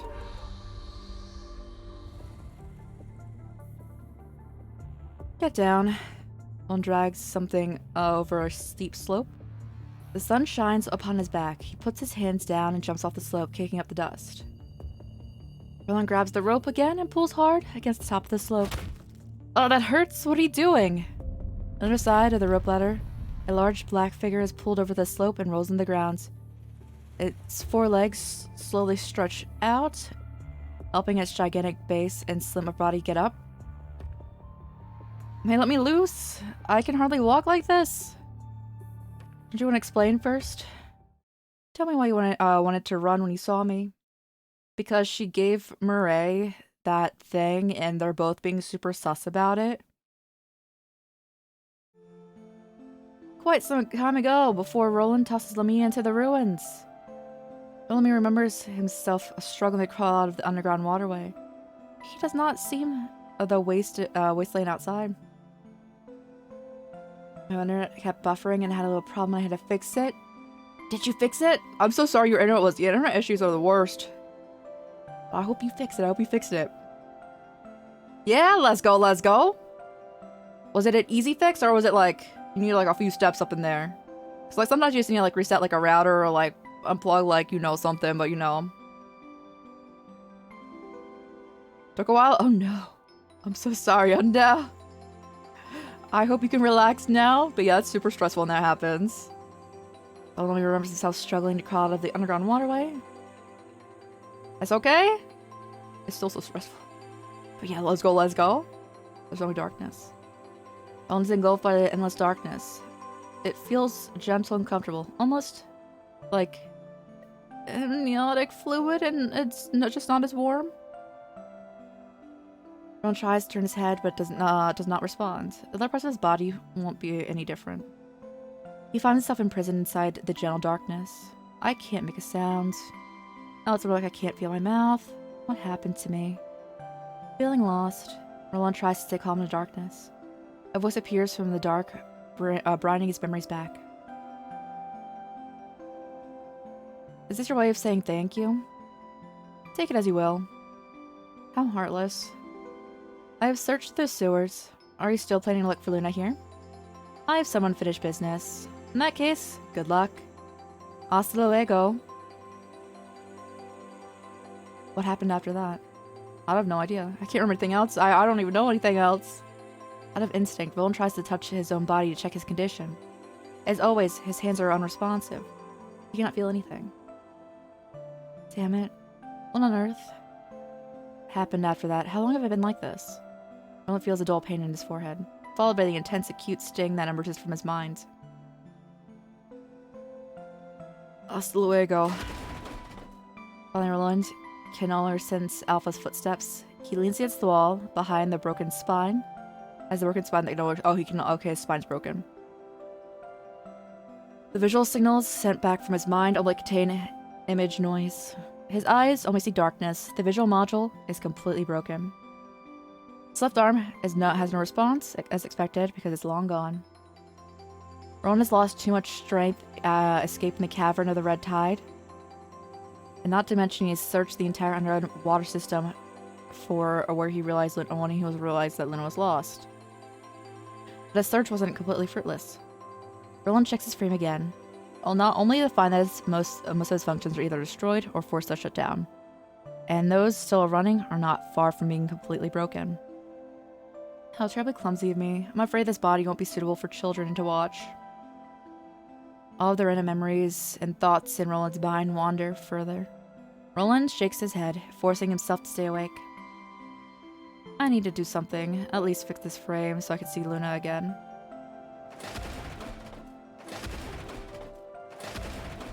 Roland slumbers forward and leans on the wall of the waterway, trying to drag his broken body along. Good, at least I can still walk. Right, Roland, this isn't the place for your final scene. Every step takes 10 times the effort to recover, but he continues to march out of the ruins.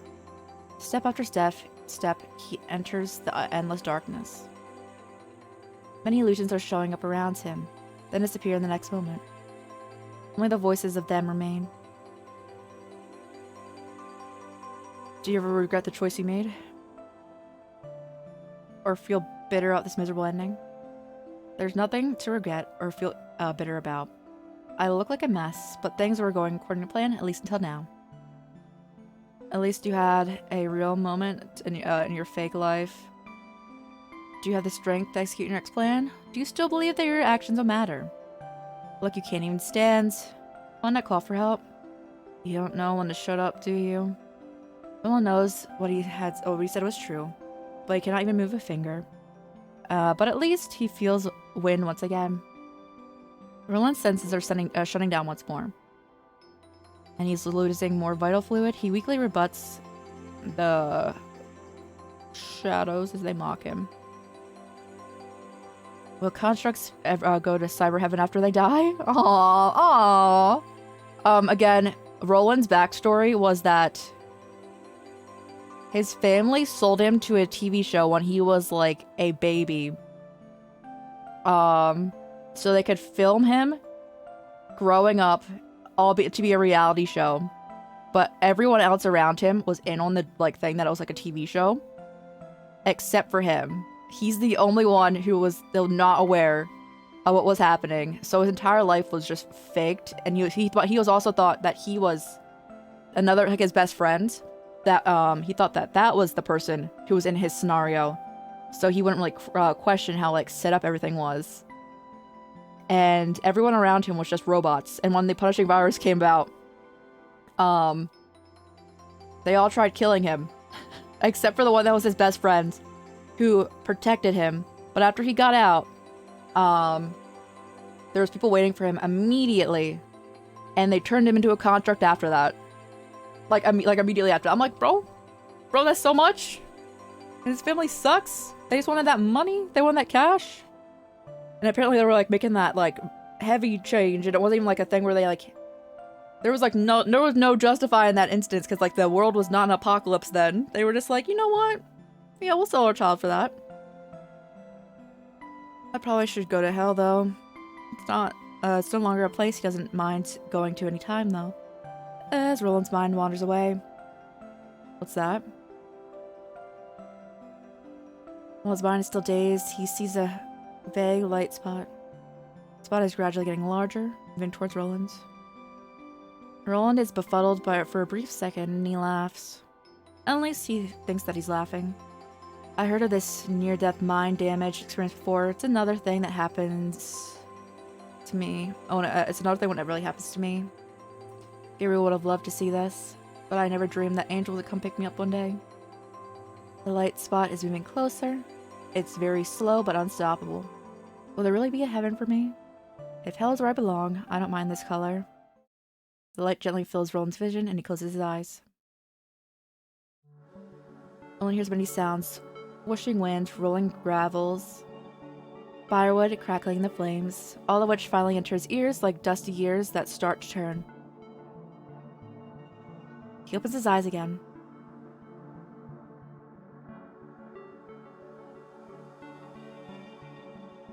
It's a tent.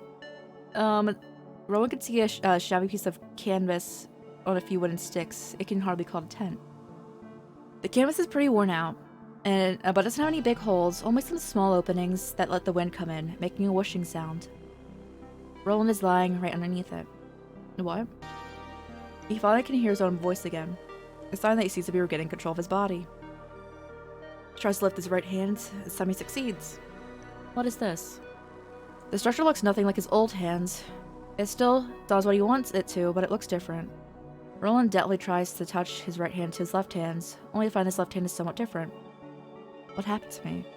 More confusion builds up as he sits up. He sees the chain, blade, and gun, picks them without hesitation.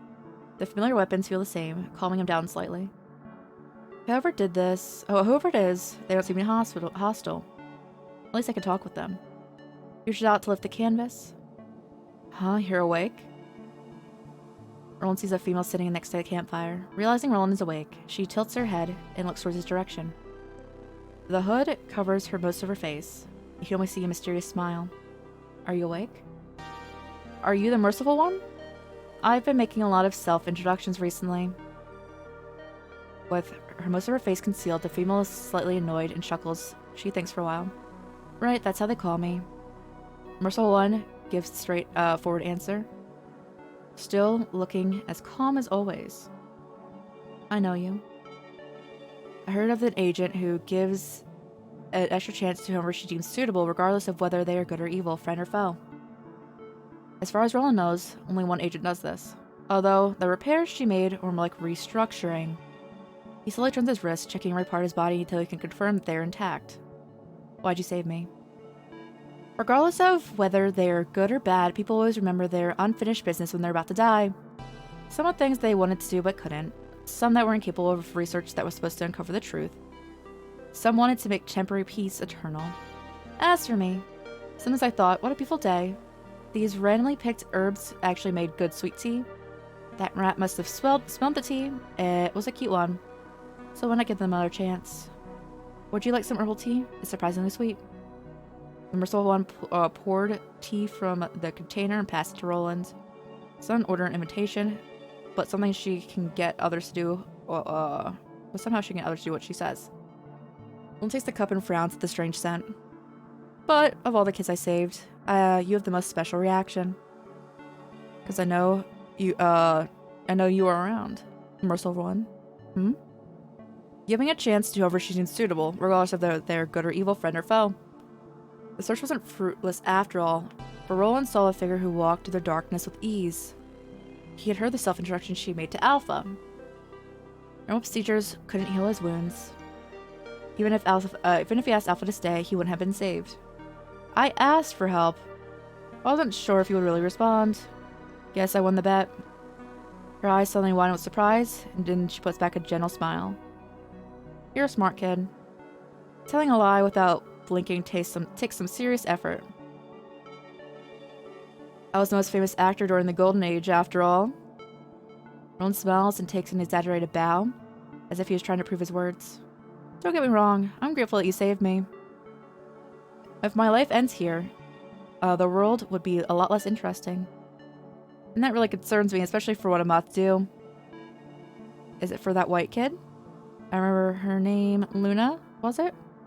She's lost, but the power she gave you is still around. She said it very casually, as if it didn't matter at all. Roland tenses up immediately after hearing Luna's name. He feels his chain blade and gun heavier than usual. Have you peeked into my life, Agent? Alerted by Merciful One's words, Roland quietly clenches the trigger, but lets go with after thinking again. She saw it, didn't she? But what can I do? She and Luna are both agents and possess this power. And even after seeing everything, she's still showing no sign of hostility. It's not necessarily bad for Roland. Yeah, I did. It looks like you were still lost, just like those kids. So, that's not a question for me to ask. You should ask yourself. So, what are you going to do? The question is mine. I do not matter here. If you think that I'm interference or an obstacle, feel free to leave, or you can wait until the sun rises and then I'll leave. I don't know if I can trust you. Merciful One chuckles as if she heard something funny. So what? Roland realizes why she's chuckling. Yeah, so what? No matter what, she has given him a second chance, a third one actually. The Merciful One is the person who is the most likely to help him at this moment. Even if he ends up getting nothing done, this is his only chance to ask. Roland feels like something in his heart is suddenly untangled, so he opens up. Just about Luna, Alpha, how the group of ascendants ended up falling apart. The Merciful One listens, takes sips of herbal tea every now and then.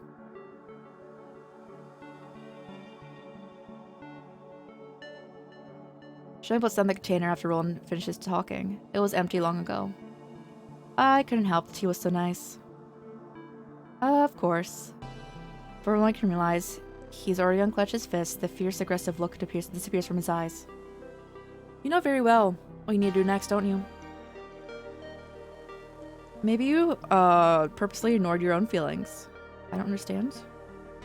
And I can't help you either. The merciful one throws a few more wood chips into the fire. She looks around, but cannot find any more. Where did that kid go? I asked her to pick up more firewood. I didn't know you took companions. I don't. I thought you'd stay in the same place with her. She seemed to be walking a lot faster, so I asked her a little favor. Lamia shows up with a bundle of firewood. Great, you're finally back. I can only get so much. Ugh. Why are you... Roland and Lamia look at each other, startled. Next moment, Lamia realizes what's going on and really turns back to flee. Sit, Lamia. Running from others is impolite. Background is that Roland and Lamia are part of the... Well, at least were part of the same organization. Although Luna's missing, and Luna's like pretty much the, uniting force of that group. Good girl. And then she turns to Roland. She was running away the moment she saw you. Do you know each other? I think so. Is she your enemy? More like comrade?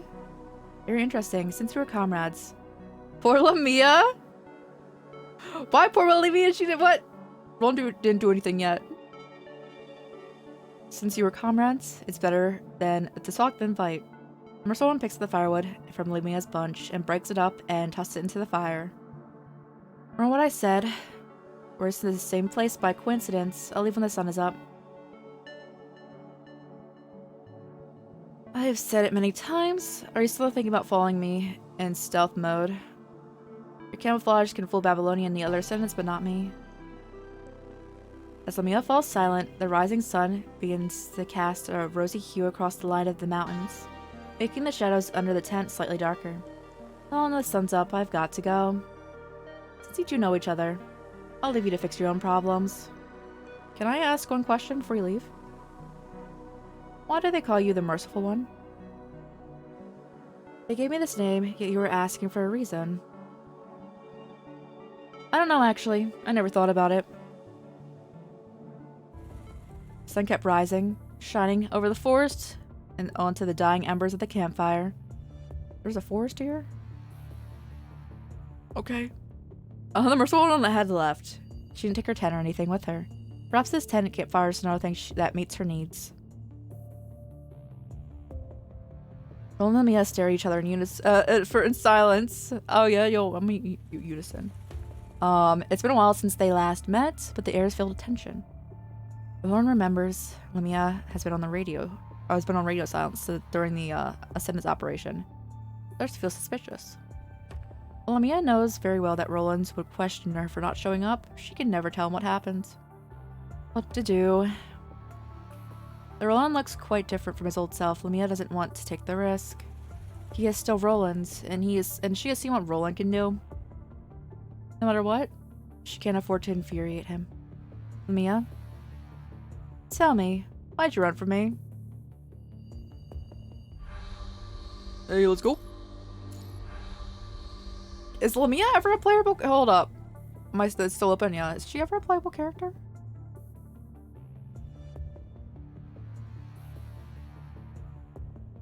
Yes. Okay.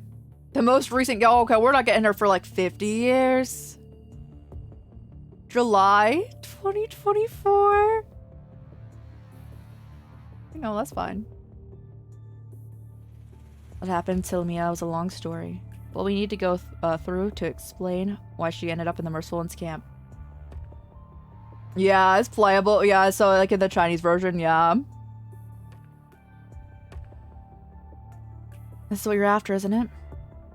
The gleaming white cube appears in Lee's fingertips. Pelagia's key. Given by Roland earlier. He gives Lucia the key before pointing his gun at Lamia. The guys with instincts are the worst. Can't let an Ascendant get a hold of it again. Ascendant? You're pretty clueless, aren't you? What are you saying? I'll get nagged if I say another word. So, you're nowhere nearly as scary as that guy. That guy being Lee's brother, we have found out.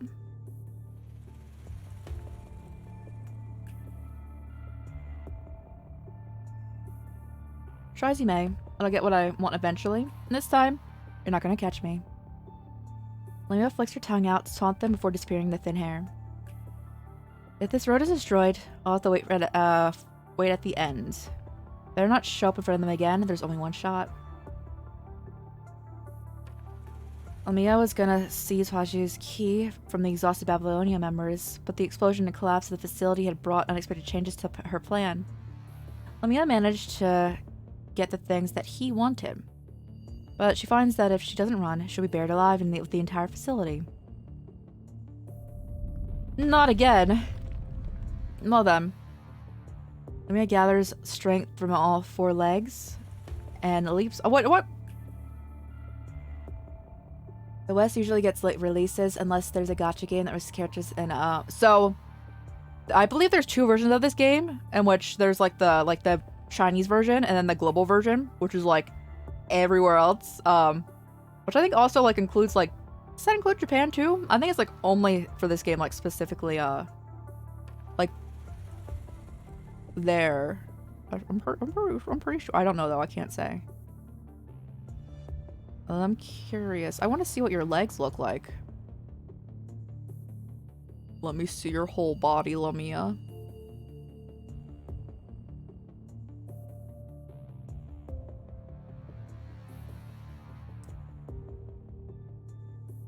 Okay, this doesn't have that. She be, Ariel giving up her singing voice in that version. Is there a full picture of Lamia?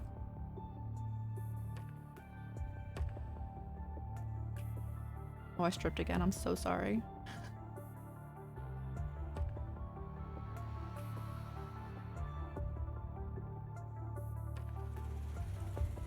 Those are 4 legs? What?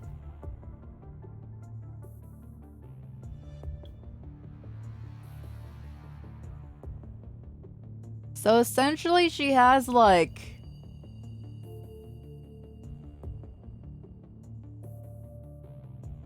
2 main like fins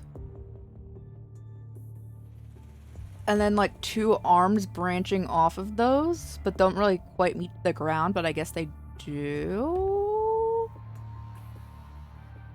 Is that what they mean by 4 legs? I guess so.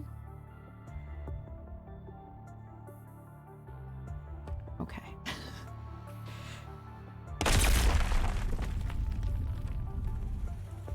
Sibars loses hinge and swings down. Amiya's in midair and has nowhere to run. She's knocked sideways, slamming into the ruins on the opposite side. The impact pushes Lamia all the way to the other side of the ruins. Meanwhile, right underneath her, Roland sits at the bottom of the crater, watching the red tide pouring down from the broken pipes. Beside him lies the other ashen hetero creature, now completely lifeless. He picks up his broken left arm, trying to match it up with where it fractures from the shoulder before putting it down. It's over. It's all over. I'm the only one left. The group of ascendants led by Luna is facing inevitable destruction, Lamia believes. She refuses to go down with it. She wants to survive. She will survive. She'll do whatever it takes. Damn it, I won't die here. She forces herself up, clinging to every single protrusion in the ruins.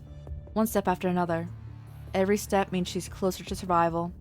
Every step means she is moving further away from those people. But Lamia has to do it, because she must live on. She sees the sun outside.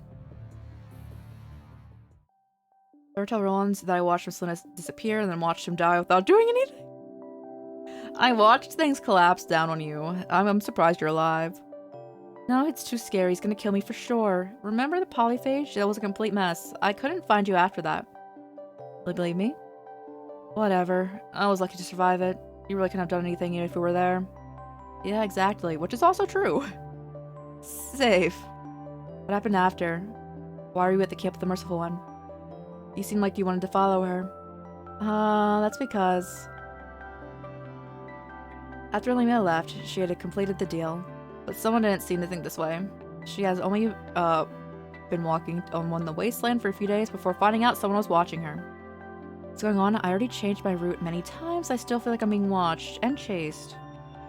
Lamia has no choice but to give up hiding or staying. She departs once again, hoping to get rid of her pursuer. And then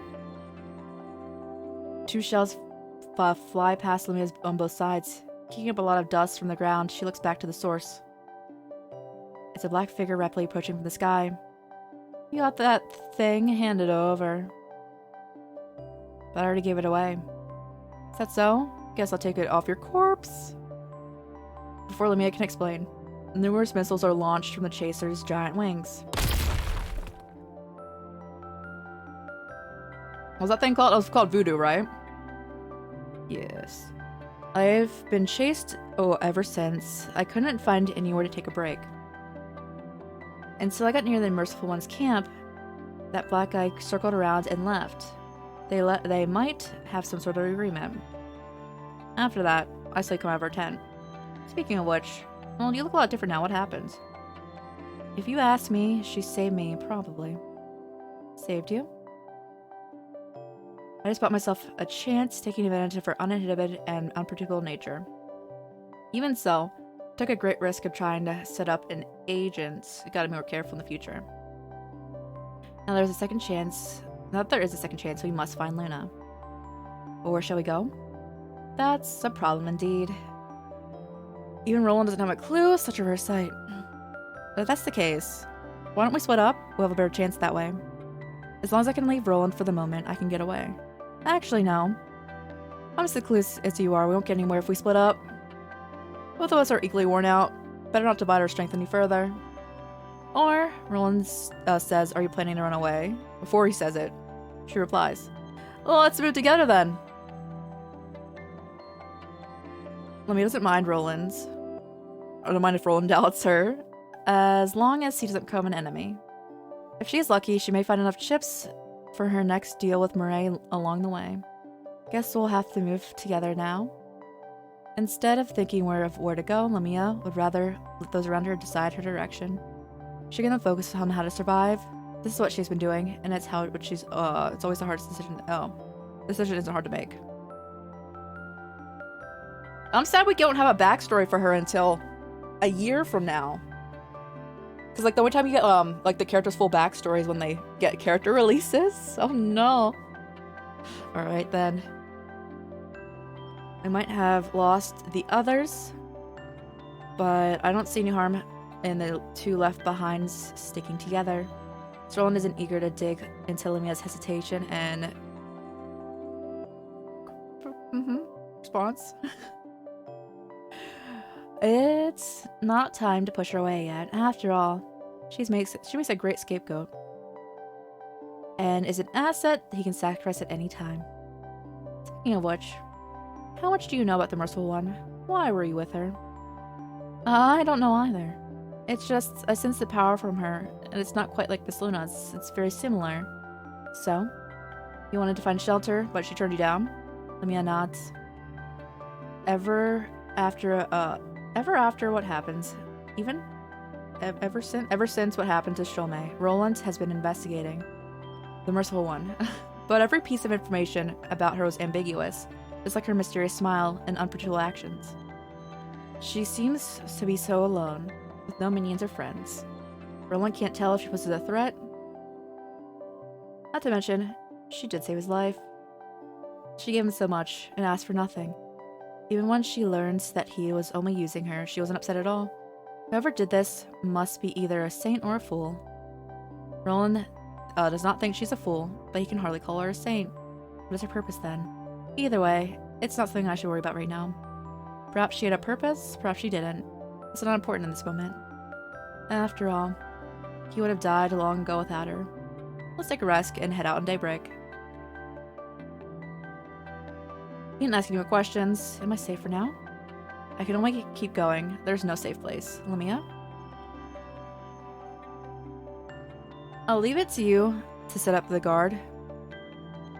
A lassie? I thought it was an I. I'm like, what? Ah?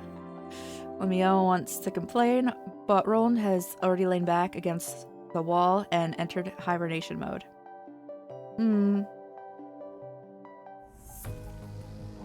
Stick to the plan. Understood.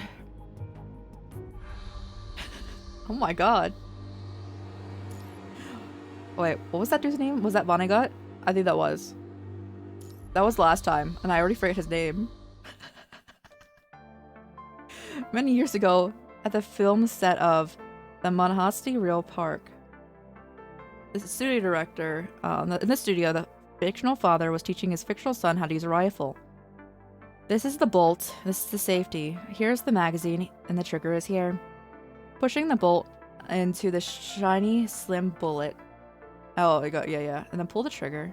This is how humans fire a brass bullet. It has 2,800 joules of kinetic energy, and it travels at 868 meters per second. It can take down most animals in the continent. The father told his son, "Life is great, but a .3 Magnum is greater. Because with that, it can take any life away with ease." Oh my god. No thank you. Makes no difference with our life. It's our life or theirs. We are just one of the many life forms. For some reason, Roland still remembers the scene he'd once witnessed. He only knew how to act back then. He didn't have any questions.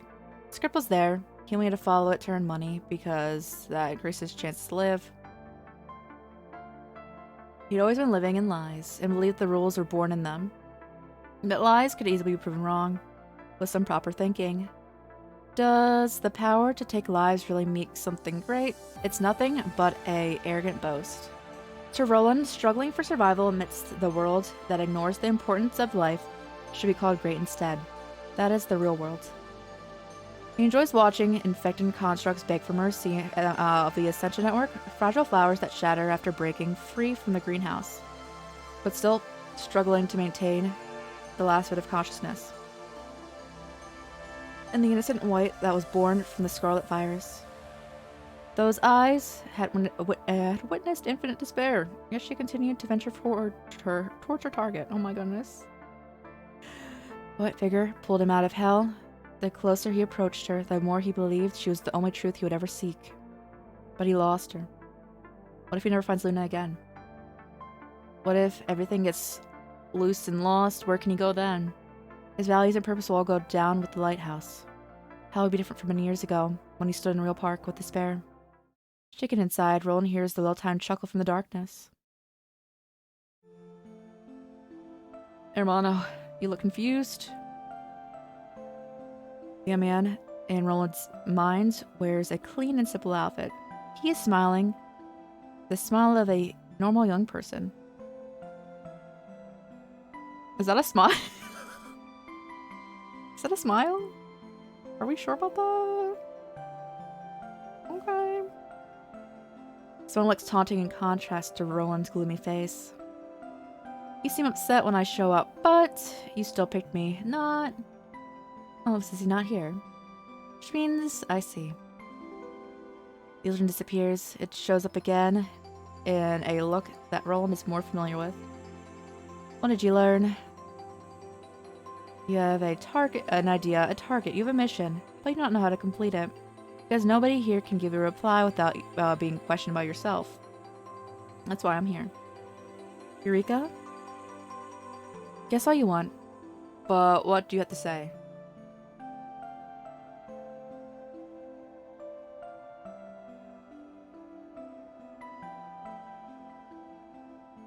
Did the stream go down?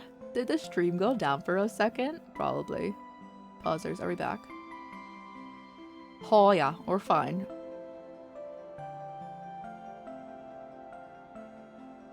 Rest assured, Hermano, in this world, anyone can leave you. Wow. We love to see it. But I won't, and I can't. This is my fate and yours too, don't you think? Well, Hermano, do you have any clues? Get it done. My body's yours now. Your body? What impression do you have of me, Hermano? The electronic ghost may be able to hack the mind of constructs through special frequencies and replace the host's memory with theirs. But all I can do is stay with you and face you till the last moment. I don't come from the outside, and I'm not another you either. I'm just more honest, your more honest side. I cannot interfere with your future. I can only bring up those things you didn't want to confront. Whether you like it or not, wherever you're going, whatever you're going to do with them, they're there. So that's the thing I don't want to face. Relax, hermano. I can see you are going back now. For now, just do what you're do what you feel like doing. You want to take action, that is not a bad thing. Owen's vision is interrupted by the rustling and crunching of gravel. He turns around and sees Lamia, changing her pose to make her legs more comfortable. I don't think you need to keep such a watchful eye on her. As far as I can recall, you used to get along a lot better. Assuming I can let my guard down, especially in this situation. Just look at me, hermano. Owen raises his right arm. It still obeys his mind, but it looks nothing like he remembers. So what, you were never a coward? Has his new body changed that much?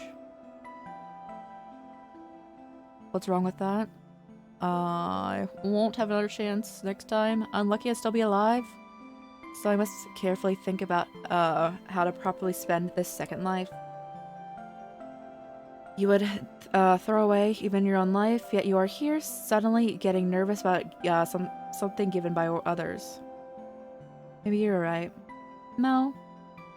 If you wanted to be a coward, you showed that from the beginning. You know very well that to be cautious about the things you don't understand. So why would you rely on this body when you aren't familiar with it? This life may be given by the merciful one, but it's still yours. It's yours, and it's your consequence.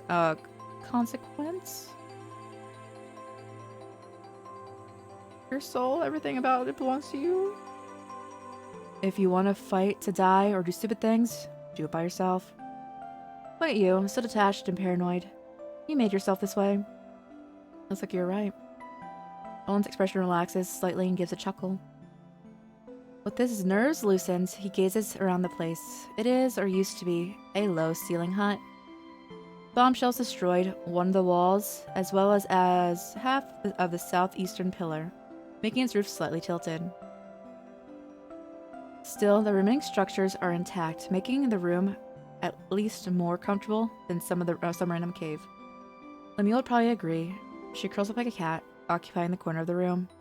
Roland feels relieved. Can you stay a little longer? My presence is not determined by your words, but you know I'll show up but you'll know when I show up or leave. Hermano? Logan emphasizes the word hermano. You're right. Anyway, sometimes I have this feeling. Looking at Omiya's body, she's a great fit for Reigns, don't you think? Let's move when the sun comes back. What? Wait, what? Meanwhile, the stars hang low in the night sky, sinking towards the world.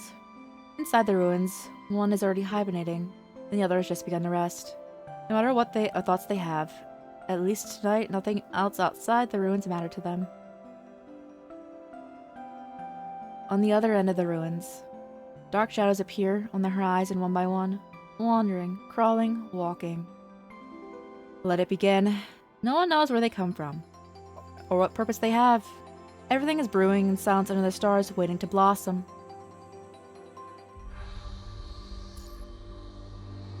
Should I say unexpected or no surprise? Not again. At our 7 o'clock. Let's take cover first. Owen and Lamia find a broken wall nearby and cover for both of them, and hide in the shadow against the dawn light.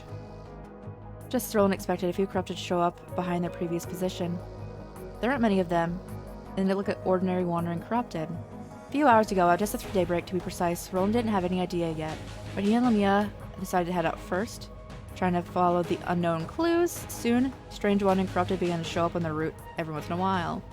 They kept coming every time they ended up in Lamia and Roland's way, even in the areas where there was nothing to infest. Like every time in the past, a small number of corrupted do not pose any threat, but Roland feels there's something not quite right. He extends his hands, trying to control the leader to turn back, but nothing happens. What's going on? Is this because of this body, or just a few wandering corrupted? Can't we just finish them off? So, don't you feel strange? These annoying corrupted just keep coming, and they can always find us.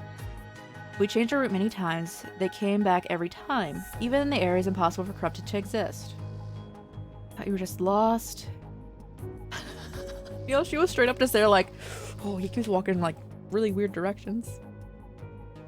Whoever is behind them, I have no idea what they want, or if they're just testing us. It's not necessarily. They should have sent someone stronger to test us. Maybe they just want us to change our route, so they sent the corrupted, hoping that we would avoid them. But ask me to control them if they show up again. I can't let her know that I've lost control of the corrupted. Alright, let's kill them all. Roland doesn't know why his opponent sent all these soulless weaklings, but he has no time to waste on them. Roland has a plan in his mind. He rushes down for the broken wall along the still clueless Lamia.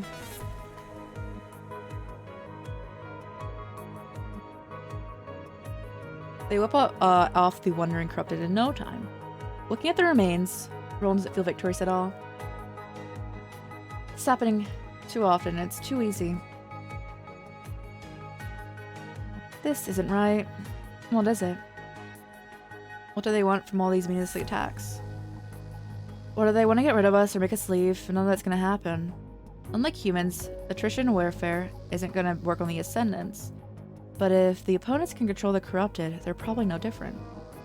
They're definitely aware that such a trivial attack is never going to pose any threat. If they send the corrupted together, they might at least have a chance. Which means they must be doing this on purpose for some reason. The question is, what do they want? Interesting. So what are you mumbling? Say something I can understand. Perhaps Roland and Lamia are staying at the same place for too long. As Roland talks, the more corrupted appeared on the other side of the road, stumbling towards them. Have they come again? They must be coming to this exact spot. I walked a large circle just to confirm this. Roland watches the corrupted as they march forward. He already knows what to do. Lamia, make them stop. Lamia wonders why Roland doesn't do it himself, but she follows his orders anyway. But the corrupted aren't stopping. Actually, their actions are not impacted at all. I knew it. Lamia's ascendant powers cannot take control of the corrupted. That means the opponents possess a similar ability to them. The only possible explanation is if these things represent some sort of information the other party is trying to show us. Could it be an out-of-control automatic factory? How do you explain Lamia and I as ascendants and we cannot control them? You seem to have already found the answer. Maybe. Then what are you doing? I don't need to remind you of anything. Perhaps all I need is the line from you. You always have this problem. Yo, he's always like, yo. I like how that just means that he's like always like talking to himself in his head and everyone's just like, oh god. And he apparently starts talking out loud as he's doing this. Let's try to walk into their trap. We won't get what we want from any random scavenger or Babylonia guy. These ways ask Gabriel, but I don't think we can find him. Roland learned from the Merciful One and that Alpha survived the battle, which means Gabriel probably died. We can only go to those guys behind the show. Are we really going after them? Actually, I think we're pretty lucky. They're already looking for us before we go after them. These corrupted can prove it. And I'm not gonna let this chance slip. Alright. Lamia can only agree. Well then, let's chase the corrupted and find out where they're coming from. Remember, Fortis Fortuna Aduva? Oh my god.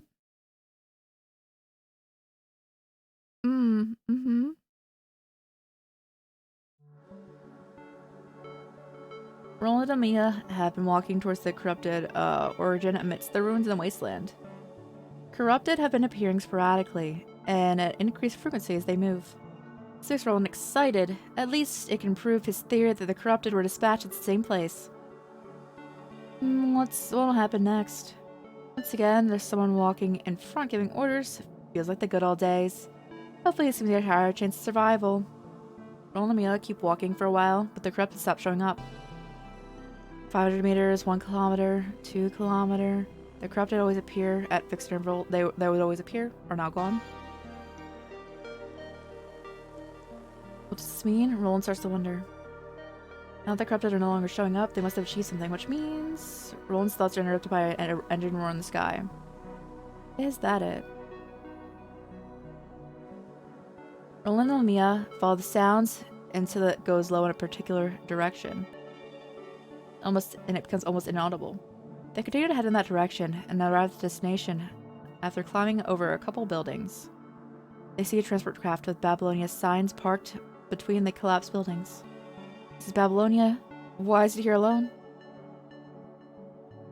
Since it has come here alone. Oh, it's probably not carrying these supplies, but they see 3 busy working figures crossing further away. Task force members on a mission. What the hell are you two doing? Breaking the violence. Yeah. It's a door, why don't you just open it? Oh, open it, I didn't notice. Set up the gear and prayer work. Roger. I think we read this, right? Babylonian task force, what are they doing? Are they here for her? No, it can't be. Roland soon dispels the idea from his mind after thinking about that female. She doesn't look to be the type of agent that would attract Babylonia's attention. Could it be us then? No, I don't think so. We haven't done anything. The last time we exposed ourselves was when we were here with her. Rationally, Roland knows that he should stay away from the task force as there's no conflict of interest for him. Especially when his main mission isn't going anywhere. But the task force must be sent here for some reason. Maybe it's related to what he wants to know. There's no need for direct engagement apart from someone. The rest probably won't even listen to me. But I should at least find out what they're up to. Nomiya, time for you to shine. Go ease it up on them and find out what they're looking for. Me? I can't go stealth like you. Alright. Oh, is that what, like, number 21 was, like, sensing? Or, like, blasting everything? Oh my goodness. No, like that, you're screwing with me? It's an improvement. Alright. Let's talk about, yes, we've seen this. We've seen these. We just saw these. We saw these at the beginning of the stream. They're just landing. They're getting their mission briefing. They definitely have something to do here. Better let Roland know.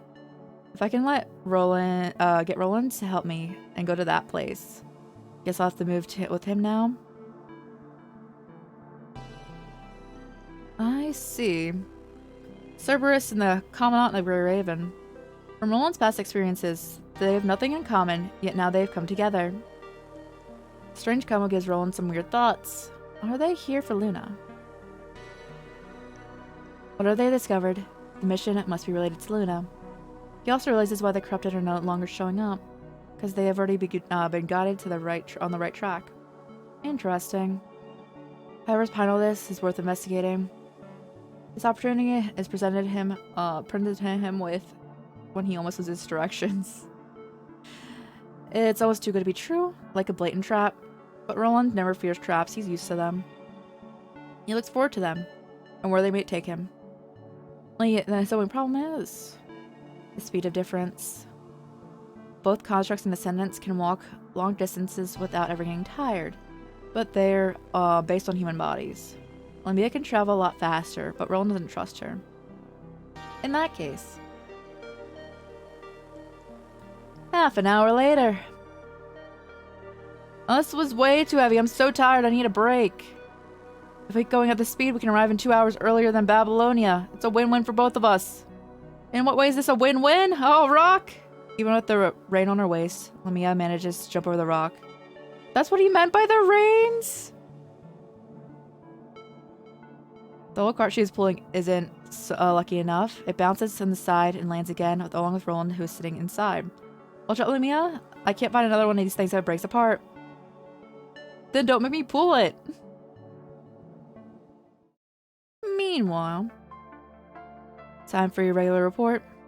Situation normal, maintaining cruising surveillance. Altitude, 6,500 meters. This is the best height for this body. I missed the target, but I've got to fly a little longer. But Loki doesn't like wings. I can never understand. Stop tracking irrelevant targets. I just want to let Loki have some fun. Plus, she was the one of the high-value targets that Mr. mentions. She claimed that she no longer had the thing, but I don't believe her.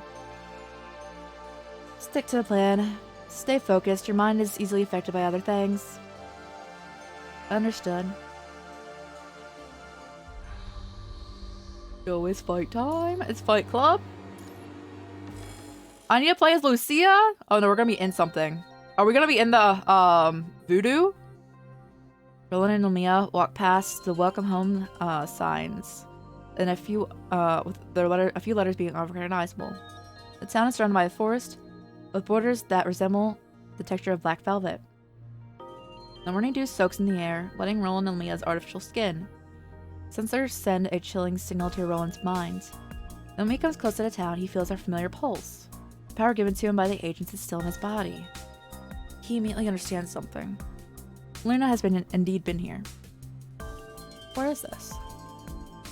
An interesting place. Might be able to find all of the answers here. We can't, but it could also just be a trap. Roland walks forward without telling Lemia the truth. There are no signs of other ascendants, which is understandable. Without solid evidence, this place is just residue of the past. Roland stuffs his fingers, spinning his gun in the other hand. He hurriedly stops and loads his bullets. What's wrong? It's too quiet. This place can't be so peaceful. During the Golden Age, machines with artificial intelligence were widely used.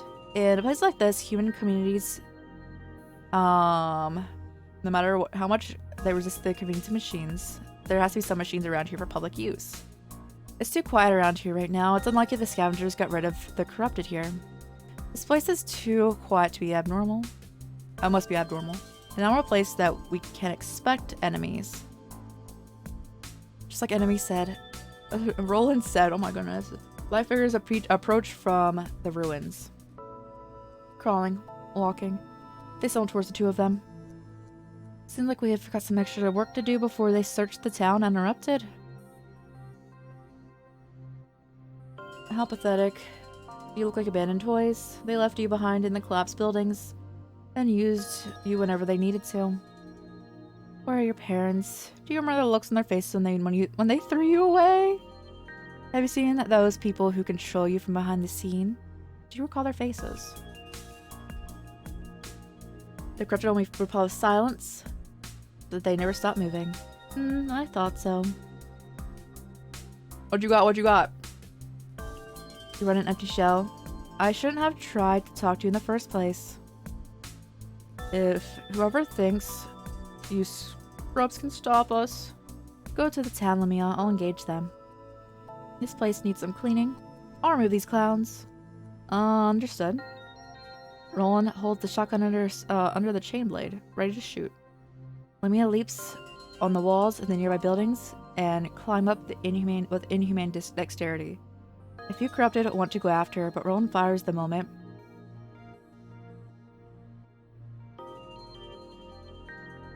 I build like 1 and 1 and 3 are Darlin, yeah. Yeah. Okay, yeah. A few corrupted want to go after her, but Roland fires the moment they jump onto the wall. I'm still here. Hard of you to ignore your guest. Bad kids will be punished by their parents. Sorry. I forgot yours long gone. Too bad then. I have to do work for them. Even though you have no souls, you need to learn manners. Manners? You call this manners?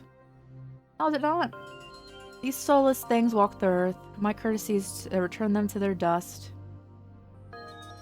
He raises both weapons and charges them at the very first corrupted. Like every easy battle in the past, Roland tears the corrupted apart in no time. Over time, he also becomes more familiar with his new body. The path into the town is now open. Roland isn't going forward, he stands still. What is it? Never mind, let's go. Lemia, you there? I'll enter the town from the lower path to see if they've left something. Can you take care of the upper route? Oh, okay. Roland walks deeper into the town, as if Lemia did not just hesitate momentarily. Oh god, I'm so bad at fighting as him. I love him, but I'm so bad at fighting as him. We're fighting as... Oh, we are just fighting as him, okay. Oh, hey, guys.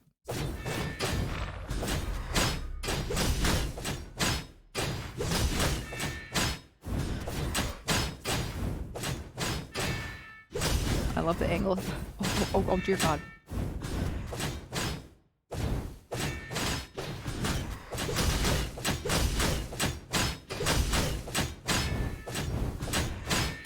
Oh, his character like controls so much more differently than this. Like the one that you actually get to play as.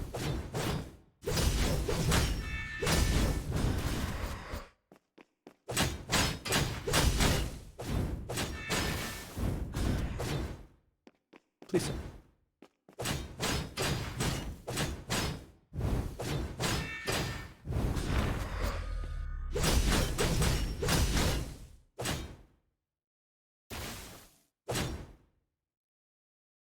He plays differently here. I think he doesn't have any of his special abilities either right now because he's in a new model. Which probably, but yeah, the storyline Roland's play differently than the one that you have. At least that's all the things we've done so far. Go back, you can't get what you want. I think it's because he wasn't playable at this point in time. All of this may just be a tease from your superior.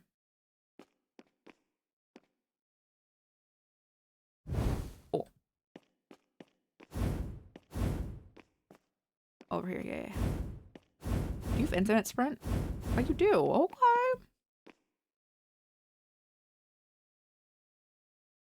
Central Hospital. After all, they are monsters without heart. Ow, Jesus. Oh, jeez.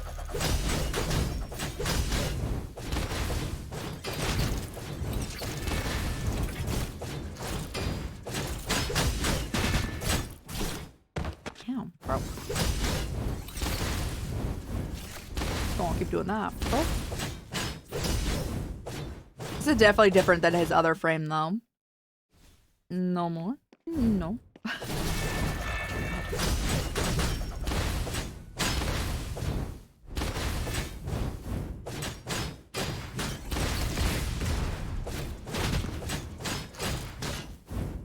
Oh my god, you're tanky, and he's weak as all heck right now. Is it the same as... It's not the same as, hold up. I'll actually look for here. Okay, we don't have the control for him. Okay. It's Lucy, it's Plume.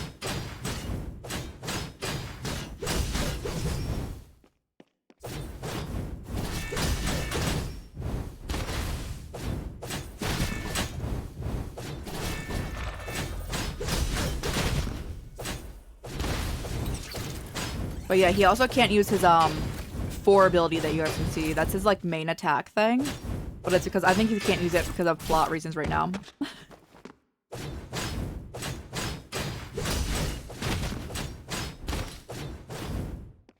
Okay.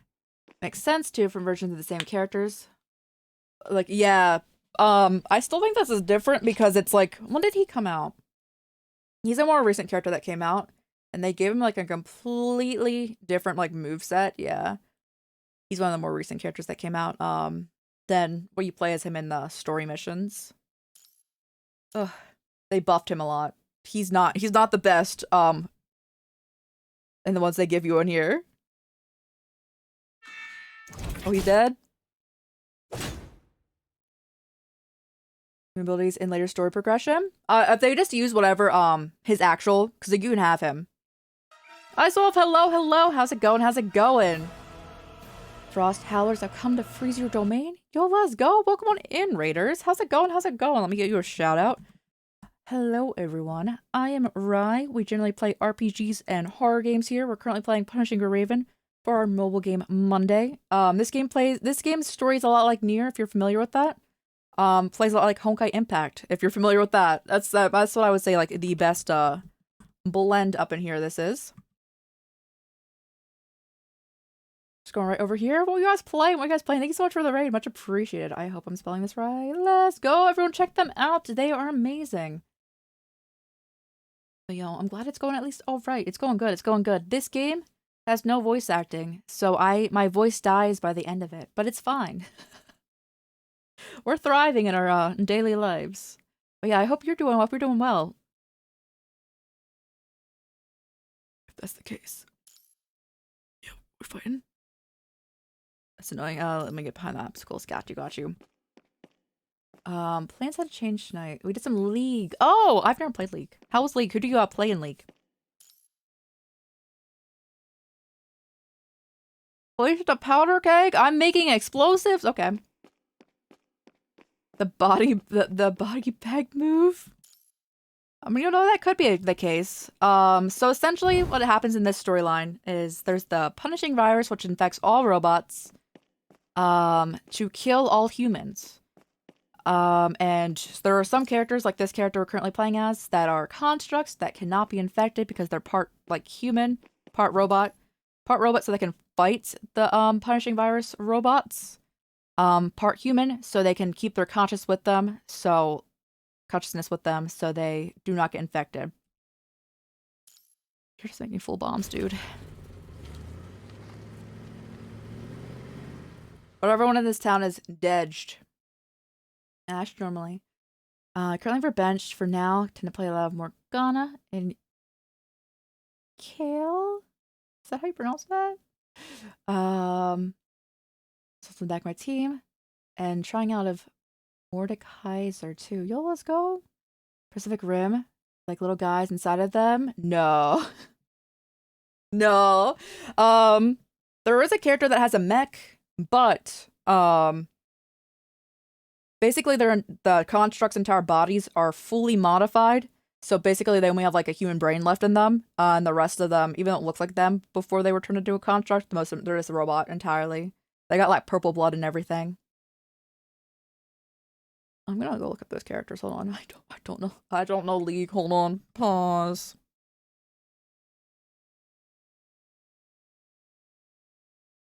You know, Ashlow's cool. Let's go. I would be so bad at League. I get overwhelmed very easily in multiplayer games. Who else? Morgana and Kale. I'm just gonna say that's how you pronounce that. That's probably not right. The Fallen Morgana. Oh, she looks even cooler. What the heck? Nice. The designs in League are so nice. Okay.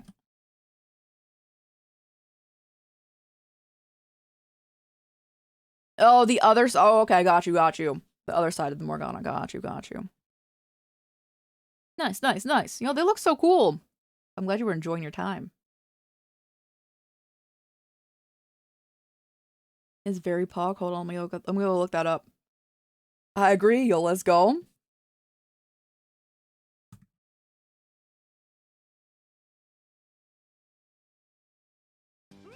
Oh god. I had jump scared. Sophia Alaris, thank you for the follow. Much appreciated. Thank you. My voice is getting... Well, it's not my voice. My ability to speak is going down the drain after 5 hours of non-stop talking with this game.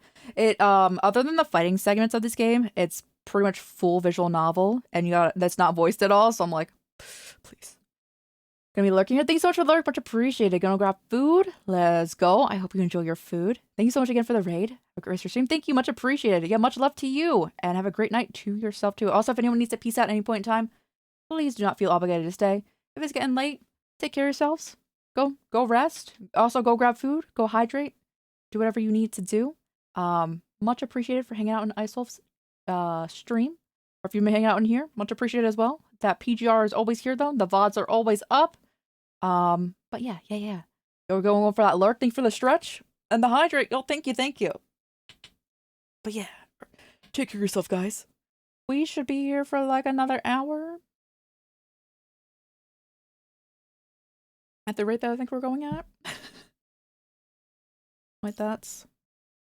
It would be. But it's really hard to like guesstimate how long these things be going on. Almost done with this chapter? Yeah. We're in the hidden part of this chapter. So we did like the main chapter, and we're like halfway through the hidden part of it. For people not familiar with the game, there's like main chapters of this game, and then there's like another side of the story that are hidden chapters for some of them. We're currently in like what the antagonists are doing. We're currently playing as an antagonist. Roland hears the sound of rubbing mechanical joints. He knows the uninvited guests have also arrived. I probably should leave, or maybe not. It's about number 21. Yeah, we already did number 21's part. 21 was the main part of the chapter. This is the hidden part of the chapter. Do you still want to look at the task force guys up close? You got it. They deserve some special treatment. Whatever. The previous occupants left some dynamite to blow up the buildings where it was needed. What? Roland puts the dynamite containers at a place he deems appropriate. The cute moments? This was like the psychological horror chapter, this is my favorite chapter in the entire game, other than Roland's interlude. This was my favorite chapter out of everything. It was top tier, chef's kiss. Roland puts the container of dynamite where he deems appropriate, but he also hides away after hearing the rustling of someone stepping on the grass.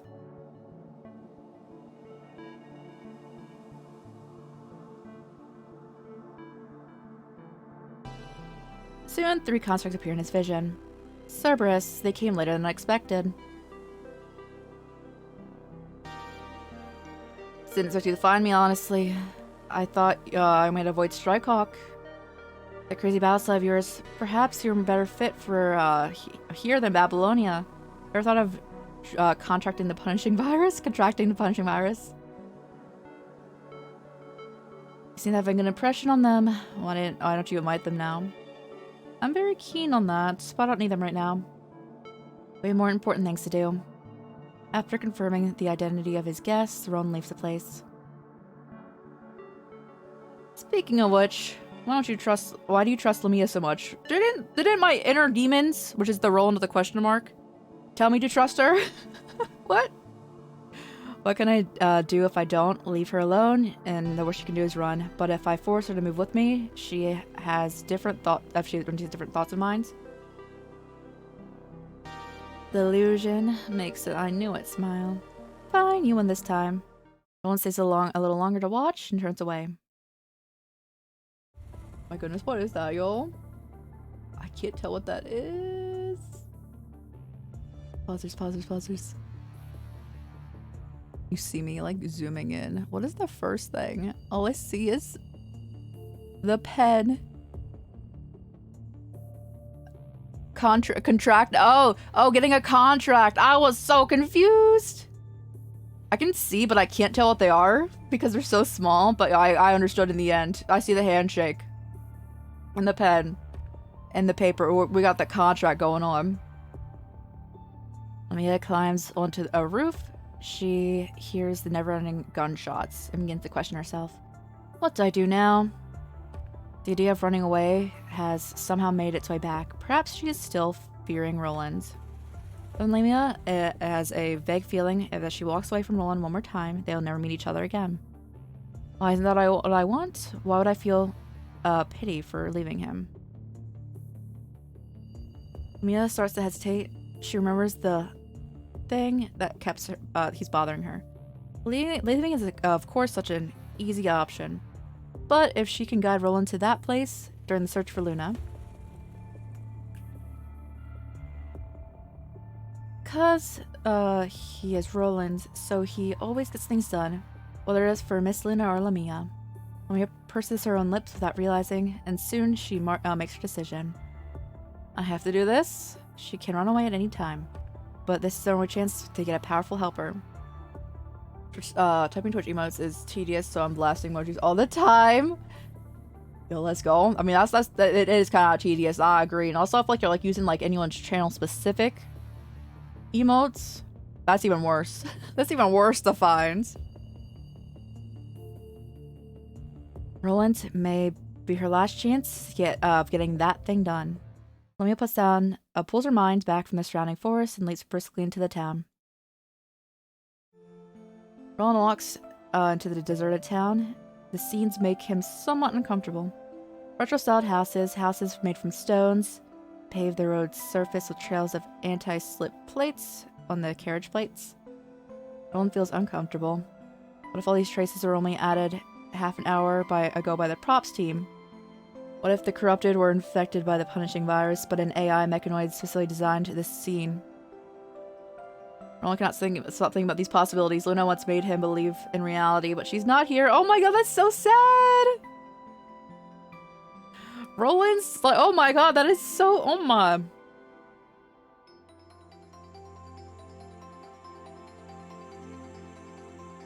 Alright, we need to go find Luna for you.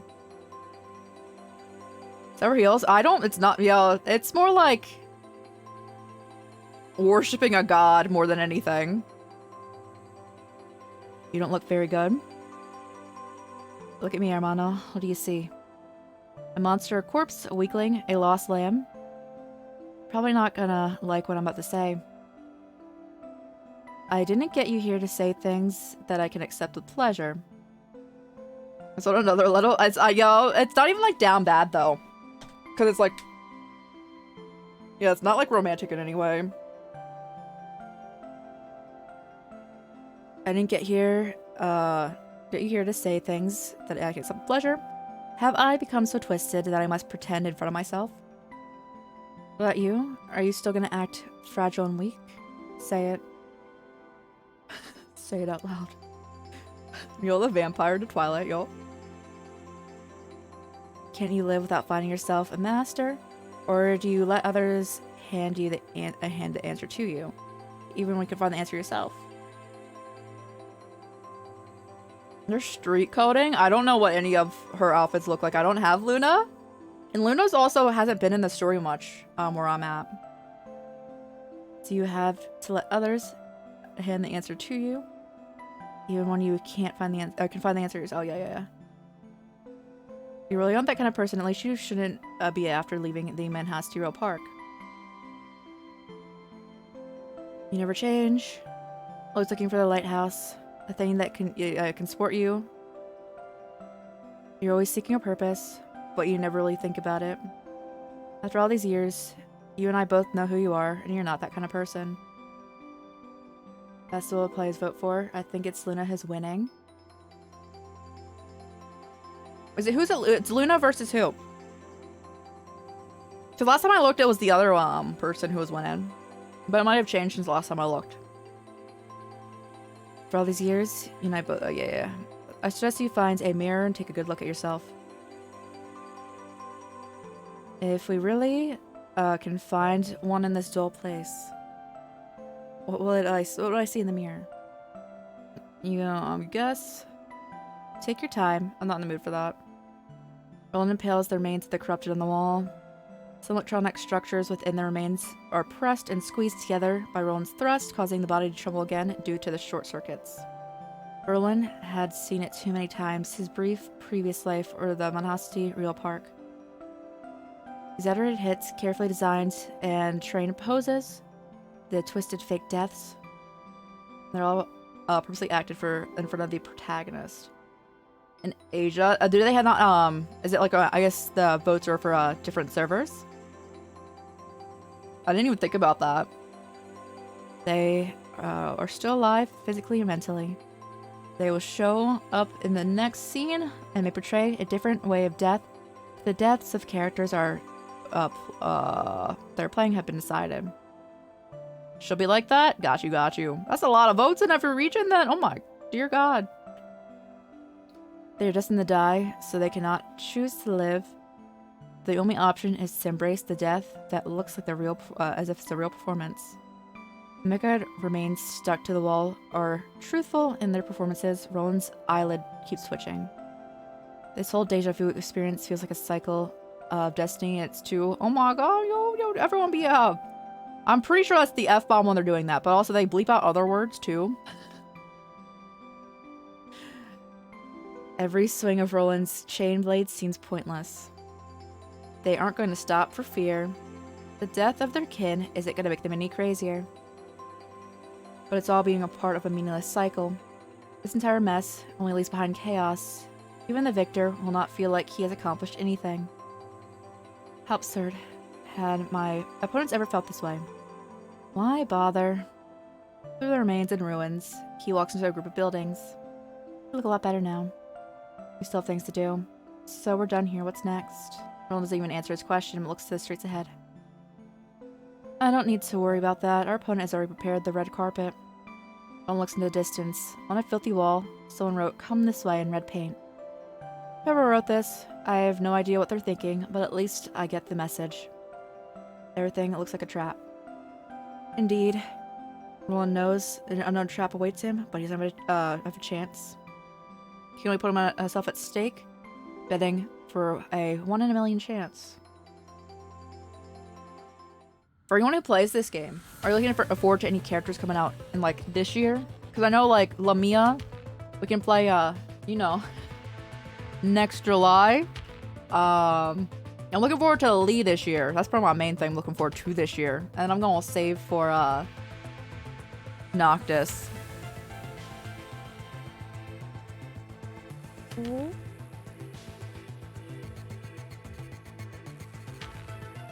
Malnourished goth girl?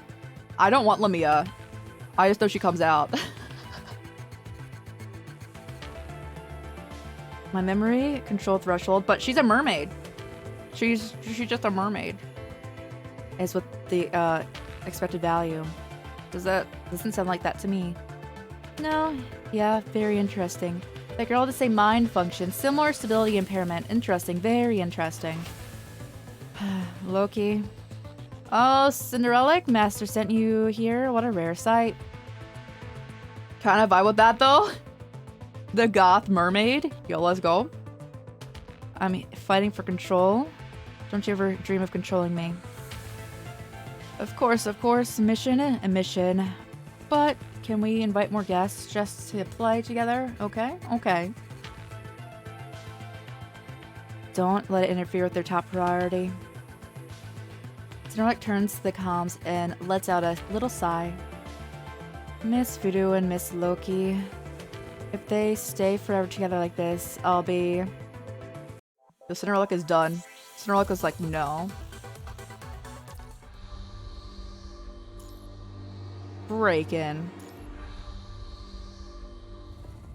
Do I need to fight Voodoo with this Roland? Oh no. We're gonna die. Like, a ton. Roland walks through the town following the clumsy but straightforward messages left by the unknown opponents. They seem to have realized Roland could not stoop to their trivial attempts. Apart from the occasional few that quickly vanish in sight, Roland can no longer see that any corrupted are in front of him. Master the Roland. So the Roland in here, the one he plays in this chapter, is before he even came out. So it is not good. But no, I don't play as Roland. I play as Lee, Vera, and Katanina on... I don't remember the names. Apart from the occasional few... Yeah. Roland silently walks on the streets, following the awkwardly painted graffiti and directions.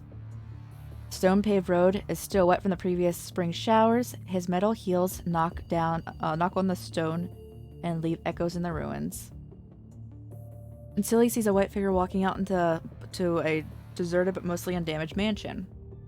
It is stopped in front of the mansion, and it seems to be waiting for Roland. They chose here of all places. They really know it. This is Luna's home. That being said, she only lived here when she was still a human. She left this place at a very young age. Still, Roland is reassured that the opponents aren't simply hunting for him. They know very well what this place is about. Whatever waits me inside, I must check it out. Roland quietly walks to the white figure who is waiting outside the door.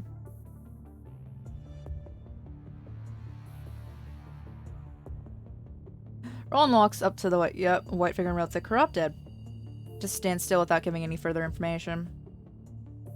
He got me here and stopped working. With one gentle poke, the corrupted's joints lose all strength and collapse to the ground. Time to find out what they want from me here. Damn, they keep coming, huh? Roland is observing the mansion, trying to find a relatively peaceful way inside. The street next to him suddenly gets noisy. Soon a large shadow rushes out with a few corrupted clinging to it. Oh, there's too many of them! Roland, get them off me! It's not surprising that Lamia isn't good at close-quarter combat considering her significantly disproportional body. I'll ask her after the fight. Roland sighs and turns towards them. Safe. I was expecting you to be more cautious. Didn't you summon those corrupted here? Why would they keep attacking me? Elena's just as confused. Pain cage? She got that dumpy dump. I actually have never seen her in the pain cage. He doesn't want to talk about it further. She speaks again. I saw them. Task force saw earlier. One of them was heading here. Not long ago. We enters the town from the upper route using the forest as cover. Alright, let me take a look from above. Go on, I checked. It might look scrappy, but the frame is still intact. Task force. Once you get to drive. Yeah, we saw this. We saw this like 2 hours ago. Air pulls the door open. Commandant, enjoy the thrills of Cerberus. And then they leave us with number 21. Lemia watches the remaining task force member walk into Roland's direction. The two drove away and the last one is heading towards Roland. I need to tell him what happens. Lemia eagerly tries to contact Roland, but the jitter bomb, it quietly crawls towards the roof next to her feet. Turn back time. Lemia hears a whisper and notices the uninvited guest below. This is... You're fine! You're fine! The jitter bombs fiercely explode under Lemia, destroying the roof structure, and Lemia loses her support and tumbles down into the building. Landing right into the group of corrupted constructs. The dots from everyone. Surrounded by the corrupted, Lemia tries to control them and then move aside. She extends her armed, invisible antenna. Not moving at all. Maybe they're controlled by another ascendant. Is it Roland? If it's him... She tries to pull the corrupted constructs out of her path, but when her hand touches one of them, the corrupted immediately turn to her.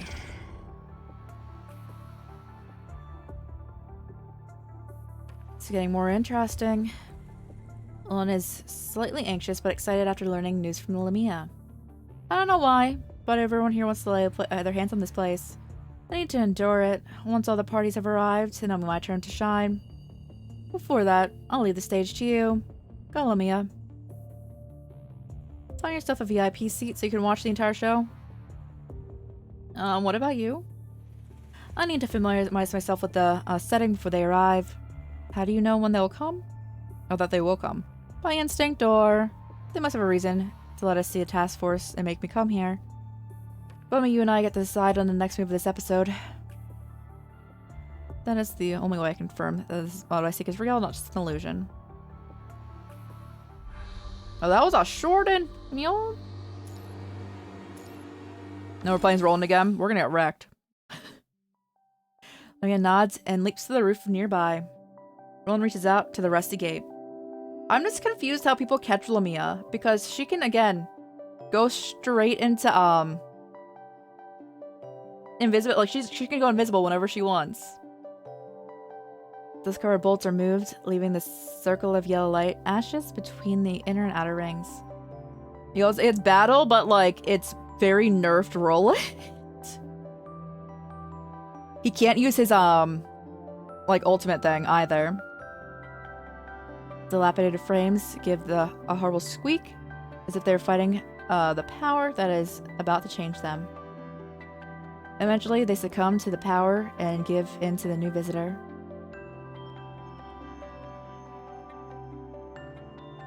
Roland walks into the front yard, a space that resembles a time capsule. Other conscious must have something that... No, she just doesn't turn invisible. She just voluntarily, for whatever reason, does not turn invisible. I don't know, like, if it uses too much energy for her, but, like, she can do it whenever and she does not get it detected. Roland walks into the front yard, a space that resembles a time capsule. Rough pottery pieces are scattered along the wall. Firewood chips are neatly placed by a smashed fireplace wall, as if they were freshly chopped in the morning. The ground's surface is extremely in poor condition due to a lack of maintenance, but the tools are nicely placed along the wall.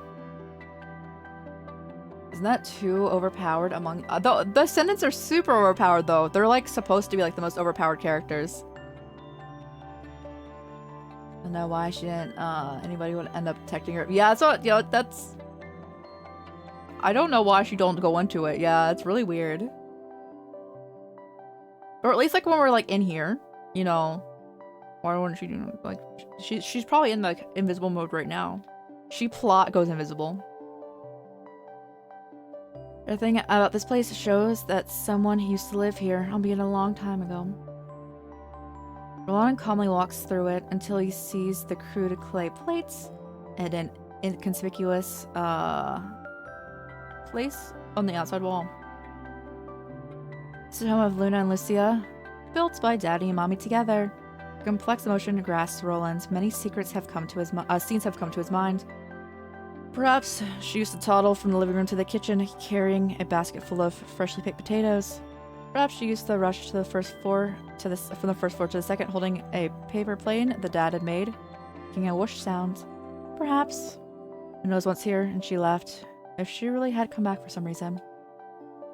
But she is lost now. None of them can change this fact. Better get back to the topic. Why would they lure Babylonia's task force to this place, and why do they want me to come here? There should be an answer to all these questions. Roland starts to carefully search every nook and cranny of the ruins. How long am I keep him waiting? What's that? Who notices the wandering phantom on the street? It travels through the streets without considering its actions, kicking the corner of the walls or spraying something onto the walls. What is that? Mia watches it disappear after turning around the corner. She soon hears the engine sounds where it disappears and sees a black figure rising through the sky. Mia trembles at this somewhat familiar sight. That was voodoo. Got you. You got that thing? Hand it over. It's the black ghost that had been haunting her ever since she had left the underground cavern. But after giving away Haju's key, she has no asset left. If she is caught, she'll be doomed. Lamia must not die. I have to survive. Roland's been wandering around the house for a while. He thinks he has checked almost all the things in possible places, but he's still no clue what to do next. He steps into the destroyed bathroom in hopes of finding something that might happen if he does that. Most of the things inside are demolished except the large mirror. It is surprisingly intact apart from the one horizontal crack. The only traces of history remain in place. He can peek at Luna's past, but cannot reach the present. Can you really find clues of Luna here? Before this, how long has he traveled? How many options has he ruled out? This pursuit almost took his life into the underground waterway. No matter what, he probably won't find anything useful from this mansion of the past on his own. Still, it cannot explain why the other two groups have their eyes on this place. Could it be the result of an incorrect decision or a foolish mission from Babylonia? If that's the case, where should he go next? What is he gonna go look for? Ron looks to the somewhat unfamiliar black body in the mirror. He cannot help but feel a little sentimental. For too many people and things have changed. I didn't realize this is what I look like now. Well, do you prefer this look instead?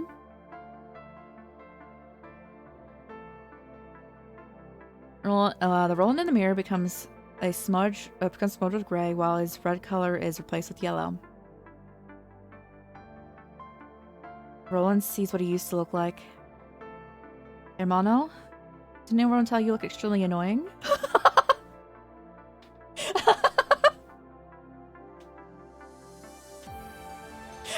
Oh my god!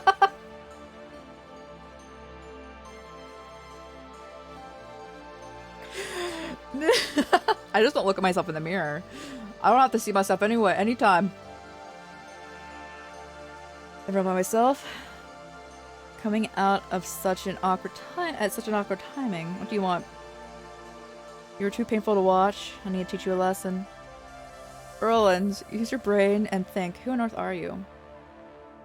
So my toothbrush is at... My toothbrush is there too. Doesn't mean I need to look up, you know? An actor, a knight, a stray dog, an ascendant, Luna's loyal servant. Stop lying to yourself. You're just who you are. You aren't anyone else. You aren't an item. You're just yourself. The one and only you in this world. Go onward. And one day you'll be answer me. Who are you? Your ideals? Your recognition, your violence, your cunning. Yeah, just don't look up. That's what I do.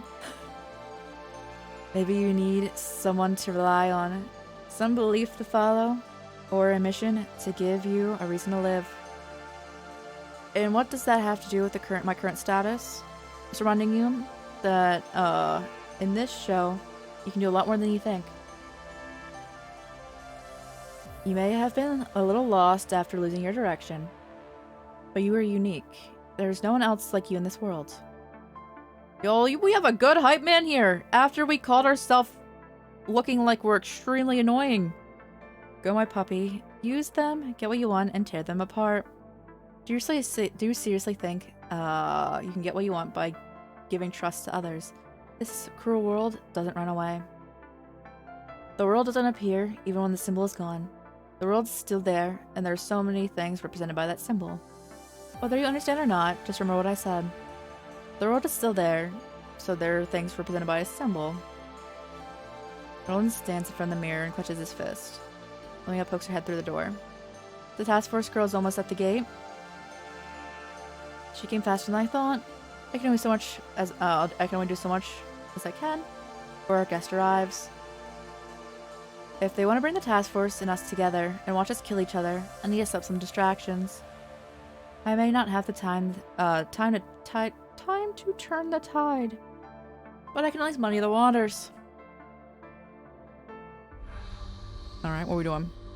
We're not even like fighting anything. We're just setting up distractions. Is this it?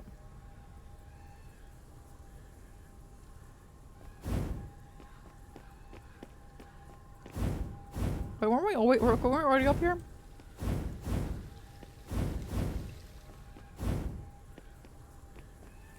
Locked, but I can open it violently.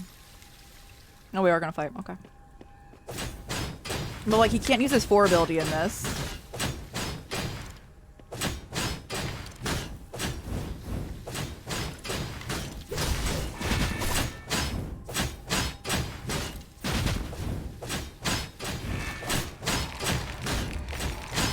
I don't like these. I don't like these at all. Let me out.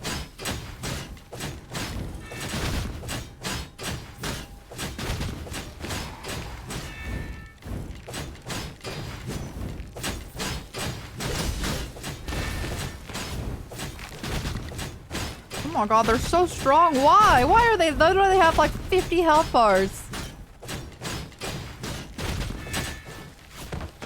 Oh. Well, your Roland has no defense. Dear God.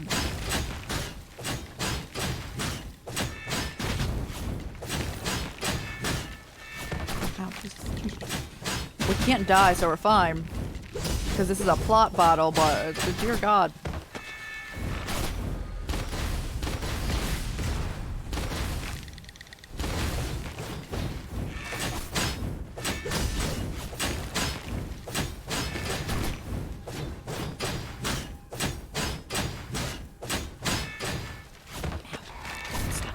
Stop.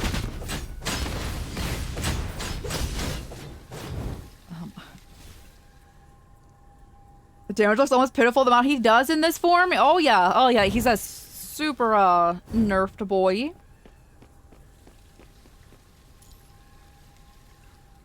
A strange lock. Who left it here? When was it supposed to be used? I should open a modest entrance from here. Oh, this is how we got in. It's so funny. And I'm in. Better search with caution, as our screen is like flashing red.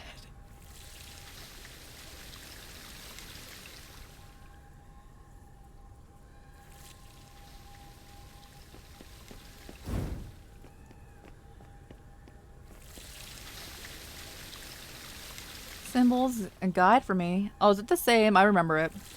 It's fine. I'll remember how to get in. No, I remember how to get in. It didn't change.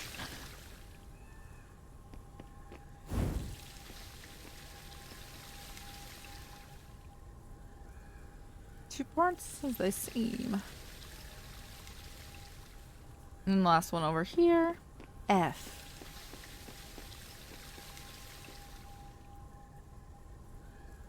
That's an F. Mm-hmm.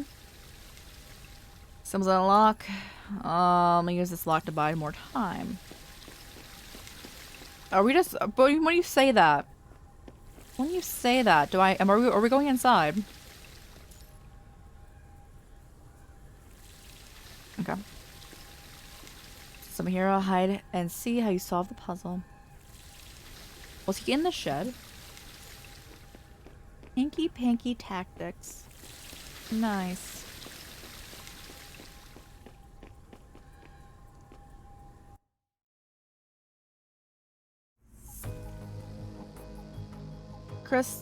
Crisp, unguarded footsteps can be heard outside the mansion. The person who seems to be unaware of Roland and Lumia's presence. But that's still a sign, telling Roland no matter what he wants to do, he better be quick. I'll have to rush a little. Roland locks the gate with force. Unfortunately, he cannot block the opening he left in the fence. There's no doubt the noises will catch the attention of the guests, but Roland does not care. So such as signs make people overthink. They can slow Cerberus down, redirecting their attention to unnecessary details, which will create an opportunity for Roland. Someone seems to have heard the loud noise and moves over from the other side of the house. What are you doing? Shh, our guest has arrived. Time for our next step. What should I do then? I want you to stay outside of the house and watch them. Let me know immediately if they're leaving. As for me, I will check that what our guest is here for. What is it? I'll let you know when I find out. I need someone to watch the house for me, make sure nobody does anything outside my vision. I see. Lumia hides in the above the house and disappears. Alright, I just need to find somewhere to hide too. Roland turns back and walks into the darkness behind the storage room. You have a lot of unfinished work, Miss Voodoo. Now that the guests are here, how do you want to end this? Can we replace Cinderella? I don't think so. Alright, she gonna die then. she gonna die then. Let's go.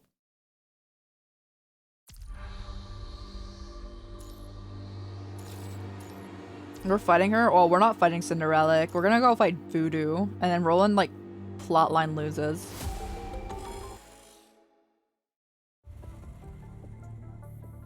Roland and Lumia stay hidden and watch task force members enter the mansion. The moment she steps inside, Roland recognizes her. She is a member of the task force named CERBERUS. It was them who held off Gabriel and Venus Splash Park and drove him away. Roland knows he must not underestimate them. I know that girl. They fired an airburst grenade at Gabriel. The girl opens up the front door and stares blankly at the empty space. Then she begins to mumble to herself as if she was just woken up. What was that? It's not good. The fragrances and warmth. She stands baffled in front of the house. In the next moment, Roland sees the girl in white pick up random pieces of glass from the glass-like thing from the ground. She stabs it into her arm. What's she? You're losing your mind. It was messy. I don't feel good. Pain wakes you. You? Sorry. Doesn't compromise by fighting. This is all from the main chapter for people coming in more recently. So we're like in the hidden chapter, so we're going on Roland's side, but we were playing as 21 earlier. Yeah. What's going on? Who's she talking to? Doesn't sound like she's talking to a teammate. Is she linked with someone? If she's linked, Roland remembers Lumia has said the Commandant of the Grey Raven. Plus, the Commandant of Cerberus is not around. I found you, Commandant of Grey Raven. She must be the key person of Babylonia, as long as I follow her. The girl continues to stare blankly at the empty room. Mixed emotions appear on her face. Baffled, shocked, fear, followed by hope. Roland never sees the cycle of intertwining of these expressions in the same face. She quickly then runs to the room. What's going on? He's no time to think, but he climbs into the room through the window that he's opened up earlier. It's stealth mission. And if it's actually a stealth mission, we're gonna fail. Footsteps came from the other side of the hallway. Looks like she's already inside the house. Follow her. 21. Let's go. She's just in the back room over here, fighting her inner demons. Found it.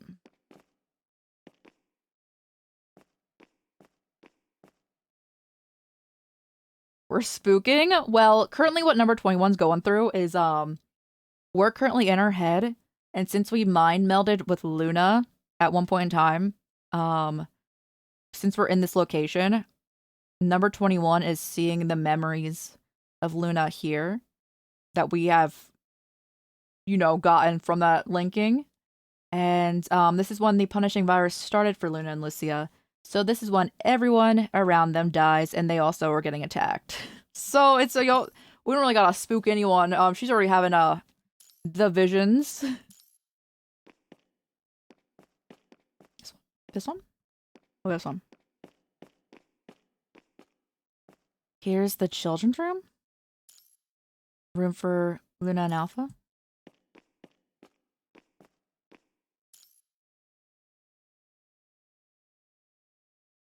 I remember Luna mentioning this.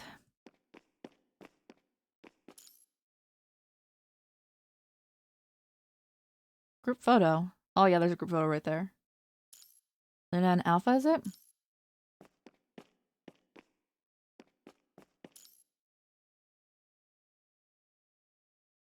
Nothing special, just normal kids' toys.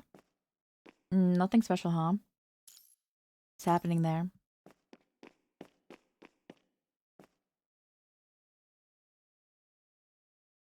Went there. Yeah, I remember all the ways we be going up in here. The footsteps she ran here, but what is this? Someone is opening the door from the other side. I have to stop her. Oh. Okay.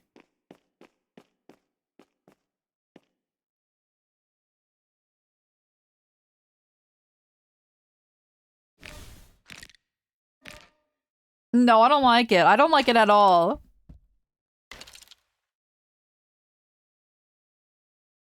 What a clingy child. Why don't you play with your peers? So sure I can help you find someone to play with.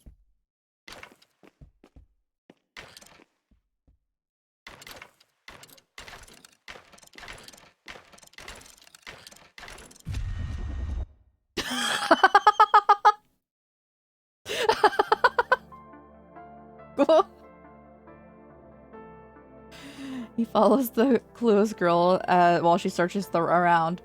Roland has already inspected the place thoroughly, and she seems to be able to see things that he cannot. That was quick, and it was also really funny how it was like, boom! Like, nothing happened. On a doll, you don't see that every day? Yeah, you do. And that's why I'm horrified. I have literally one phobia, and it is dolls. Is the information only visible to those who meet the criteria? Roland feels like he's getting close. After a series of seemingly pointless searching and relocating, the girl linking to the Commandant of Grey Ravens is run downstairs.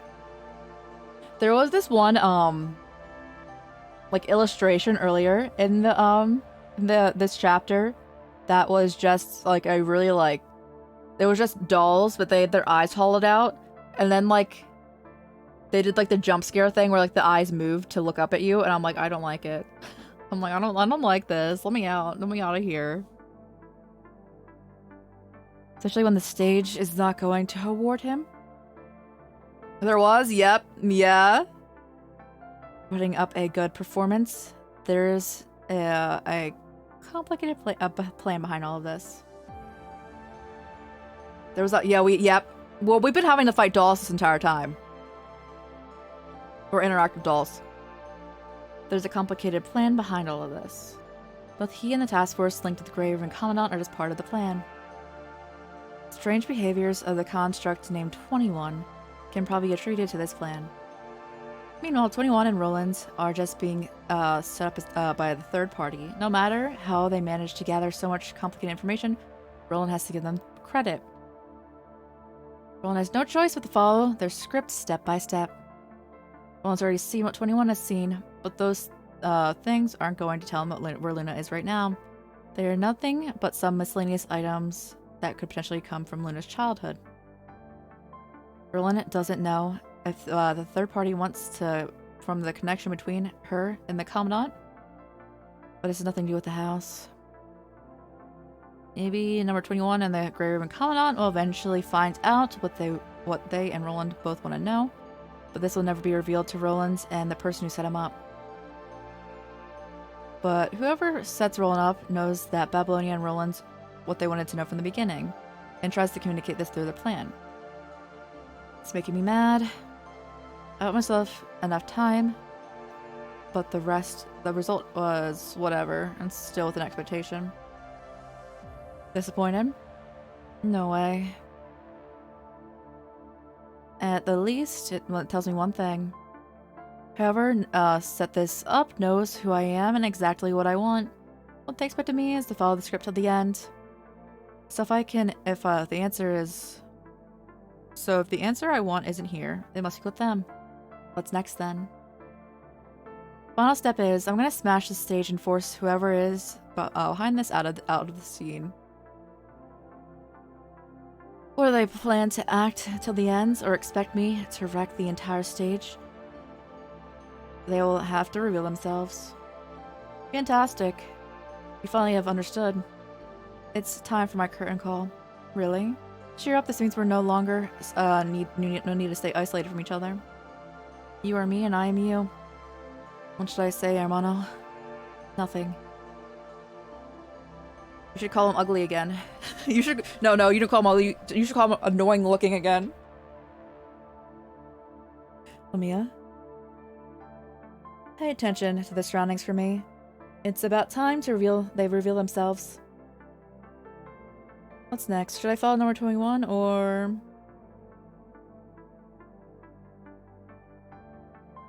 A girl in black suddenly appears at the window. Her eyes are unemotional, but looks surprisingly calm and enlightened. You are... Girl looks familiar to Roland, but he can not tell where he has met her before. The girl is not anticipating Roland to notice her, but she does not seem surprised either. Come to the final hell! She disappears before Roland has his eyes on her again. Mia? There's no reply. Roland knows Lamia could possibly run away, but he's not expecting her to leave so soon. But the absence of the sidekick does not matter. As long as the protagonists have arrived, the show must go on. Whether Lamia can help it or not, Roland will still go meet the person behind all this. No is not an option. Looks like I don't have to play with it anymore. I hope you have fun, Cerberus pups. Roland turns around and breaks through the window where the girl in black was. With his back, he leaps out of the house. And I just want to say how unnecessary that is, because the door is literally in this frame just a little bit to the left.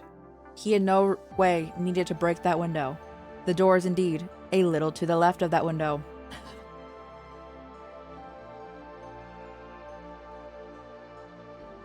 Pay attention to the surroundings for me. It's about time they reveal themselves. Luna cuts comms and climbs higher up the roof for a wider vision. What's that? She suddenly hears a strange sound rapidly approaching. It's like a vroom noise. Sounds like an engine. The noise approaching, Lamia notices the black shade pouncing on her. Her pupils contract in fear. I knew it was after me. Target locked. Launching micro missiles.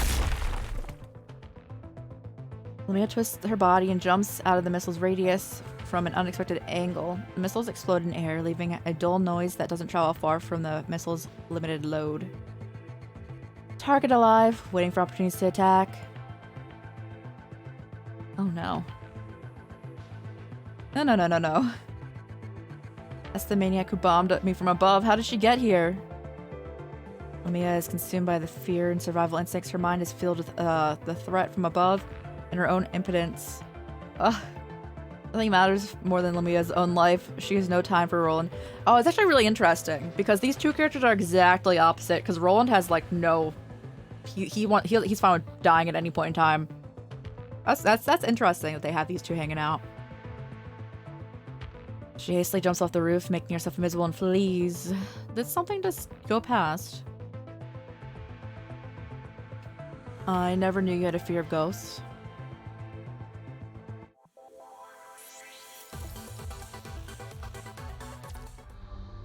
Oh yeah, give me the goods.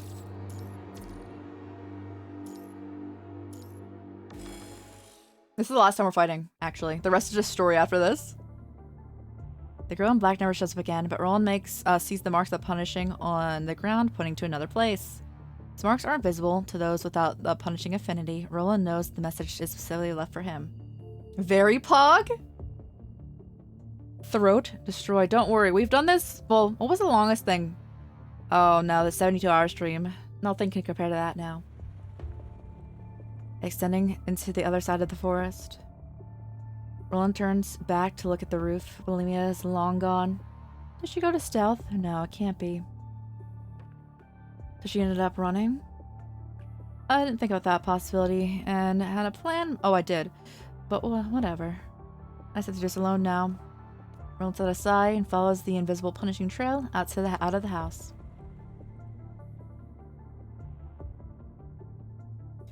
The girl in black calmly stands in the center of the circles on the cliff. She seems to have waited a long time. Hey! Just do what you have to do. Now that you've showed up, your plot must have come to an end. Or is the villain? Whatever you have up your sleeve, bring it. I'm ready. Roland plays his last card, waiting for the opponent to draw from their last from the bottom of the deck. Girl in black lets out a sigh as if she's giving Roland his final sentence. Voodoo, time for serious business. Broken and articulate mechanical noises are heard amongst the incomprehensible words. You wanted blood. Here's a better target. Cinderella, can I kill? Can I? The girl remains silent, showing no sign of disapproval. Perhaps that's why Mister sent you here. Loki suppressed once again, Voodoo entering target zone. A giant black shadow flies off from the cliff behind Cinderella. It launches upwards, severing the rising moon before hovering in the air. Then it dives towards Roland. Oh, past Roland, and Cinderella hovers again. Its long, slim, artificial muscle wings swing across the forest. Is our target? The one Mister wants to recruit?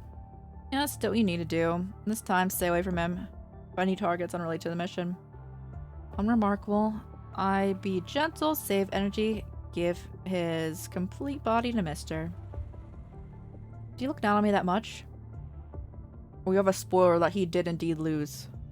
He did indeed lose and the Cerberus had to come and fight instead. Look down or not. It's up to us to determine. We will use our full strength if you prove yourself to be stronger than you look. Then Loki will wreak havoc. You may not want to witness that. You sound very confident. Let me have one question. What are we trying to do? What we're going to do if I decide to not leave that house? Cinderella does not admit or deny anything. She just continues to gaze at Roland calmly. Cinderella still gives no answer. Cinderella, can I start? I really want to meet this Mister of yours.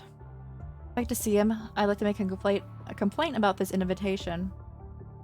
The staff displayed extremely poor attitudes. The girl doesn't reply, only bows instead, then waves at the black figure in the sky. Great, we have one poker face and one maniac. Surely you don't look like you want to talk. Fine, let us use violence first. Roland points his chain blade at the voodoo in the sky. Loki is driving me nuts. We're gonna take turns to play. Can you explain to Mister if I hit him too hard? She doesn't answer, but Voodoo takes it as a silent approval. Cinderella disappears from Roland's vision, leaving him with... Voodoo soars in the sky again, then dives rapidly toward Roland's position. I'm free. I'm no longer suppressed by you. This feels great. Fantastic. Who we're gonna kill? Who? This guy? Is it him? Yes, kill him if you want to. If you find him too weak, we take turns. You can argue as long as you want, but can I go? And it's okay, this is a plot fight, so we can die any amount of times that we want.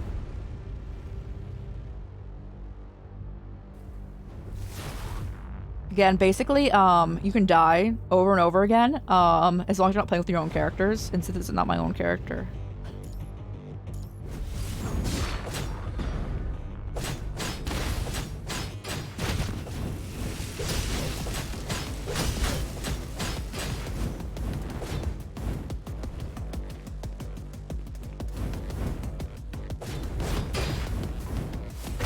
Ow.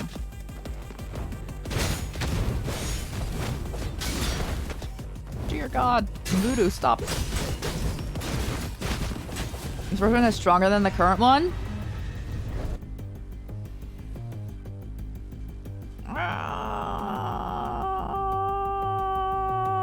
Maybe if I play correctly. Maybe I just need to get good.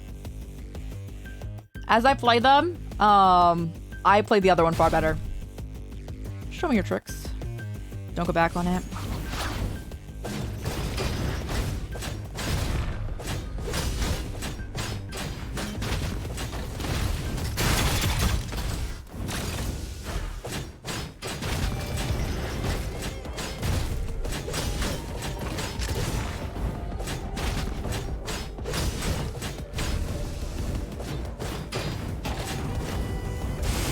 Oh, fuck.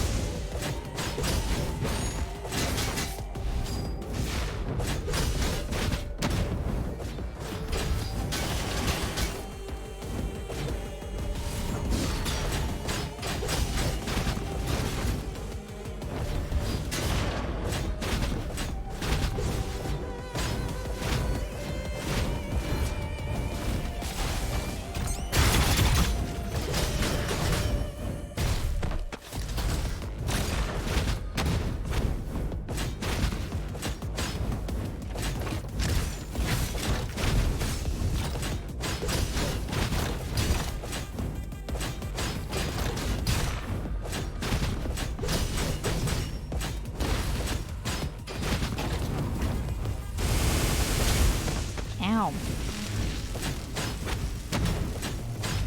Come on, okay.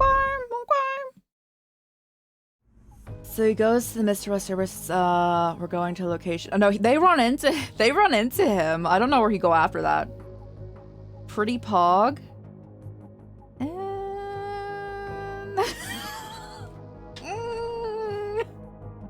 if he could use his 4 ability, yeah. The thing Mr. asked me to reveal to you, Loki has already done so. But from the look of it, you don't seem worthy. So let's end it here. Light when Voodoo's mask begins to flash and change colors, Roland clenches his weapons. If you can survive, I will judge again. Voodoo's calm voice becomes twisted, changing into a horrifying scream once again. Worst case, I'll just tear you apart and throw your remains to Mister. He won't care. Weaklings don't deserve to live.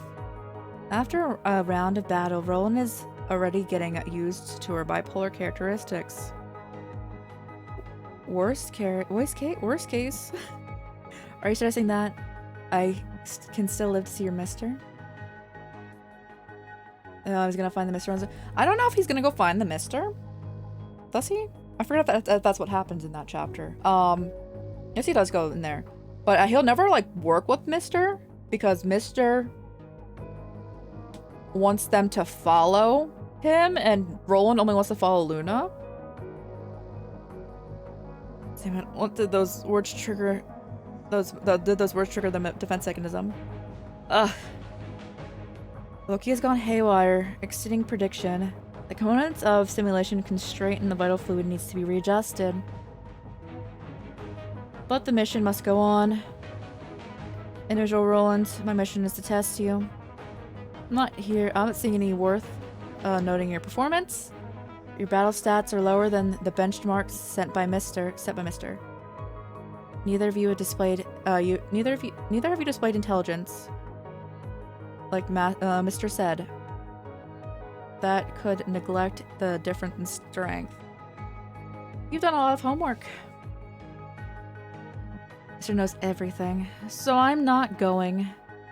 Starting from her hand, Voodoo's entire body begins to tremble. The light spots on her keep changing color. Is Voodoo really that strong though? Voodoo? But well, I've said that Voodoo isn't. But Loki is. Loki can use the full potential of this frame, and we just fought Voodoo. Even though Loki was apparently coming out. Look, you betrayer. Betrayer. So what? Are you going to execute yourself? Do you still think that you can separate yourself from me ever since you put your favorite movie character in your brain? Voodoo, no. Researcher RIKD 42. You don't seem to understand a relationship, do you? You can argue all you want, but can I go? Voodoo's not responding, but the missile launcher on her back locks onto Roland again. What do you think? What shall I take? Your entire body, your hands, your head? Which one will be, what will make Mr. happier? After a few rounds of engagement, Roland appears to be at a disadvantage. His weapons are no match against Voodoo's air supremacy. Time after time, Voodoo uses her wings and missiles to outmatch Roland's chain blade. Roland seems to be cornered. He can only swing his chain blade to repulse another attack from Voodoo. Once he gets enough distance to fire, he immediately shoots the last 8 slugs into Voodoo's helmet. He has to reload that gun? Bro, he never reloads that gun. Voodoo's head flinches backwards. She tumbles in midair and... Oh! Frank, hey, how's it going? How's it going? Welcome on in, Raiders. How's it going? How's it going? What were you guys doing over there? We're currently playing some Punishing Grey Raven, which is a Nier-esque fighting game, mobile game. We're playing some mobile games on Monday, even though it is currently now Tuesday. Let me spell your name correctly. But yeah, welcome on in, Raiders. Hey, how's it going? How's it going? What were you guys doing today? God, yes, I can spell. But yeah, hey, how's it going? How's it going? We're currently in the, we're in an extra chapter currently, of this game. So it's like a side story going on. And we're in the hidden part of that chapter. So we're on the baddie side. And, Roland here is currently one of the antagonists. But yeah, this game is so much fun. I highly recommend. Voodoo's head flinches backwards. Oh yeah, we got rid of that. She really manages to maintain the balance before falling to the ground. But generally, we've been we play nice. I don't know this game. Yo, I highly recommend it. Plays like a visual novel a lot of the time, but also has some cool fighting mechanics and always add in more mechanics. There's also a ton of mini games at all times. But yeah, anyone popping in, we generally play RPGs and horror games here, but we play a little bit of everything. But it's mainly RPGs and horror games. This being more on the RPG element. We've been going through this psychological horror chapter. And my voice is dead because this game's not voice acted and it's very visual novel-esque in the not fight scenes. I'll lift this up? Yo, please do, please do! Oh, Leon, I'll bleep you. It hurts so bad. Thank you for the hydrate. Thank you. Oh, I love psychological. I just like horror in general. This is my favorite chapter besides so each character has like their own backstory chapter. I liked Roland's backstory chapter the most in this game, and then this chapter. This is like the first main chapter that I'm like, I absolutely love this. Like, I've loved all of it. This is the best one. I love it so much.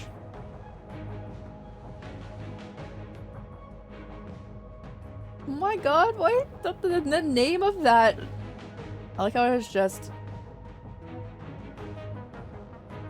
Did the name just going in that? It's just Go Tit, which is really funny, but... I want to see it closer. Hold on, pausers. It do just... It's Goljo, right? Amazing. You hit me, and I'm gonna kill you. I'm going to tear you apart. I'm gonna rip your insides out and rub them on your face. In contrast, Roland makes a firm landing. He pretends to pat the dust off himself. Even though there's no dust on him, his opponent is blocked by the trees. Oh, come on, you spent all these efforts to lure me in. And just to beat me up? Sounds relaxed, but he taunts again. We could have sat down and chatted if you wanted. If you had any complaints, resorting to violence is not how a gentleman like me would have preferred. He continues to humiliate his opponent, which is no longer needed. Voodoo has already risen to the sky and dives again. Enough with your BS. Best Gojo Evos? I just like how it's called Go Tit. What else? I've no idea what the mission is. I just want you dead. With those words come even more ferocious attacks. Obscured from the vision, Roland is dashing back, unable to counter. For one split second, Voodoo thought she saw the grin in Roland's eyes, but it disappeared as soon as she felt like an illusion. Need to go to sleep. Thank you so much for the raid. I hope you sleep well. Again, if anyone also needs to peace out at any point in time, please do so. Take care of yourselves. I hope you rest well. Have a great rest of your week. But yeah, I also hope that you have more fun streams this week as well. Let's go. Thank you so much. Oh yes, we read this. Doesn't even care about the mission now? Why would they send a psychopath? Voodoo has no time to investigate Roland's smile. In fact, she's consumed by Loki's endless fury. Voodoo's legs slam into Roland with extra strength generated by her wings and thruster. Knocked back by the strike, Roland collapses on the ground, waving his hands and coughing, vital fluid dripping from the corner of his mouth, and this is when we show up. Come on, at least tell me why you want me dead. The conflict has inevitably attracted someone else's attention. At this moment, Roland's plan is finally complete. Did your boss not say anything? Or cough? Are you just a mercenary hired to take my life? She pauses a little after hearing Roland's words. Is it working? Then we buy some little time before something else takes off from the forest. It flies over the forest and Cliff and Roland, hovering, releasing blistering heat from in the exhausted air. On the other side, number 21 struggles to tighten her body as her instincts tell her danger is close. The trees are blown apart. Gacha games are good when done well. I agree. My first gacha game was Dragon. Was that a good one? Anime gacha games are sadly, I feel like anime-based ones are sadly more miss than hit, but they can definitely be good. I really missed the Hunter x Hunter mobile game. That was a lot of fun. But the server shut down like years ago. The scent, what a scent. We've read this, right? Yeah, this is from the beginning part. This is like from the actual. This is from the main chapter. Yeah. You be chirping. You are indeed there. Oh, this thing mumbling about? Yeah, we've read this. This was not all that long ago either. This was like 3 hours ago.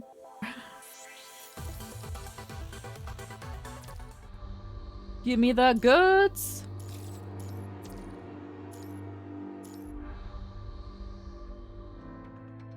I'm not alone either. Noctis 21, finish him.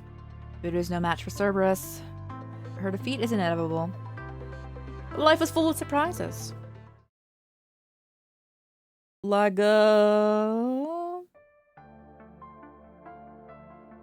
He mumbles quietly to himself. Only Vera realizes what is about to happen, as she has seen Roland do before. Turn off your audio modules now? That's not gonna work. 21 and Noctis are suddenly knocked back by the immense force. One after another, everyone loses their balance and drops their weapons, falling onto the ground. I wanted to play a mobile game called Metal Slug Attack. It was shut down this year. No! I'm sorry. Oh no! I'm sorry.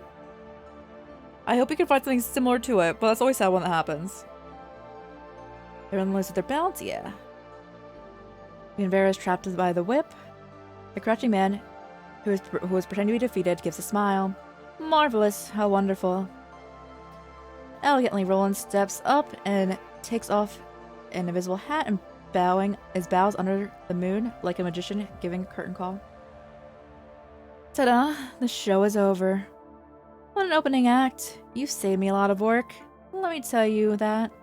As for the audience who tried to sneak in without a ticket, I think that a little punishment is in order. Is it not? Roland did not imprison Voodoo, though. After fighting both Roland and Cerberus, she probably has no strength left. At the same time, Roland can find information through her reaction. She did not attempt to run, which is a good sign. It probably also means she was prepared for defeat. She walks to Voodoo, looking nothing like the frail loser moments ago. Now I can have your ticket. Can I have your ticket, please? Moves closer and whispers in her ear. Where's the other one? I don't talk to the henchmen. If you want me, get your boss to talk to me. Mr. Vonnegut, I will be satisfied with your performance. You'll find out where he is soon enough. I don't like riddles. One puts his gun at Voodoo's broken mask. I have no idea why your designer put the core components of your mind and in the head, making you no different from a human. But that's a lot easier for me. Without the armor of your mask, even a military-grade competent skull wouldn't survive my shotgun.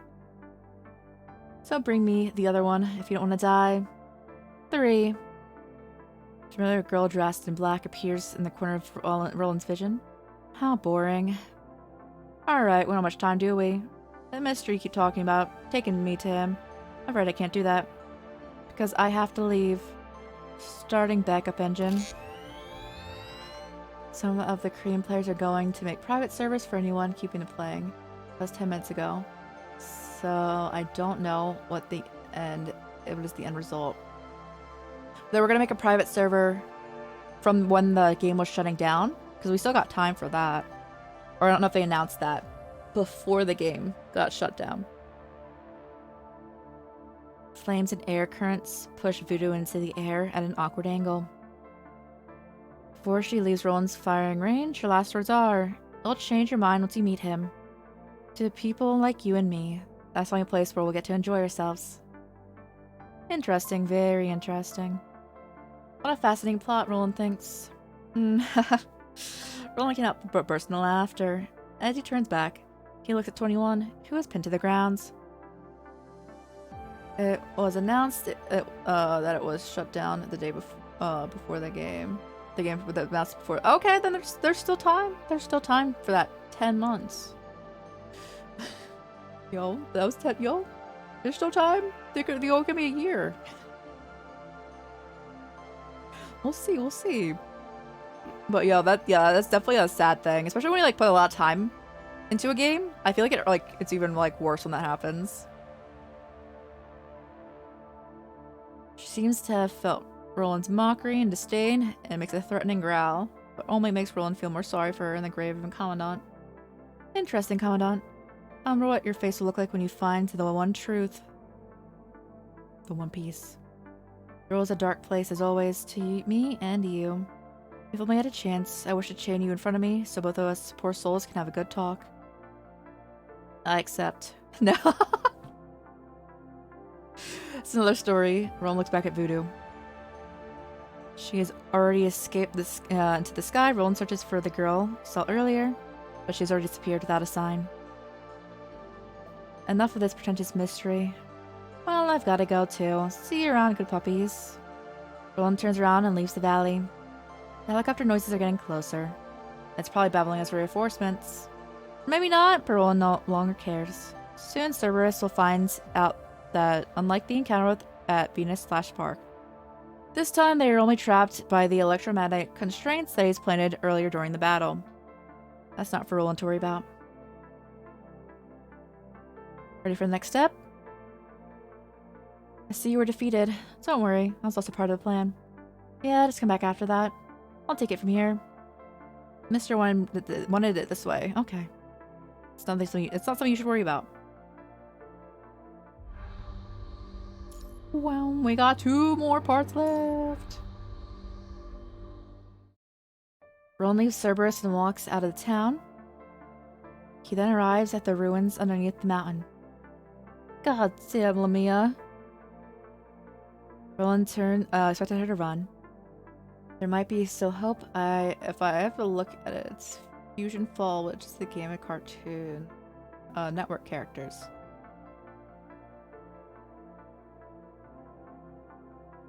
And the character creation got shut down. Someone made it private. Oh, okay. Let's go. That's cool. That's cool.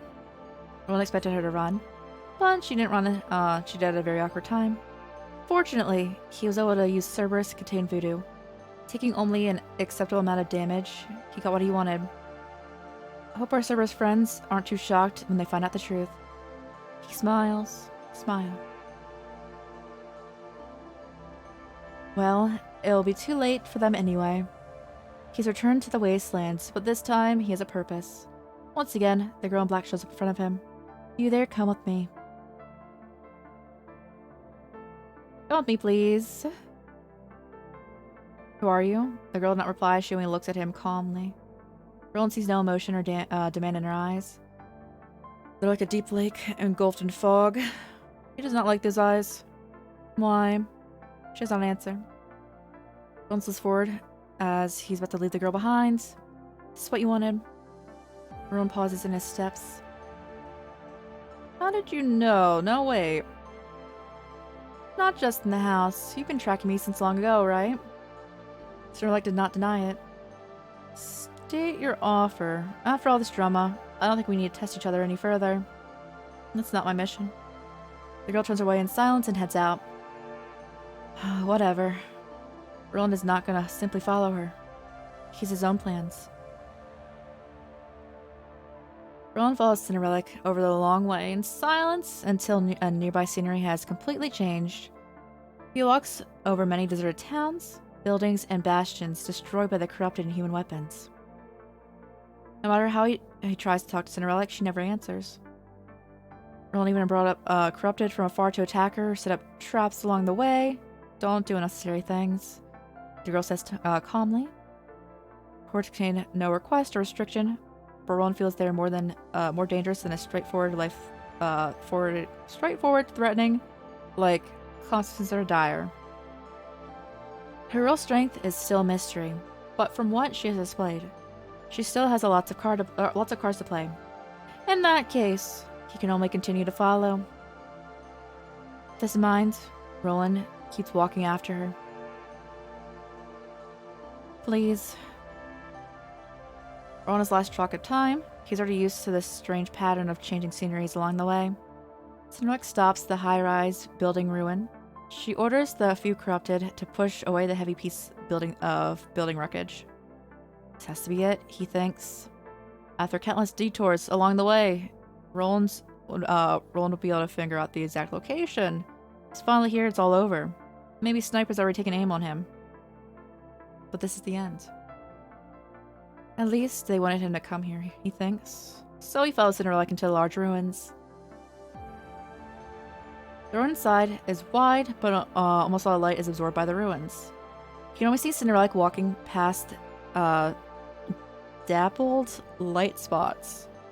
She's not the only one. Someone is watching him, actually. There's more than one. No, less than two. It's getting busy in here. 2 digits. Oh. There could be like 90 in here. They're only watching. Roland would have prepared himself if they were taking aim or preparing to attack, but he does not know how to respond to this neutral observation. He senses a familiar sight. It must be that voodoo female. She would have attacked him without hesitation, but Roland does not feel it. Is she under someone's control? Did they order her to not attack? Whoever's behind this, he's a pretty good dog trainer. Roland purposely makes a taunting statement. Is this simple talk gonna work? Roland wonders. There's no response. The watchers are still eyeing him. While Cinderella continues to walk without a word. And he's like, this is the worst company. He wants to have some banter. Roland sees the lit up area in front. Inside the ruin is mostly dark. Only that area is lit up by sunlight. Almost like a spotlight. A black figure is standing in the spot. Mr. Vonnegut, the guest has arrived. Good. He turns back, facing Cinderella and Roland. Glad to meet you, Roland. A knight who's lost his master. I'm Vonnegut. Now, you've made your way here. I can give you my straightforward promise. Come work for me, and I'll make your wish come true. If that's the case, I trust you can understand I have no interest in these social concepts. Why don't we cut to the chase? Roland makes a bold statement. He's keen to get himself overly involved. After all, he came here to find out the thing that he'd longed for. I can give you what you want. Of course it's this guy. That's the mister, yeah.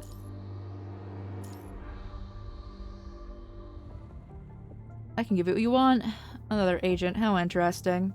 But Roland isn't surprised at all. This gold-masked agent wouldn't spend so much time and effort to invite him here for coffee. Yo, I would! Roland! Roland, come over, I got coffee! Still, the offer is very cliche. What is it? A villain in some cult B-rated superhero movie, Roland thinks. This man's name is Vonnegut. You don't look satisfied. You either think I'm a fool, or prefer to seize things you want with your own hands. Is there any difference? No, or should I say, they are equally interesting. I'll go with the former if you can't give me more reason for your next 5 sentences. Miss Luna, is that not enough? Eureka, he thinks. The question is now how he can get the information. Right now, you're probably thinking about how they can get the information from me. Isn't that the standard procedure? You know it yourself. Are you going to let me do that? Depends on whether you accept my offer or not. The man named Vonnegut gives Roland a meaningful look.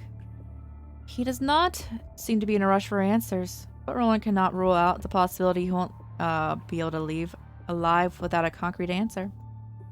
Roland is pretty sure that they want to keep him here, and if they wanted to, they'd most likely be able to. That Cinderella girl's power alone shocks him. Roland never thought the power of ascendance can be used that way. Think about it. I know what you're pursuing. Even though I may not agree with you, I'll be able to help you find it. Find is probably not a good word, though. But one day you will get to see it. As long as I provide reasonable assistance as long as you provide reasonable assistance for what I want to do, of course, I promise I'll put your talent to good use. Really. My former colleague might have a different opinion. Too bad he cannot express himself. I'll do this on his behalf. What do you think? He's gone silent. This is good. As long as... What do you think of this former colleague of yours? Oh, he throws the question back. Oh, he's like, yo, Roland getting stressed. Gabriel, Roland had no comment for him ever since the polyphage incident. He brought him up to make the guy in front embarrassed. If that's the case, he's a useless piece of junk. I know he died, and he deserved that death. That was as far as he could ever reach. Oh? If you know what I want, you shouldn't be surprised by what I said. So, in that case, you should already have an answer. What if I say no? Are you turning Mr. Vonnegut down? Roland realizes Cinderella is already standing behind him. She's playing with a jitter bomb. Her fingers are gently rubbing its belly, making the antenna tremble. Oh my god, she's doing a little belly rub to the bomb. Are you too scared to say no to him? Not really. Though those who did ended up proving the Mister was right when they lay 6 feet underground. Is this before Chrome rejected him? Because this dude tried to recruit Chrome as well, and Chrome is fine.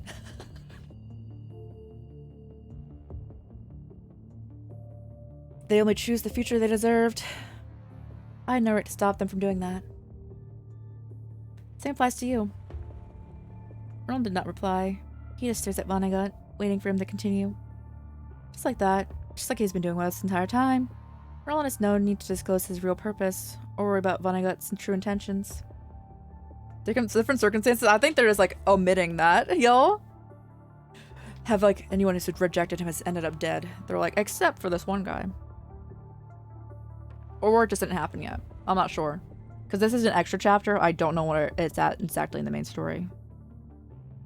If this agent throws him an offer, all he has to do is repeat what he has, did before. What exactly do you want? Roland is waiting for Vonnegut to tell him. To make it simple, I'd like to watch you pursue your own future. I will therefore make your wishes come true, provided that you give me something of equal value in return. Then we need to choose between my future and your future. A very good deal, don't you think? Right, a very good deal. Too good to be true. Even now, this man has not revealed to Roland what he knows, most wants to know. People have their desires, so do the Ascendants. Just like Luna, this guy has extremely strong desires. Roland knows knows it very well, and he begins to fear the desire that Vonnegut is yet to reveal. Perhaps this is exactly what he wants him to feel. Is that so? Keeping your card to making me fear? Very good. What do you want me? I don't really think you're a philanthropist. I mean, you're keeping such a formidable sidekick. Roland tilts his head back to Cinderelic, who's standing behind him. Mister is not a philanthropist. We had a fair deal. What do I need to ask from you? I need knowledge. Mister will take away the byproducts from my experiments. A very reasonable deal. Exactly. That's enough business talk. I'm not in the mood to appreciate your teacher-student relationship. I'm sorry. Anyway, it's time to make up your mind. I sent Cinderella to pick you up because of what you said to Voodoo. Just so you have seen enough now? Make your choice. Then accept all the things you deserve. What shall I do? Roland's in fear or lost. He's not going with the flow, nor is he struggling. This man in front of him is offering him a different opportunity. Definitely offering him. Let's try that. Let's try that again. This man in front of him is definitely offering him an opportunity. Dear God. He doesn't know whether this gift box will bring him a light or maggot when it's opened. All he knows is that the gift of destiny awaits. What is it? What's behind this gift? Does it matter or not? Enlightenment, hermano? It's been quite some time since you had last shown up. Why are you not showing up? Do you think I'm capable of making decisions now? Have you given up on me? Well, he said that he believed in you. Roland feels his invisible nerves getting tense, his eyes are getting dry. The construct's body no longer has the function, but he feels like sweating. Use your brain and think. Who are you? An actor, a knight, a stray dog, an ascendant, Luna's little servant? Stop lying to yourself. You are just who you are. You aren't anyone else. You aren't an item. You are just yourself, and the one and only you in this world. Go onward, and one day you'll be able to answer me, won't you? Your ideals, your recognition, your violence, your cunning. Maybe you need someone to rely on, some belief to follow, or a mission to give you a reason to live on. But you are unique. There's no one else like you in the world. Go, my puppy. Use them and get what you want, and tear them apart. So he's gonna go join him and be like, I'm going to tear you apart. The clown meeting? It's okay, the other clown's gone now. They became one. It's actually very simple.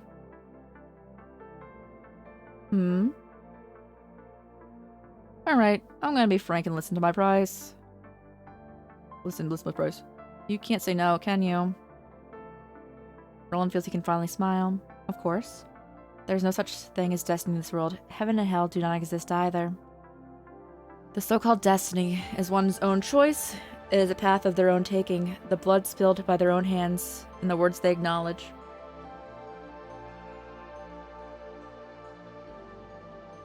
Oh, amaze me. Show me what's inside Santa's chocolate box. What?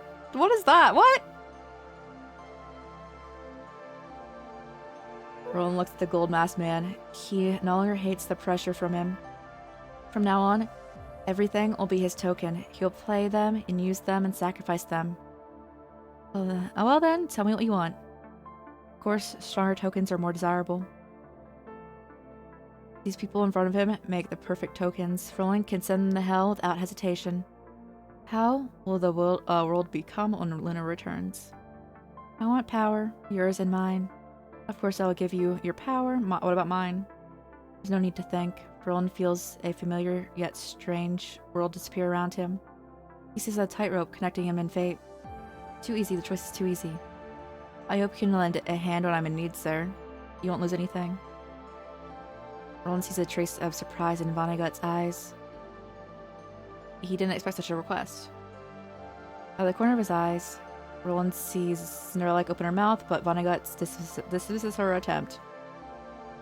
An interesting request. I cannot give you a guarantee, but you can look forward to it. Luna's initial wish was to create paradise that she could live together with her sister. But as long as the Asnet has a leash on her, Luna will never be able to get what she wants. I'll take it as a yes. Too easy, way too easy. Roland knows that he will still be walking a tightrope in the days to come, but he'll never say no to it. Who cares how much fate will ask for what it bestows? Roland can finally understand what the results mean. He can think about the beyond the orders and the request given to him. When the price he asks is significantly higher than his value, his life will no longer matter compared to without possibility of finding an answer. Very well. Welcome. With an everlasting, indecipherable look, the man named Vonnegut reaches out a hand. With a smirk of epiphany, Roland goes into his unknown destiny. Cliffhanger? Cliffhanger? Cliffhanger! That was a great chapter. My favorite chapter in this game. Clap, clap, clap. That was so good. That was so fun, yo. I enjoyed Extra Chapter 5 so much. But like 2, yeah, it's my favorite chapter in the entire game, other than Roland's interlude. That's my favorite. That thing just blew my mind. That was like an entire story in itself. That thing, perfect. Perfection. Extra Chapter 5, love it. It's great. We're built in here. Why did it have the mark then? And we just had the right amount of energy, guys. We had the perfect amount of energy for that entire next chapter is which one? 15. There we go. 15. And then we have 5 chapters, 15 through 19. So 15, 16, 17, 18, 19. Yeah, let's go. So next Monday, we'll continue on chapter 15. This one is the Jammer. Yo, let's go. Complete the chapter. Yeah, we also did all of the, why is that locked? Oh, there's no hidden chapter for it, that's why. Where is there? Oh, okay, there's not one for it yet, apparently. I don't think they'll make one. But we did all the extra chapters, so now we're just on smooth sailing on that main story. Nice. Nice, nice, nice. I love that chapter so much. I loved it. I'm just assuming they won't have it, though, because that's the first one. It's 0. I don't think they're gonna make it. It says stay tuned. I mean, there might be one. That's so weird shit going on, but it's a lot of fun. I love that chapter a lot. And looking forward to whatever this brings. Who's up? Oh, who's up in here? Do we have any no hints? All right. Is there an order guide for going through the stories? They tell you. So when I was on 14, I couldn't do 15 until I did that extra story. They block you out of it. So yeah, they let you know if you're like playing through it. Do I wanna? We can do it. I wanna do Katanina's. Floating stories tab. I don't know what the floating stories are, honestly. I have no idea what those are. Those are, that's Pulau. And I need to do 18 for that. Hickory, how's it going? How's it going? They have been planning 00, stay tuned. It said, I know it says stay tuned, but also plenty of games do that, and they just don't go back to it. But yeah, how's it going? How's it going? I want to do Katanina's chapter, interlude, and then we'll peace out. We'll peace out then. Here to lurk, much appreciated. Thank you for the lurk. Thank you. So basically, these interludes, if you're not familiar with Punishing Grey Raven, are the characters' backstories before they became constructs, and then also like sometimes also going into when they were constructs. So we got to Katanina. So let's get into it. Some games that chapters are permanently locked. Yeah. I've also seen like the stay tuned thing, and I was like 5 years later, and you're like, These don't take energy, thankfully. Oh, Tom? Alright. How many times do I have to tell you? This is our sandpit. Stop coming on our turf. We're not gonna play with you. Go away. That hurt. Have you learned your lesson yet? Now scram. You're in for a beating if you don't scram now. But I want to play here too. Grandpa said, stay tuned. Just like the Cartoon Network game that apparently never came out. Grandpa, that old nutcase that got chased out of town, that crazy old nutter adopted a dummy dummy. One attorney later says that's what I'm talking about. Like some games like have that. I'm like, I don't know. Like it could happen, but I don't know if it will. No, Karenina is great. And I have to be biased though because I play as her. That's like she's pretty much Lee's my main, and then Karenina. Grandpa's not a crazy old nutter. Grandpa is very good to me, and he's really awesome too. You don't know a thing. You don't know anything. You're lying. I won't let you speak ill of Grandpa, or else. You're what? A dummy who doesn't know how to pick a fight? Oh, how to fight. Get her, Tom. Get her. Straight up, that was? Straight up. 4-on-1.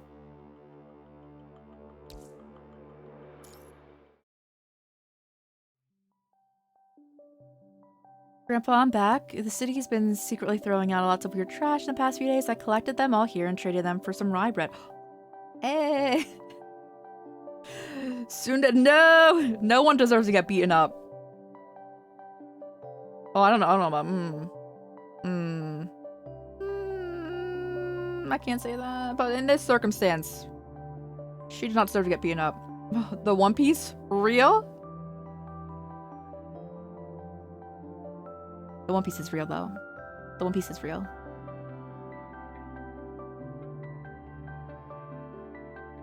It's not a lot, but we won't have to starve for the next few days. Karen, you're back. Grandpa's not hungry, so Karen can have the bread. Stomach is growling. Oh, I don't know. That's a sound effect thing. I can't do that, though. It's still. Which one was that, too? So, yeah, I don't think anyone should get beaten up that hard. No, I agree. I know that. Yeah. That must have been, the snoring of those pesky rats in the house. Tsundere tendencies? I feel like they should be more killy other than tsundere. They should want that revenge for how trashy they were treated then. So, yeah. Grandpa. Right, Kitten. Come. Move this, to the grounds outside. Is this a bit heavy? What is this, Grandpa? I feel like that's actually more for the making of a, if you want that background, a yandere, in which they'll just kill everyone except for the one person they really love. That would be, it's actually be more of a yandere for that background if you're going for it.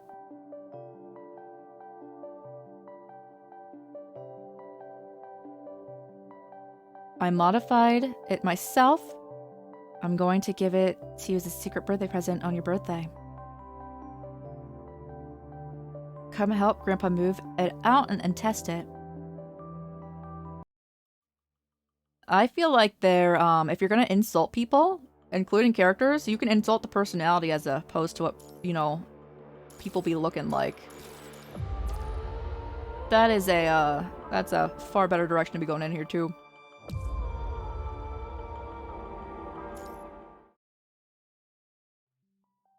Phew. Little kitten is so strong, Grandpa can't even move it a bit. Of course, I'm strong. I used to be the strongest in the streets. Never mind, I stopped fighting ever since I met Grandpa. I didn't even fight back when I was hit. Kitten, remember, no matter what the situation, no matter how things turn out, remember, life is invaluable. It's just fighting, nothing serious. Commencing the Sharpie index impact test?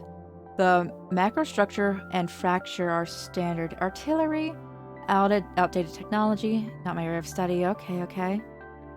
Grandpa's messing with these kinds of explosives recently, and I'm worried about your safety.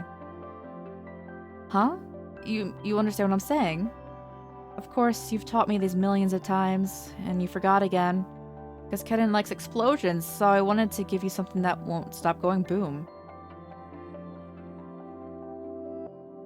Grandpa remembers when you were small, you'd laugh at seeing the explosions. You were so cute. Stop bringing up embarrassing memories. Kedin, run quickly. Look, if you press this button. And then she dies.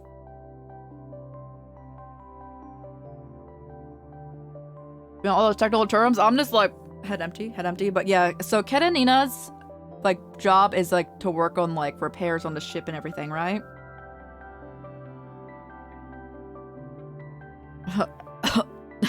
That was fun. It's no laughing matter. Oh, this is a way faster than I thought it was gonna be. Yeah, she repairs stuff, yeah. Well, she still does. She's like, she's like an inventor of like weapons. So all of her own weapons are made by herself, I believe. And she works on the ship to repair stuff, yeah. The kids left as they took away her treasure. Couldn't find much today. It's getting cold anyway. I guess I should head back earlier. Grandpa must still be waiting for me. Do those kids kill the grandfather? They brother not. Is there nothing valuable in here? Only found the rusted parts. But we should be able to exchange them for something. This weird thing is too heavy. I can't move it. But it doesn't look like it's worth much anyway. Let's go before that dummy comes back. So if we're gonna insult anyone, insult them. They're horrible people. You two? Get in. Grandpa, what happens? There's so much blood. Grandpa hit the bread. Look, Kedin's bread. Stop, you two. Life is invaluable. What did you do to Grandpa? Give those back. The crazy old nutter still hasn't kicked the bucket yet. I should have just... Clench his fists. But they're kids? Tell them to die. No. No, don't. That's just the Kedin thing, okay?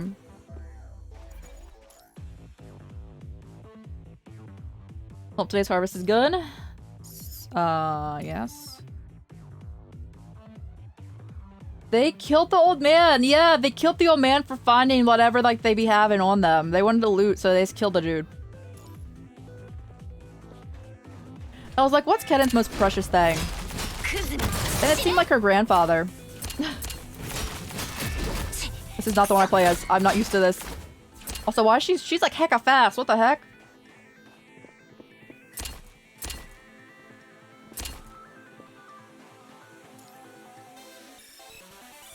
I don't have this one. I have the other one.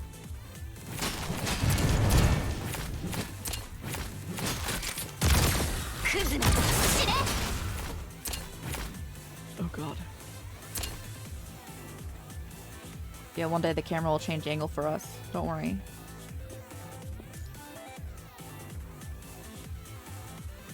It says invert device, beta version, 1.4. Thing inside looks really valuable. There's an ID in the box. Well, as it got Grandpa's photo on it. Ow. Oh, what is that? What? I didn't know you. Oh, I want this now. Oh, that's so cool. That's a lot of stuff I just found. It's getting late. I should head back.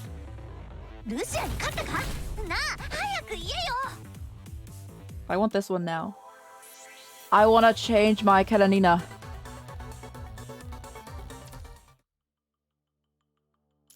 Give me the goods. Yes.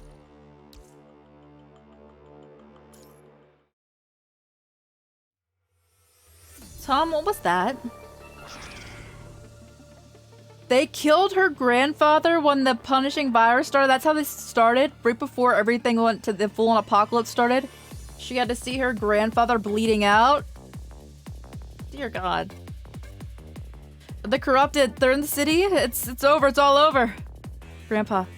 Grandpa can't move. Kenan should go. Kenan, promise me? Don't lose yourself. Promise me. Grandpa. Tell him I'm scared. They're coming? Alright. Kenan, what you're gonna do is if that comes at you, push these two in front of you. Is that what you do? Is that what she just did? Did she just push them? Good.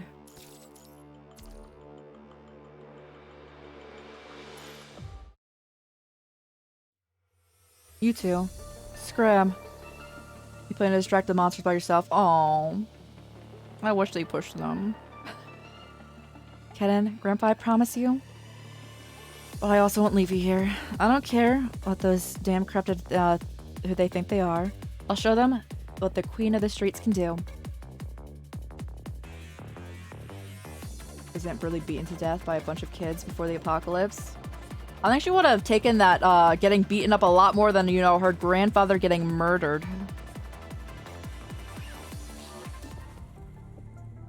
It's no use. The press is ready. Scientist, who was also a pioneer, the construct team, my mentor, disappeared one day due to the overwhelming stress. Who would have thought, in a place like this, wait, there's still signs of life here. Someone's still alive? Looks like barely. Bring her back to the lab. We can make use of the professor's technology to save the child, as in, without consent, turn her into a construct.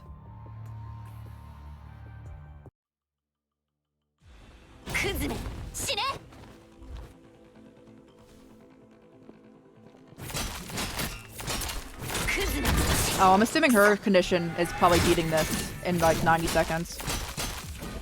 We're gonna hope.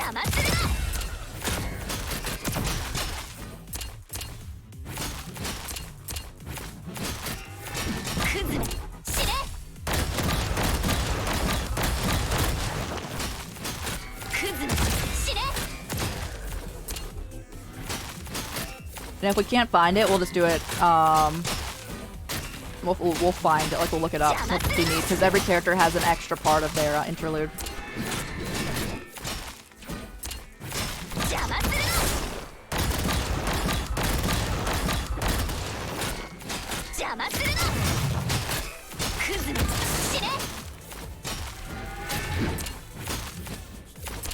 More? Bro, she's losing it.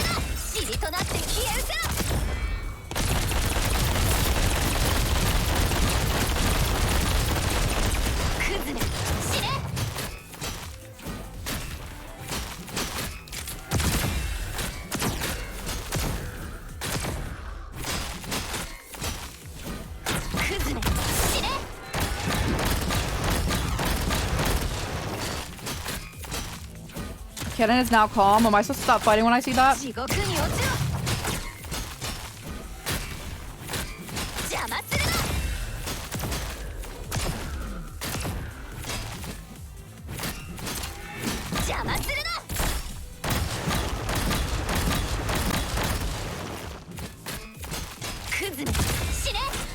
I wonder.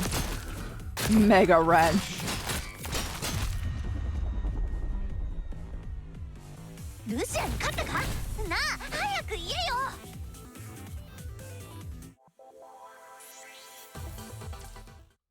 Okay, I needed to stop. I think, when we heard the music track. Because we're missing an extra story. Pausers, I think. Yeah. Keta, Nina, punishing, Grey Raven.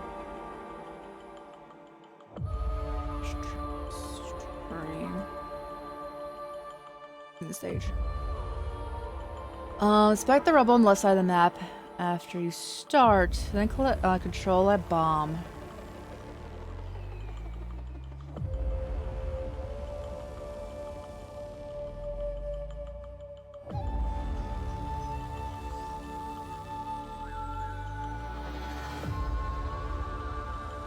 Pause. Is it in the first one?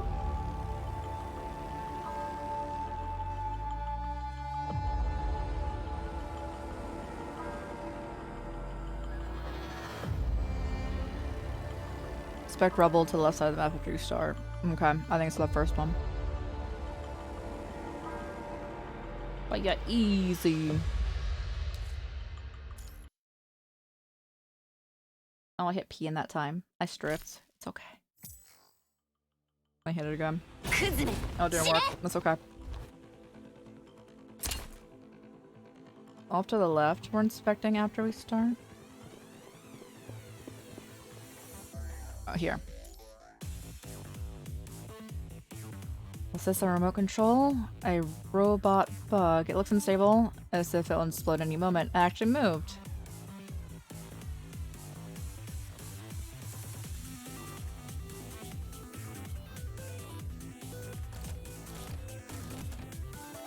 Pause. What are we exploding? Go to the terminal and explode next to it. What's the terminal?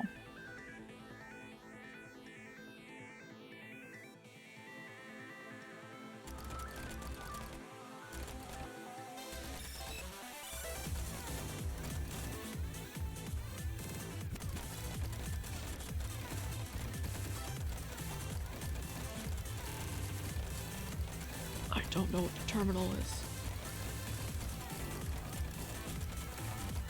That's that. Okay. This looks fun. This is the best controlled robot in this entire game. They don't do these well. That was a big explosion. I think it broke something. I hope no one is hurt.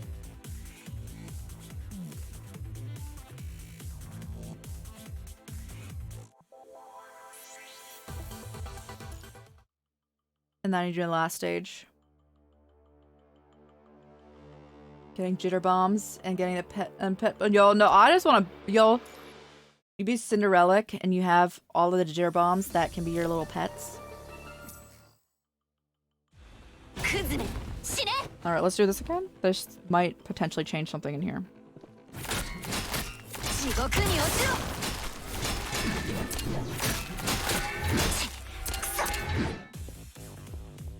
Okay, yeah, it's broken.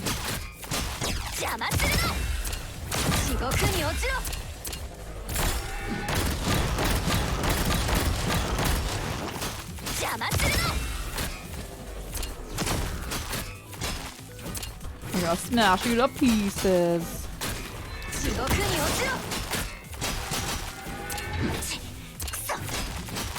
Blow myself up into oblivion. It's okay. If you were Cinderelic, I don't think you can blow up. Most constructs built different.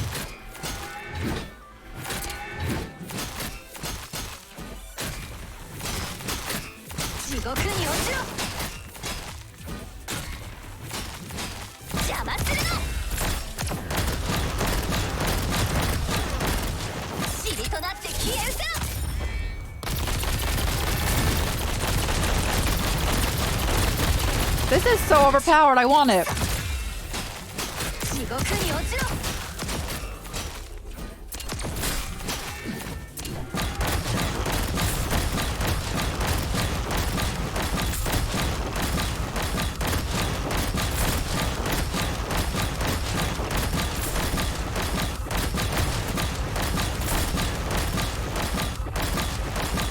Okay, why is it still going? I feel like this is glitched, and I'm okay with that. Actually, no, that was the rage. That was what we were supposed to do. Okay, we got the hidden ending. That was the rage they were referring to. Okay. Sounds satisfying. That was satisfying. Wasn't it? Was she? I don't know that. That might be something in the future. Failure, failure again. Nice job. Yeah, let's go. Professor, you haven't requested, I haven't rested in quite a while. I can't not now. Every time we fail, we lose another life. But they are all necessary sacrifices for research. We need to improve the technology ASAP, not just for the kids, but for all of humanity. Let's resume. Clean the operation table and prepare experiment 31545. Is that what that was? That was all it was?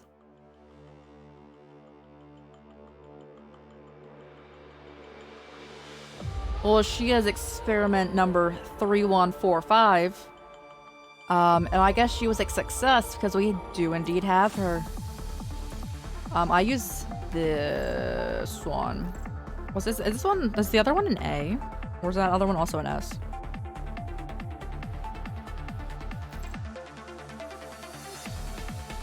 Let's say. I have no idea. A for sure? Okay. I don't know. I can't ever tell. I guess the S's are up higher. Okay, yeah. But yeah. I think I like that one more than this one. But yes, that's what I wanted to do. Let's do another pull. Let's do one more since we did the Karenina's thing. Will she come home right now? At 45 out of 60, 60 give me the guaranteed number. If not, again, no on just coming home. Nope. Wow.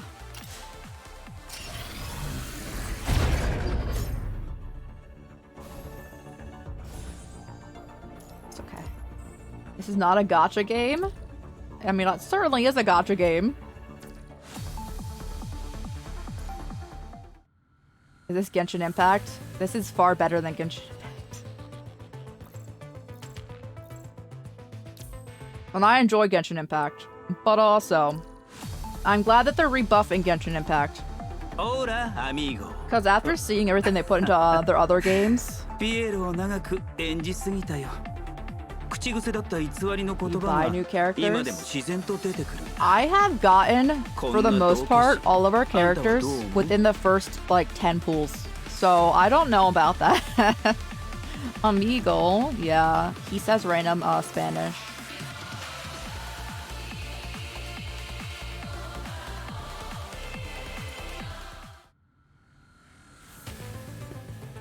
Oh, alright. Tis where we will peace out. It's a little shorter than usual. Actually, I can't really say that. We go for 6 to 10 hours.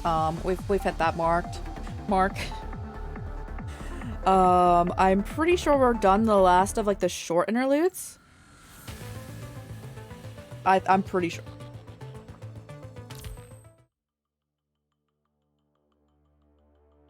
I don't do his, but that next time. I'll refrain from doing that. But yeah, thank you guys so much for hanging out. Much appreciated. We'll have more Punishing Raven coming up on Monday, like next Monday. Next stream will be on Thursday with Final Fantasy 14, going back into that. And then also Yakuza's on Friday, and we'll go from there. Yeah, thank you guys so much for hanging out. I know this game is very talk heavy, as in like reading everything out loud. I appreciate you guys for listening to my amazing reading skills. They're 10 out of 10. Let's see who's on. It's a raid. Oh yeah, there's people. There are people up in here.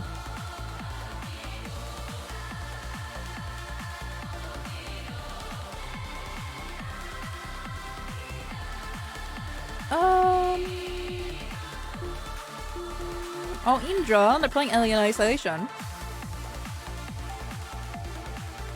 Yeah, let's go. Thank you so much for hanging out. Much appreciated. Alright guys, we have Alien Isolation, Silent Hill, or Phasmophobia. Do you guys have any preference?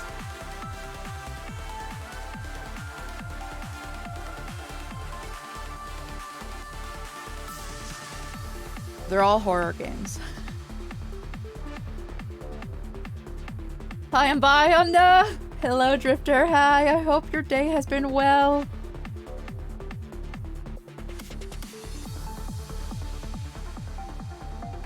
Is there no preference?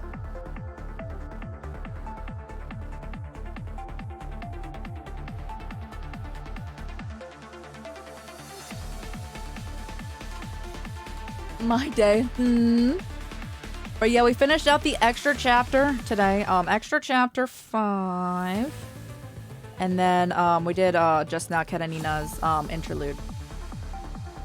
I don't know how you're supposed to know about some of the interlude hidden stuff and how to get them. Sometimes they tell you, other times it's really unclear. Do you like the backstory? My favorite chapter in this entire game besides Roland's interlude is the extra story 5. It's my favorite chapter and like the not interludes. And that's including the entire main story. I love this chapter a lot. It was so good. You miss it? No. It's okay. Okay, there'll always be more. Punishing Grey Raven. We got a lot more to go through. But yeah, let's go. Let's go. It was so good. It was so good. But yes. All right, we'll go right into Kanda then. I'm on the Kanda's stream, unless they're ending. Let me just see. Is Kanda ending? Kanda's ending. Okay.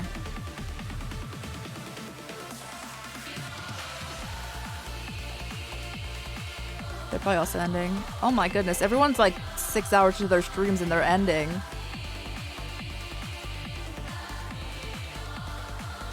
Okay, Indra just started, so we'll go with Indra.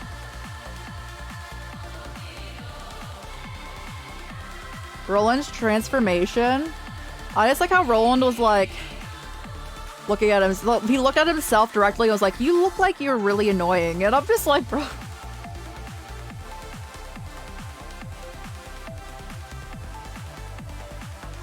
What's the suffix on this? V2. Okay. Time to peace out. Yo, let's go. Here, alien. That is alien isolation. Yes. When it says arms and etc. The one that well. Is that the one I currently have? Right? Is this is him, right? Or is that a different thing? Hold up.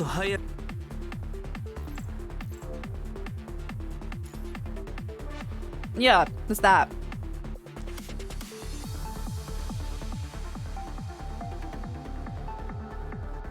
It's specifically that one.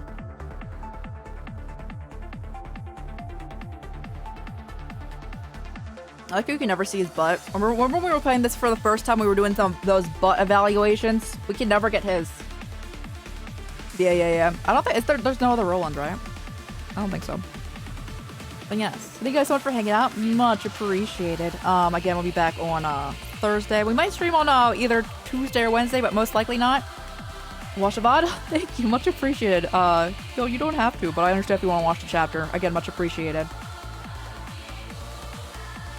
Get that right on started. They're playing Alien Isolation.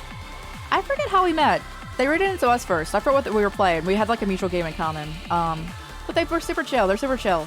I hope you guys have a great time over there. If you don't want spoilers for Alien Isolation, which I do not, so I probably also will peace out relatively quickly. Don't just be like, hey, and then hey and bye. Bye and bye. Yeah, let's do that. But yeah,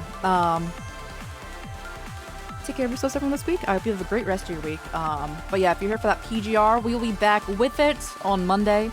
We'll be playing chapter 15. Is 15 long? Do we know if 15 is long? Also, I love Roland's. Roland makes every chapter better. And I also really always long. This chapter wasn't long though. I mean, it was an extra chapter, but I wouldn't say this chapter was long. But the area was long as heck. Really quick. Yeah, Echo Aria was super heckin' long, and this was not that long. This was like nearing like 10 hours, and this was like 6 hours. I don't know what long is. I don't know what long is. But yes, take care of yourselves, guys. I will see you when I see you. Take care. Take care. Let me get this. Ending. Bye.